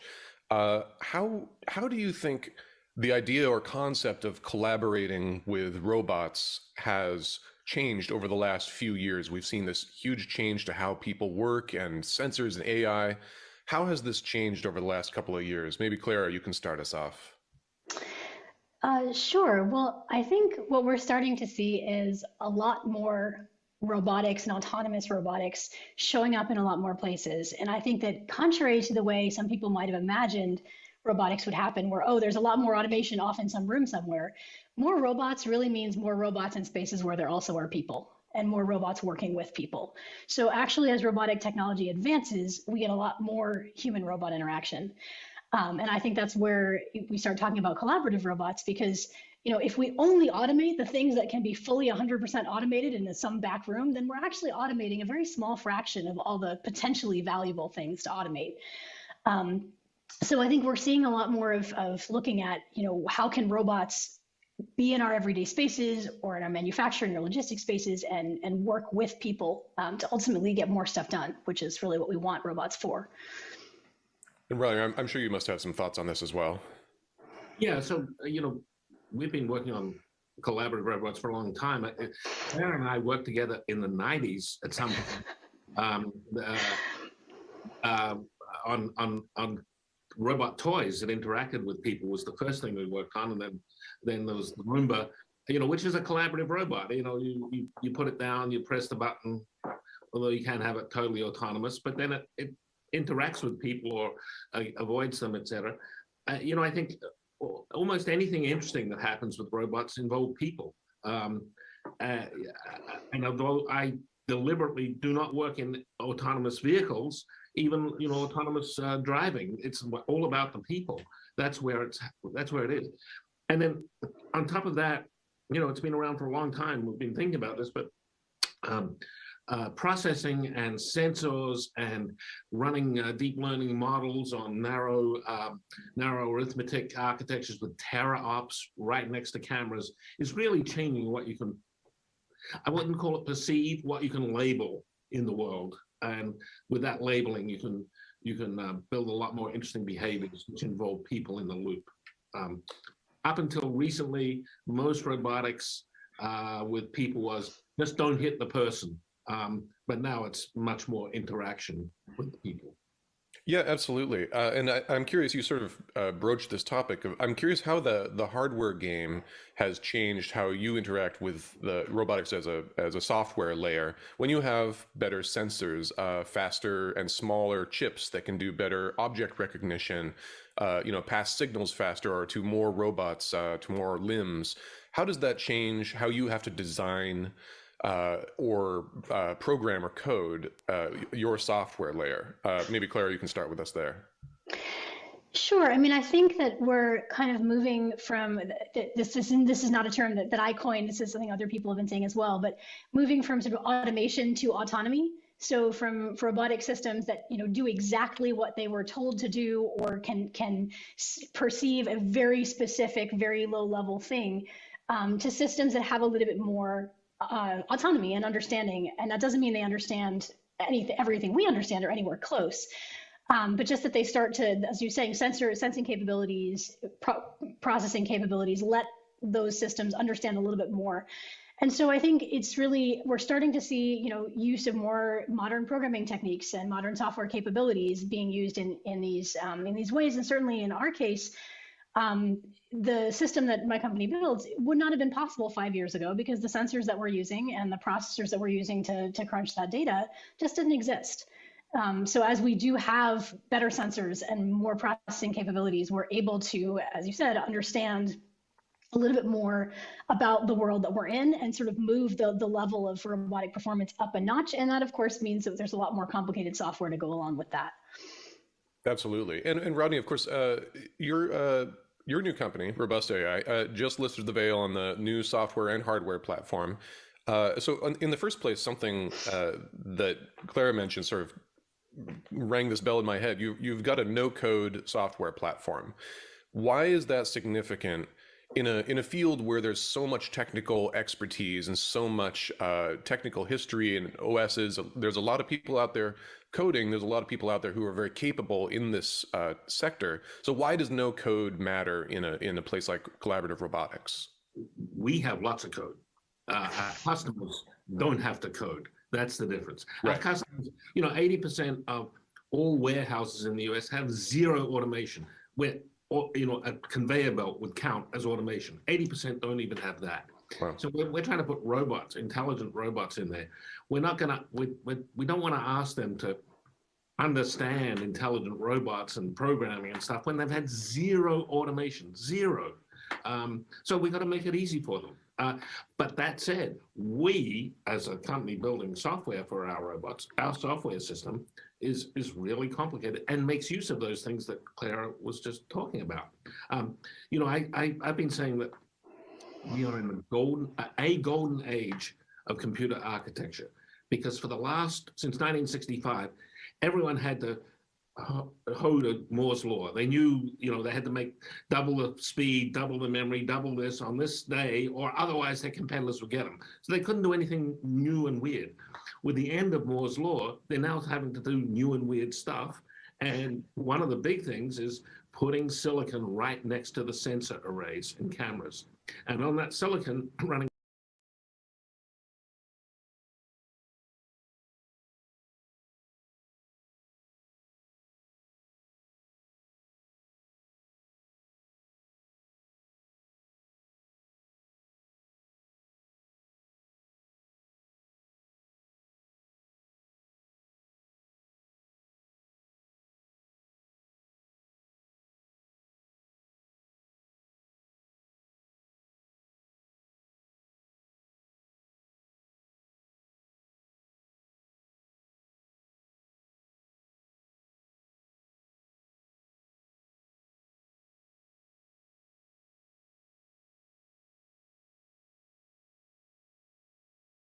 would get them. So they couldn't do anything new and weird. With the end of Moore's law, they're now having to do new and weird stuff. And one of the big things is putting silicon right next to the sensor arrays and cameras. And on that silicon, running teraops with multiple neural models, recognizing particular objects, recognizing people, recognizing the configuration of people, what they're doing singly, what they're doing as groups. And in our case, where we have mobile robots in warehouses and cell-based factories where there are people working. People aren't going away. This is to help them. The robots can be much more aware of people and what they're doing. Keep out of their way when necessary. Stay close to them when necessary. These are things we couldn't do 2 years ago. And it's because there's change in computer architecture. Well, And let then me just a whole different software system because it's at the edge. Absolutely. No, I want to sort of double down on that really quickly before I come to you, Clara. You said so this wasn't possible 2 years ago. Maybe this particular architecture wasn't possible 2 years ago, but it's not as if we, have been hearing about, Kiva robots going around smashing people all the time. Obviously, the capability of avoiding people or, behaving somewhat intelligently in a warehouse has been around for a while. It just enabled so much automation. But so can you just tell me what you really mean by what was possible? What is actually possible now that wasn't 2 years ago? I saw you make that face. Don't think I didn't see that. Yeah, I did make a face because it's nothing like what Kiva's done. Kiva's been great. It's been fantastic for Amazon, but it has relied on, you rip out everything and you build a new structure. So the Kiva robots, the stuff on the ground, they know exactly where they are. And they don't, Kiva robots, which is now Amazon, don't run into people because people and the robots are in different spaces. You partition the spaces. And that's what automation has been, partitioning people out of the spaces. And I know Clara's company is about having people near the robots. My company is about putting robots near the people that are already there doing their tasks, not getting rid of them, but providing assistance to them. So it's a different way of thinking about things. Traditional automation has really separated them. Gotcha. Yeah. In fact, as Rod was saying, the traditional Kivas, Amazon Robotics robots, the robots live in a giant cage in the center of the factory, and they don't allow people on the floor while the robots are moving. And I think what you're seeing is in the newer generation of logistics, for example, there's some other new companies like Six River and Locus in Boston as well. They're taking an approach to logistics that's actually much more collaborative, where you have people and robots in those same spaces. And as Rod mentioned, specifically for Veo, what my company is doing is, so far those collaborative techniques have relied on not having robots that are very, very dangerous. A no-code deployment setup. And in our case, there's another layer on that, which is that, as I mentioned, we have a functional safety system, which means that you can't have people, coding on the fly, but you have a configuration that's locked in, and that's then, proven to be safe. But I think, the people that deploy, as Rod was saying, the logistics in many cases had very little to no automation. We are doing some deployment in logistics, but also in manufacturing, where there's been a lot of automation, but it's generally the systems integrators that are putting that automation together have an electrical or a mechanical engineering background. They're putting lots of different components together.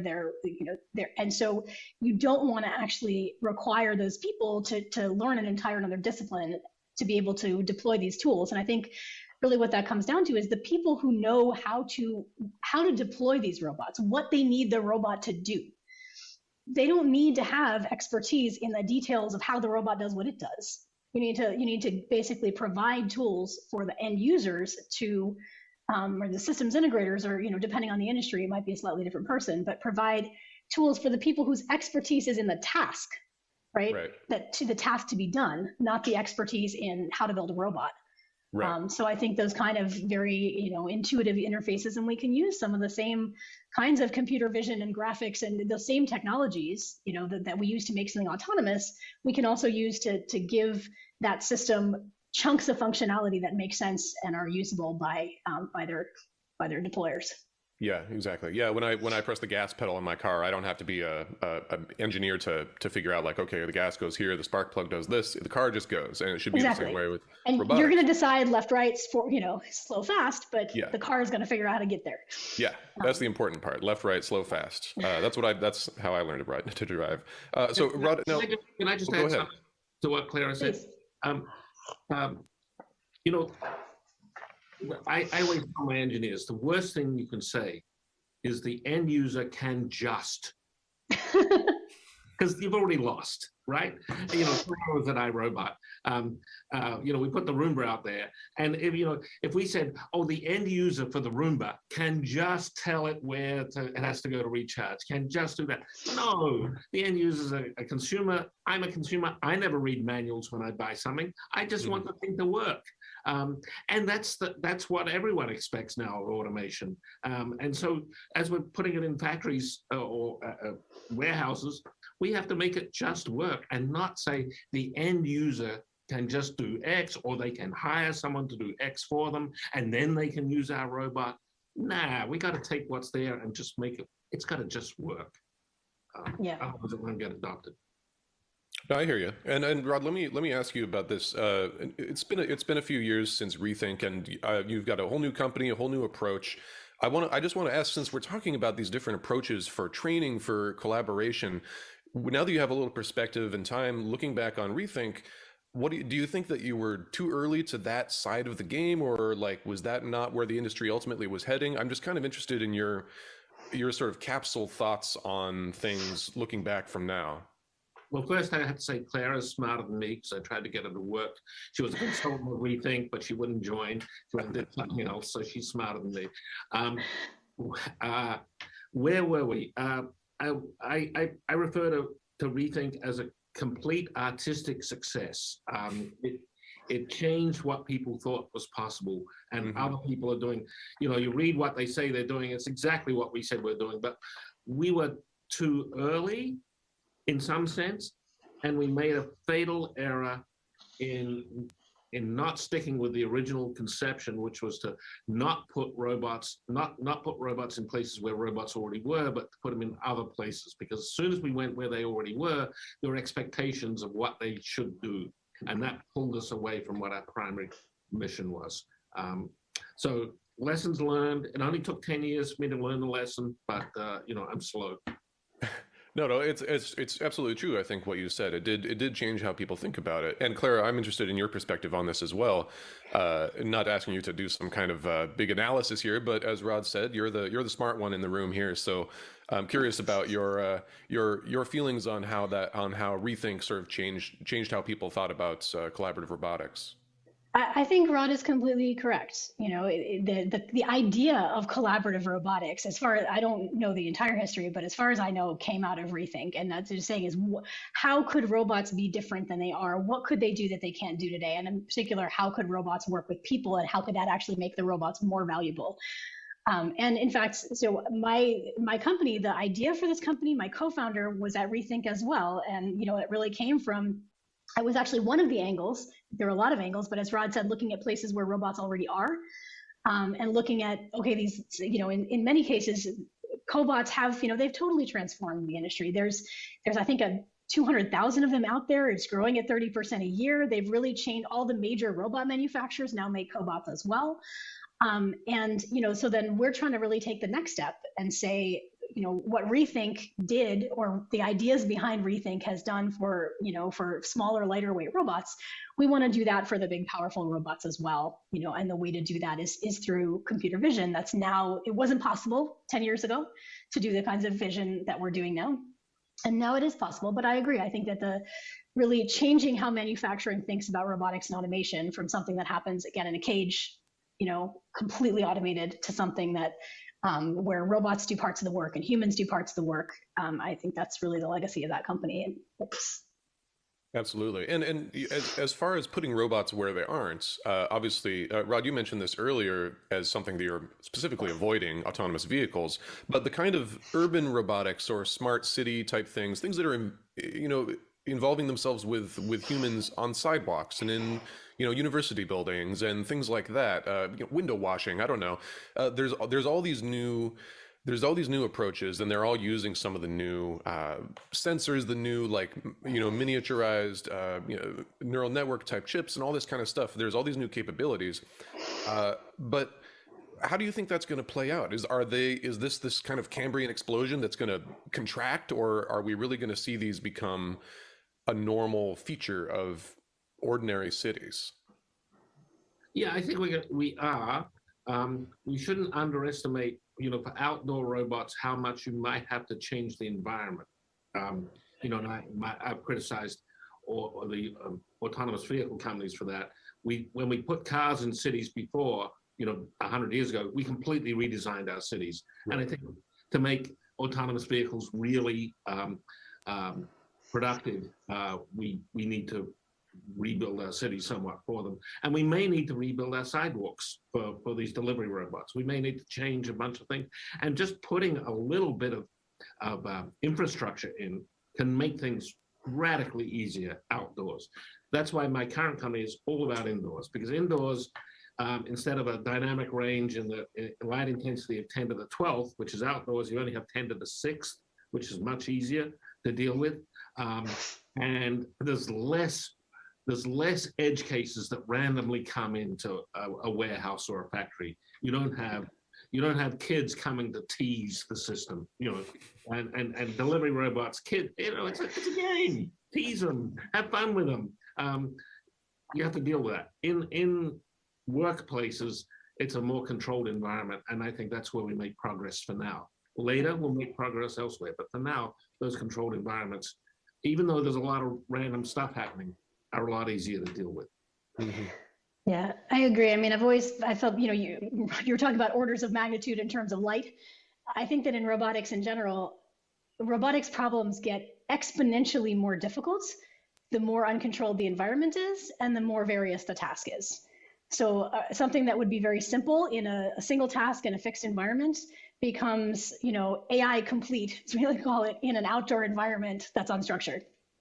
And so it's not just a little bit harder. It's not just, well, you have this today and, in a couple of years, you'll have that. It could be decades harder. And I think that especially I agree that the real automation can be so valuable in industrial structured environments right now, especially because often those industrial environments that's where the hard work is happening. That's where a lot of the big things are being moved and operations that humans can't do are happening. So not only is it more tractable, it's also in many cases more valuable to really be looking at. And it's interesting, in the Boston area, I've noticed, 10 years ago or 20 years ago, there were a lot of people working on all kinds of different robots, home robots, personal robots, et cetera. Most of the Boston robotics companies now are working on industrial applications. And I don't know, Rod, are you bringing the gospel out to the West Coast now? But I wonder if we'll see. Yeah, there's some wacky stuff happening here. Do you care to elaborate? There's a lot of hype and a lot of overpromising, and it has been for autonomous vehicles or self-driving cars. The belief that we've seen one demonstration, so there'll be 1 million of them on the road next year, which we've heard again and again and again from one particular person. But lots of companies are just overhyping and misunderstanding what it takes to go from a successful demo to deployment at scale, especially in unstructured environments. Right. Scaling is always hard. Scaling takes a long time, and I think the companies that are really going after industrial and warehousing understand that. It's the companies that have just discovered that they can do something that looks smart and think, oh, scaling's no big deal. Because often in software, scaling hasn't been a big deal. But when you have physical stuff, the economics and the number of edge cases is totally different, and it's a different sort of problem. Well, so let me ask you this. You've mentioned, both of you have mentioned logistics and industrial industries as being where the growth has to happen first. And I feel like we're probably going to see a few years of rapid growth in U.S. manufacturing industry and logistics to shore up sort of our end of the supply chain as all that's sort of failing and reinventing itself. What kind of opportunities do you expect for companies like yours? Clara, can you tell us, do you have a lot of inbound from people being like, wow, we're building 10 factories instead of 2 over the next decade? Yeah, I mean, I think, we're seeing basically supply chain diversification. And I think for Veo, for a lot of people, this is sort of a new idea, I think. But for us, we're seeing an acceleration of a trend that's been there for quite a while, actually, to manufacturing needing to be, you can't just have one place that makes the thing. You have to be able to make the thing in a lot of different places, and you have to make different things. So that need for both productivity, which is very important in higher income, locations, and then also flexibility, that you don't know what's going to happen tomorrow. And those are both places where that, human robot collaboration, you get the flexibility and judgment and of people that can change what they're doing on a dime, and then you also get that productivity enhancement from robotics. So I think that those are, trends that we were seeing already that are really accelerating because of a variety of global events that have made it really clear that we need to be more resilient on the supply chain side. Yeah. Yeah. Any thoughts on that? I'll add to that. Clara was talking about the manufacturing supply chain, but the logistics in warehouses, you can't outsource that to some other country. It has to happen locally. And the trend we're seeing is people want shorter delivery times. And so the small warehouses in cities become more important. To get a 2-hour delivery time in a city, it can't be way out of the city, 100 miles away. It's got to, where it can be an enormous warehouse. It's got to be a small warehouse, and lots of them spread throughout the city, more specialized. And they don't have any automation right now. So that's why we're going after that. And then as we did that, cell-based manufacturing and other people say, hey, we can use exactly that solution. We have the same sorts of problems within our cell-based manufacturing facility. So yes, we're also riding on the tail of manufacturing back in the US, which, by the way, was the whole point of Rethink Robotics in 2008, when it was called Heartland Robotics. It was meant to reinvigorate the heartland of the US in terms of manufacturing. In that sense, we were a bit too early. Ahead of the curve again. Well, let me just beyond logistics and manufacturing. We only have like a minute left here, so I just want to hear you talk about a little beyond those industries. Both of your companies now seem like they would be a perfect fit for some other things, like in hospitals, long-term care facilities, this kind of moving into that space where you have to take care around humans, but there's also huge benefit to automation or adding something in there to help with caregivers and stuff like that. Do you see your companies as entering those spaces anytime soon? Let me just say, elder care in all its forms is an enormous growth industry across the planet because populations are getting older. I don't want to be too early on that one. Right. But eventually. And Clara? Yeah, I mean, we definitely have had some inquiries about, the applicability of our technology to, medical robotics, for example. Right now, I think there's enough in the industries that we're focusing on in, manufacturing and automotive and durable goods and consumer packaged goods and logistics. And that's actually a growth area for us as well. I can't see us changing that focus anytime soon. But I do think in the long run that these kinds of thinking hard about how people and robots work closely together, and in the case of a medical system, even more closely together than they would potentially in a factory. I think those are all long-term directions for this kind of technology for sure. Absolutely. Well, glad to hear you say it. I'm looking forward to it. We are out of time. In fact, we're plus 40. But thank you very much for joining us. Your answers have been very helpful and insightful. Thanks again. Thank you. Thanks.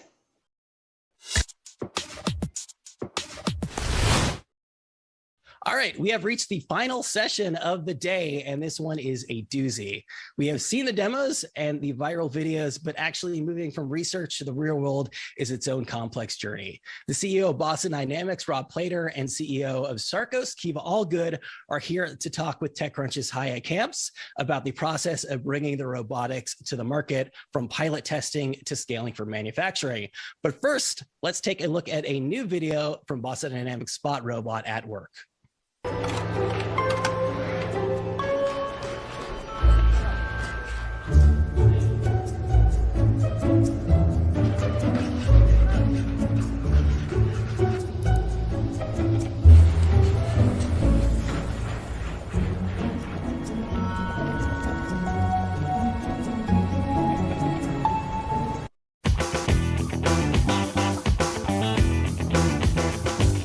Hello there, I'm Haya, and I'm one of the writers here at TechCrunch, and I'm joined today for a really interesting panel session with Kiva from Sarcos Technology and Robert from Boston Dynamics. So glad to have you both on this panel to talk about how we're going to put robots to work out in the real world. I have loved what both of your companies have been doing. And I think it would be really interesting to start with a quick introduction to yourselves and the kind of robots and robotics you're working on. Kiva, would you like to go first? Of course, thank you. Well, I'm excited to be here. I always love to talk about my favorite second human beings, which are robots. So again, Kiva Allgood, and I have the fortune of leading Sarcos Technology, and we are a robotics company. We have 3 flagship products. We have an exoskeleton that really partners with the human to allow it to do things it can't do normally. So we have what we call the XT, which is a teleoperated, really highly dexterous product that sits really on anything. So think about any task at height that's super dangerous. So we have a robot that can go up there and do that task while the operator sits, inside or in comfort. And then we have a 6-arm, which is the same thing. And it really allows you to do dexterous operations and takes humans out of harm's way. So we like to say we do the dirty job. I love that. The idea that we are now in a world where exoskeletons exist makes me so happy. So I look forward to delving into that a little bit in just a moment. Come to Salt Lake City. We'd love to have you. I'll be right there. I'll be running around with a suit on. Robert, Boston Dynamics, you've been doing all sorts of amazing stuff. Would you like to introduce yourself? Yeah, I'm Robert Plater. I'm the CEO of Boston Dynamics. I've been with the company really since its founding. We have 3 robots that we're building and selling right now. We're selling 2 out of 3. Spot is a mobile quadruped robot that is being used for industrial inspections. It's really the first legged walking robot that's become a product for industrial uses. Stretch is a mobile case picking robot that we're building specifically for the logistics industry. The first use case will be unloading trucks and containers full of boxes. The third is a research platform that we call Atlas. It's a humanoid robot. And we're using that to continue to push the boundaries of mobile manipulation, which like Kiva, we think that manipulation is particularly important in forward-going use cases. Yeah, that's amazing. So Boston Dynamics in particular has been showing off these robots for a while, and I feel like you both are like kind of shifting gears a little bit into actually shipping to customers and getting these out into the real world. And I'm really excited about how that has been for you guys. Like, what has that been like to go from kind of a fun prototype type company to like, oh, we got to ship these things and actually get them into customers' hands? What has been the biggest shift there? It's a huge shift. One of the biggest ones is we've gone from about a 100-person company, which was the R&D company, proving the technology. We're currently 500 people because we've built out all this additional functionality, services, supply chain, manufacturing, enlarging our finance teams, really all of the above, because there's so much more to actually building and delivering a product than getting the first prototype to work. Yeah, for sure. Yeah, I mean, I'll double click on that. Clearly there's the expanding your repertoire as it is from just testing, but it's also a different mindset. It's also shifting the engineers, because R&D engineers who love just to prove out and continue to iterate don't love putting their pencils down. So as you expand the organization to be able to support going to market with sales and finance, as Rob mentioned, you also have to make sure that you've got the right mindset in the engineering side of the house. And that's a big transition. So it's really hard if you've spent 20 years building a robot, it's your baby, and you want to keep, making it better, not necessarily, saying it's as good as it's going to get. So I'd say that's probably one of the biggest mind shifts we've had to deal with. And one of the challenges there, we're really trying hard to both build and deliver products and maintain that R&D edge to develop the next generation of things. And I think as Kiva is alluding to there, that can be tough to do inside the same organization because there really is a different kind of mindset. And so that's why we have Atlas here. That's why we still have research projects that we're doing while we're also trying to deliver products so that we can really kind of keep both kinds of employees interested and engaged. Yep. Yeah, and I imagine also when you're kind of in the earlier stages of building new products, building new prototypes, when you're out there showing it off, there will be an engineer with the robot. And presumably, as it's getting shipped to customers, that's actually shifting a little bit as well. It gets shifted more to the customer to run it and stuff. And does that? I have kind of a curiosity around whether that shifts how your customer service operates as well, because obviously now the customers are running the robots themselves. Oh, 100%. If Rob touched on just maintenance and servicing. So clearly you can't send an engineer out there with every product. So you have to have a diagnostic set. You have to have diagnostic tools.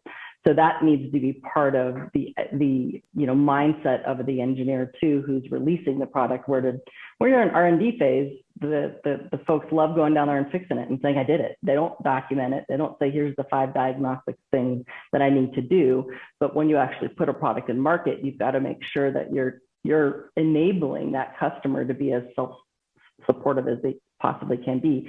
Even though robots are, they're complex things, you can do a diagnostic, you can have a test kit, you can do all these things, but those things come later in the product development cycle.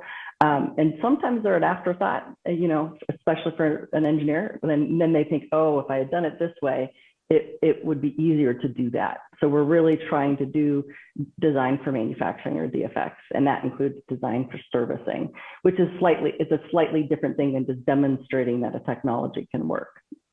And what we're finding is that it also is forcing us, because the customer needs to be successful with the product, more of the solution needs to be built into the product, making it easier for the customer to access. Yeah. So when you have engineers, you can make a robot do almost anything. But if you're going to have the customers do it, you kind of got to have it all working together in a way that makes it really easy. The out-of-the-box experience just works. And that means you need to understand the actual application and build the connecting infrastructure to make the robot actually deliver value. Yeah. 100%. You also mentioned the scary S word earlier, supply chain. Obviously, we've had a couple of years of it not being a lot of fun to be in hardware. Have you guys been bitten by this at all? Oh, for sure. We're able to build and deliver what we need to, but we're definitely paying premiums, and everybody's having to work double time to just find the material. Yeah, we're not immune, and especially if you think about even something like anodizing. So the supply chain has been impacted across all the way down into the industrial. So you're thinking about getting tools. Something that used to take 4 weeks is taking 40. And so you've just got to really think through that and make sure that you're doing a really good job of proper planning and, looking for alternatives. But it's definitely had a huge impact.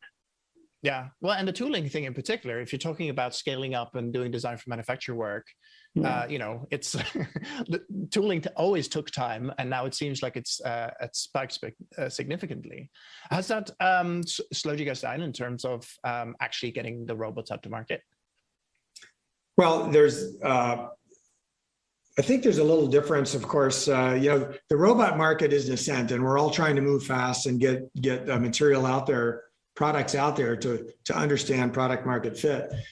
Whereas in the automotive industry, they can spend 5 years designing and refining and really making something reliable. I think we're finding, we want to build it and get it out there and get feedback from the market quickly.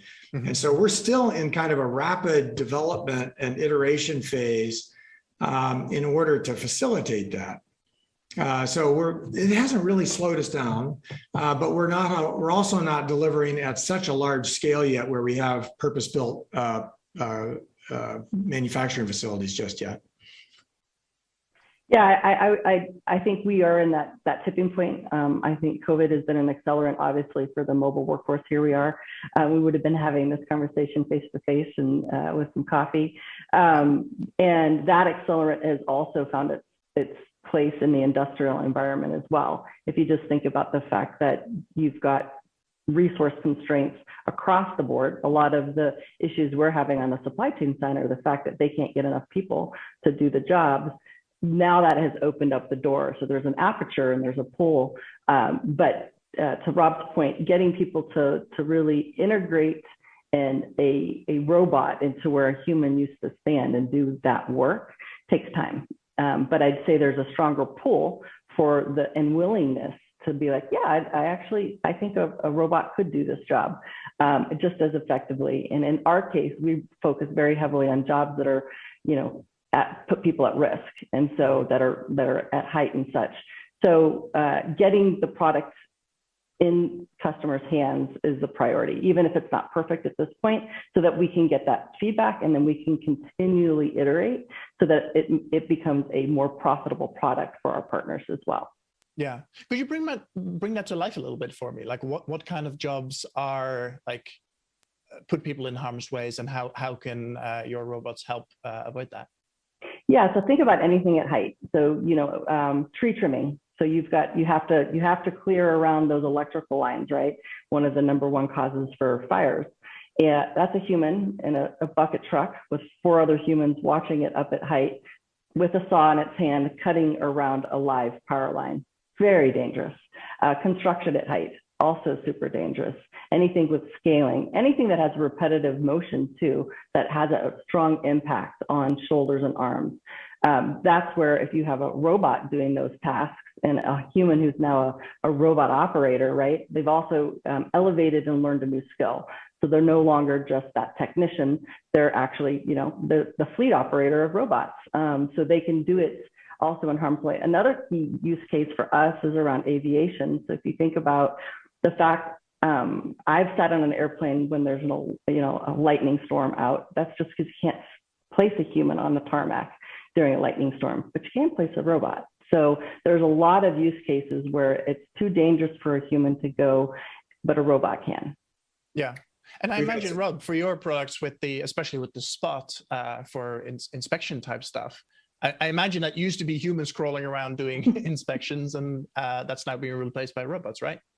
It's both. I think, as Kiva suggested, some of the best applications are one where there's a safety issue. So, for example, measuring radiation inside a nuclear power plant is a common application. Some utility companies and power companies are using Spot, for example. There's a dangerous event when you need to disconnect, high voltage, high power equipment. Can generate an arc flash, and it kills hundreds of people a year. And Ontario Power Generation just used Spot and proved that they could do that power disconnect with our robot. We've also got police and safety customers who are using Spot to explore chemical, biological, CBRN, dangerous environments. Maybe there's fentanyl. So I just saw a nice report from a customer where they're using Spot to explore, a drug den and find out if there's drugs inside the building. So there's lots of cases, and anytime there's a safety issue, that really drives the value from the customer's point of view. Yeah, 100%. Are you guys finding that you're surprised by the kind of applications that your customers want to use the robots for? I love discovery sessions. So, that's really, I think, the critical point for both companies is getting the product in customers' hands. That's the aha moment. So the lightning example I gave you was the aha moment when we had the ops team from one of the larger airlines, and you see it in their eyes, like, oh, whoa, like, and they start doing the math and they start doing the numbers. It's cool technology, but for a lot of our partners, if it doesn't help them make money, save money, or come up with a new process that keeps people out of harm's way, there's not a ton of value. And so they have to really be able to understand, how is this product really going to enhance my service, my product? And they're very, very mindful of that. But there's a lot of, you literally can see it in their eyes when they figure it out. And that happens when you get on site and they start to use the product and they start to understand the impact that it can have. A lot of the applications we're working on are what we expected. For example, our stretch robot's going to unload, boxes out of the back of a container. And, that's going to be a home run product for sure. Every time we show it to customers, they're like, okay, when can I get it? They understand the need. And so that's when you've got a great product. When you understand the value, the customer sees it, you just got to get it built and reliable.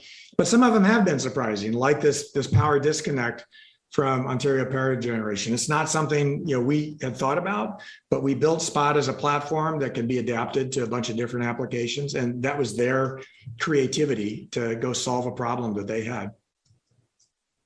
Yeah, that's really interesting. And I wonder also if of course, once you have one of those customers, you can actually start marketing around that. Like, hey, this is a product category that is, where these types of robots can perform in ways that humans can't or shouldn't. And you have a chance to actually use that as a marketing channel or as a case study. Yeah, so we're working with these customers to do a little marketing. First, we like to prove value, make sure that they feel like they're getting value out of it. That the robot's actually doing the job, and then doing a little bit of joint marketing works very effectively. Yeah, 100%. Because you also have to demonstrate the customer value. I mean, to Rob's point, and if that has to be there. So we work in different spaces. We're very focused on unstructured environments in the sense that every single time you show up, it looks a little bit different. So, the boxes never are conformed, they're unconformed, they look different. You're on the side of a ship, you're in a construction site. At least you hope every day you show up at the construction site, it looks a little different. Otherwise, you're not progressing. So in that instance, it's really trying to, figure out the use cases where you need that level of dexterity. And also, we're very focused on trying to bring autonomy into play as well. Yeah. Rob, were you about to say something? No, I had my bit on customer creativity, I think. Yeah. No, I love that, and kind of seeing that evolve going forward. Since you're now starting to ship more and kind of getting more into market, Rob, you mentioned staffing up from 100 to 500. Can you say a little bit more about like the business units that have had to evolve to turn this into more of a going concern? Yeah, so certainly it started with service. We were building spots, in the lab, but we needed to service them, and so that was a whole new function. Marketing, we never really did a whole lot of outbound marketing. We posted some videos on YouTube, but now we're trying to systematically go and target the right customers. So that function has grown considerably. Of course, we actually stood up our own manufacturing facility here in Waltham. That's operational now. We're going to be able to produce thousands of robots per year in this facility. That's a whole new skill set. And so that's been a relatively recent evolution as well. So, and as Kiva said, there's a lot more work around reliability and trying to find those rare but important failures. And so, people who are still excited by the engineering problem solving, where you're trying to eliminate a once in 1,000 hour kind of operation failure, is a little bit different than getting the first version to work. Yeah, for sure.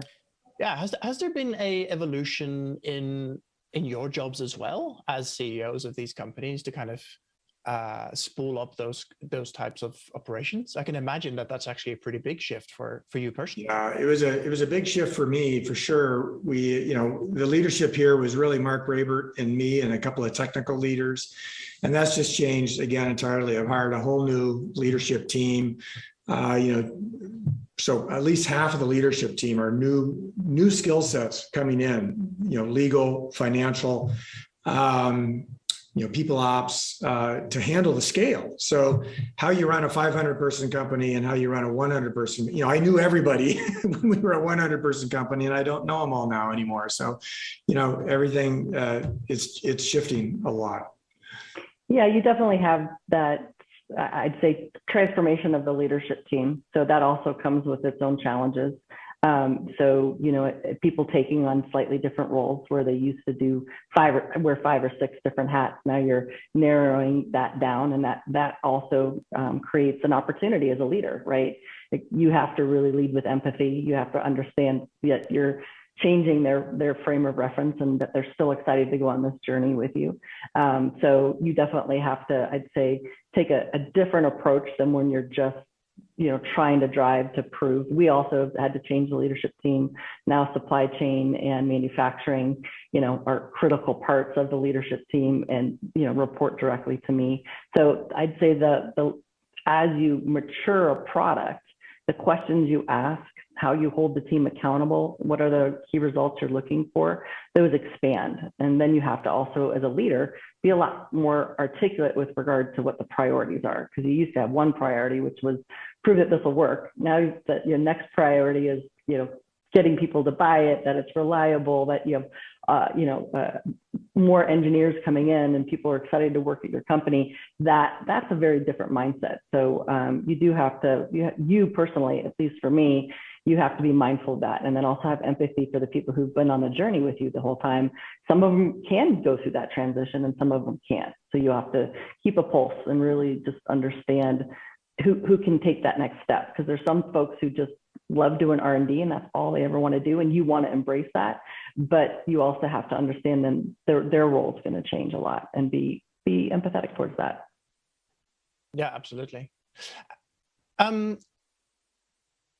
It seems like a really fun evolution of your job as well. Then, I mean, it feels like there's a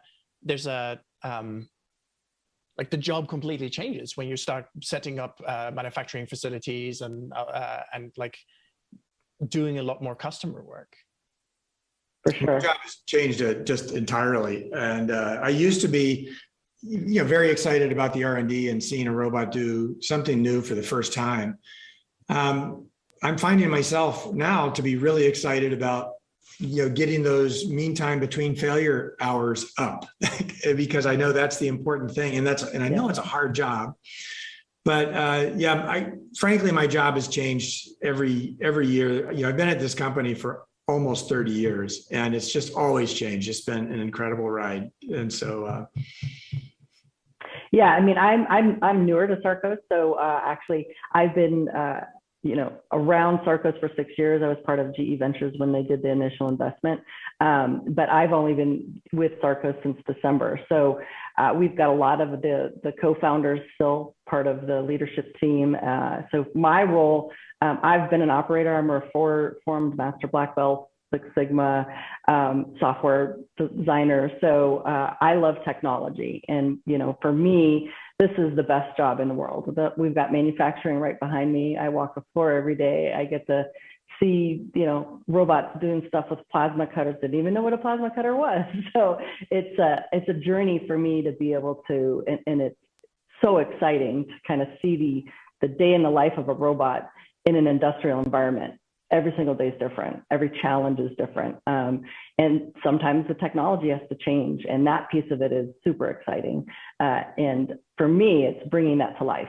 Literally, you're figuring out how do you get these things into customers' hands to create value for them. But the smile on the face of the operator too is always fun. It's always it's a joy. Yeah, I love that. We only have a couple of minutes left here, and I was wondering if you could kind of think back, and if you could give past you a piece of advice about starting to scale up these companies. Is there anything you wish you had known a little while ago? I always knew there was going to be growing pains in going from 100 to 500. I've started to understand more about what form that can take now. And I think, more communication, making, when you change things, because the company is scaling, you need to explain the purpose of those changes, because the people who've been here for 10 or 20 years, they're comfortable. They like the way things are. And I think you need to explain why you need to change, and that you're not going to lose all the good stuff just because you're changing. I probably a little bit more proactivity on my part in doing that would have smoothed some things out. Great advice. Yeah, I mean, always, we just finished an acquisition, brought two great companies together. We've got 39 years in heritage. They had 20 years in heritage, all in robotics. So very deep, being first of their kind in a lot of things. And you do have to make sure that you are mindful of you're changing the way someone has done their job for 39 years or 20 years, and their focus is changing. And then to Rob's point, really that layer of clarity, why does service matter? They need to understand that, like what mean time to failure, why does that have an impact on the customer? They're always bringing, I always say, put the customer at the center of the journey in the conversation, and usually there's a win there. I love that. Kiva, Rob, thank you so much for spending some time with me today, and I really appreciate you both. Thanks for having me. Thank you. All right, that's all of our programming today. In a few moments, we are going to reveal the winner of our pitch off. But first, a lot of people worked really hard all year round to make this event possible. Please give a virtual round of applause to our events, social, programming, marketing, sales, and production teams for all of their amazing work. And also a special shout out to all of our moderators. And last but not least, thanks to everyone for taking time out of your day to tune in. There is no show without you. Our next big event, Disrupt, is coming up in a few months. We are back in person in San Francisco, October 18th to 20th. You can grab your tickets now on TechCrunch.com. And catch TechCrunch live every Wednesday at noon Pacific, 3 p.m. Eastern, if you'd like to pitch your company to the top VCs and founders on the planet. For more robotics news, sign up for the Actuator newsletter. And a final reminder, if you miss any of the content today, we've got you covered. All of the video on demand is available in the event platform and on TechCrunch.com. All right, before we announce the winner of the pitch off, I know TechCrunch's Joey Hinson has a quick thank you from our sponsors. Joey, take it away.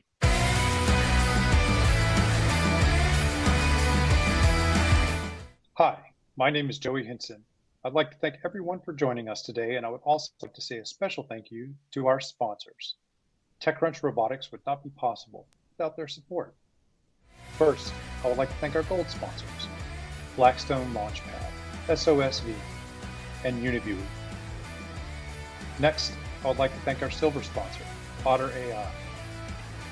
Join us weekly for TechCrunch Live, our free weekly series, and register for our upcoming live TechCrunch events at techcrunch.com/events, including TechCrunch Disrupt taking place October 18th through the 20th in San Francisco, TechCrunch Sessions Crypto on November 17th in Miami, and TechCrunch Session Space taking place December 6th in Los Angeles.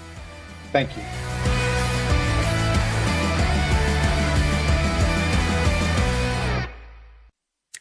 All right, without further ado, it is time to announce the winner of the startup competition. This team gets a fast track to participate in our all-new Startup Battlefield 200 at TechCrunch Disrupt in October. So I'm sure we'll be seeing a lot more of this company. And the winner is TouchLab. Thank you to all of our judges for helping us pick TouchLab. We had 4 incredible companies, but Vladimir, Ivan, and TouchLab stood out for their work in helping solve a very real problem in robotic perception. Here is a clip of TouchLab's work.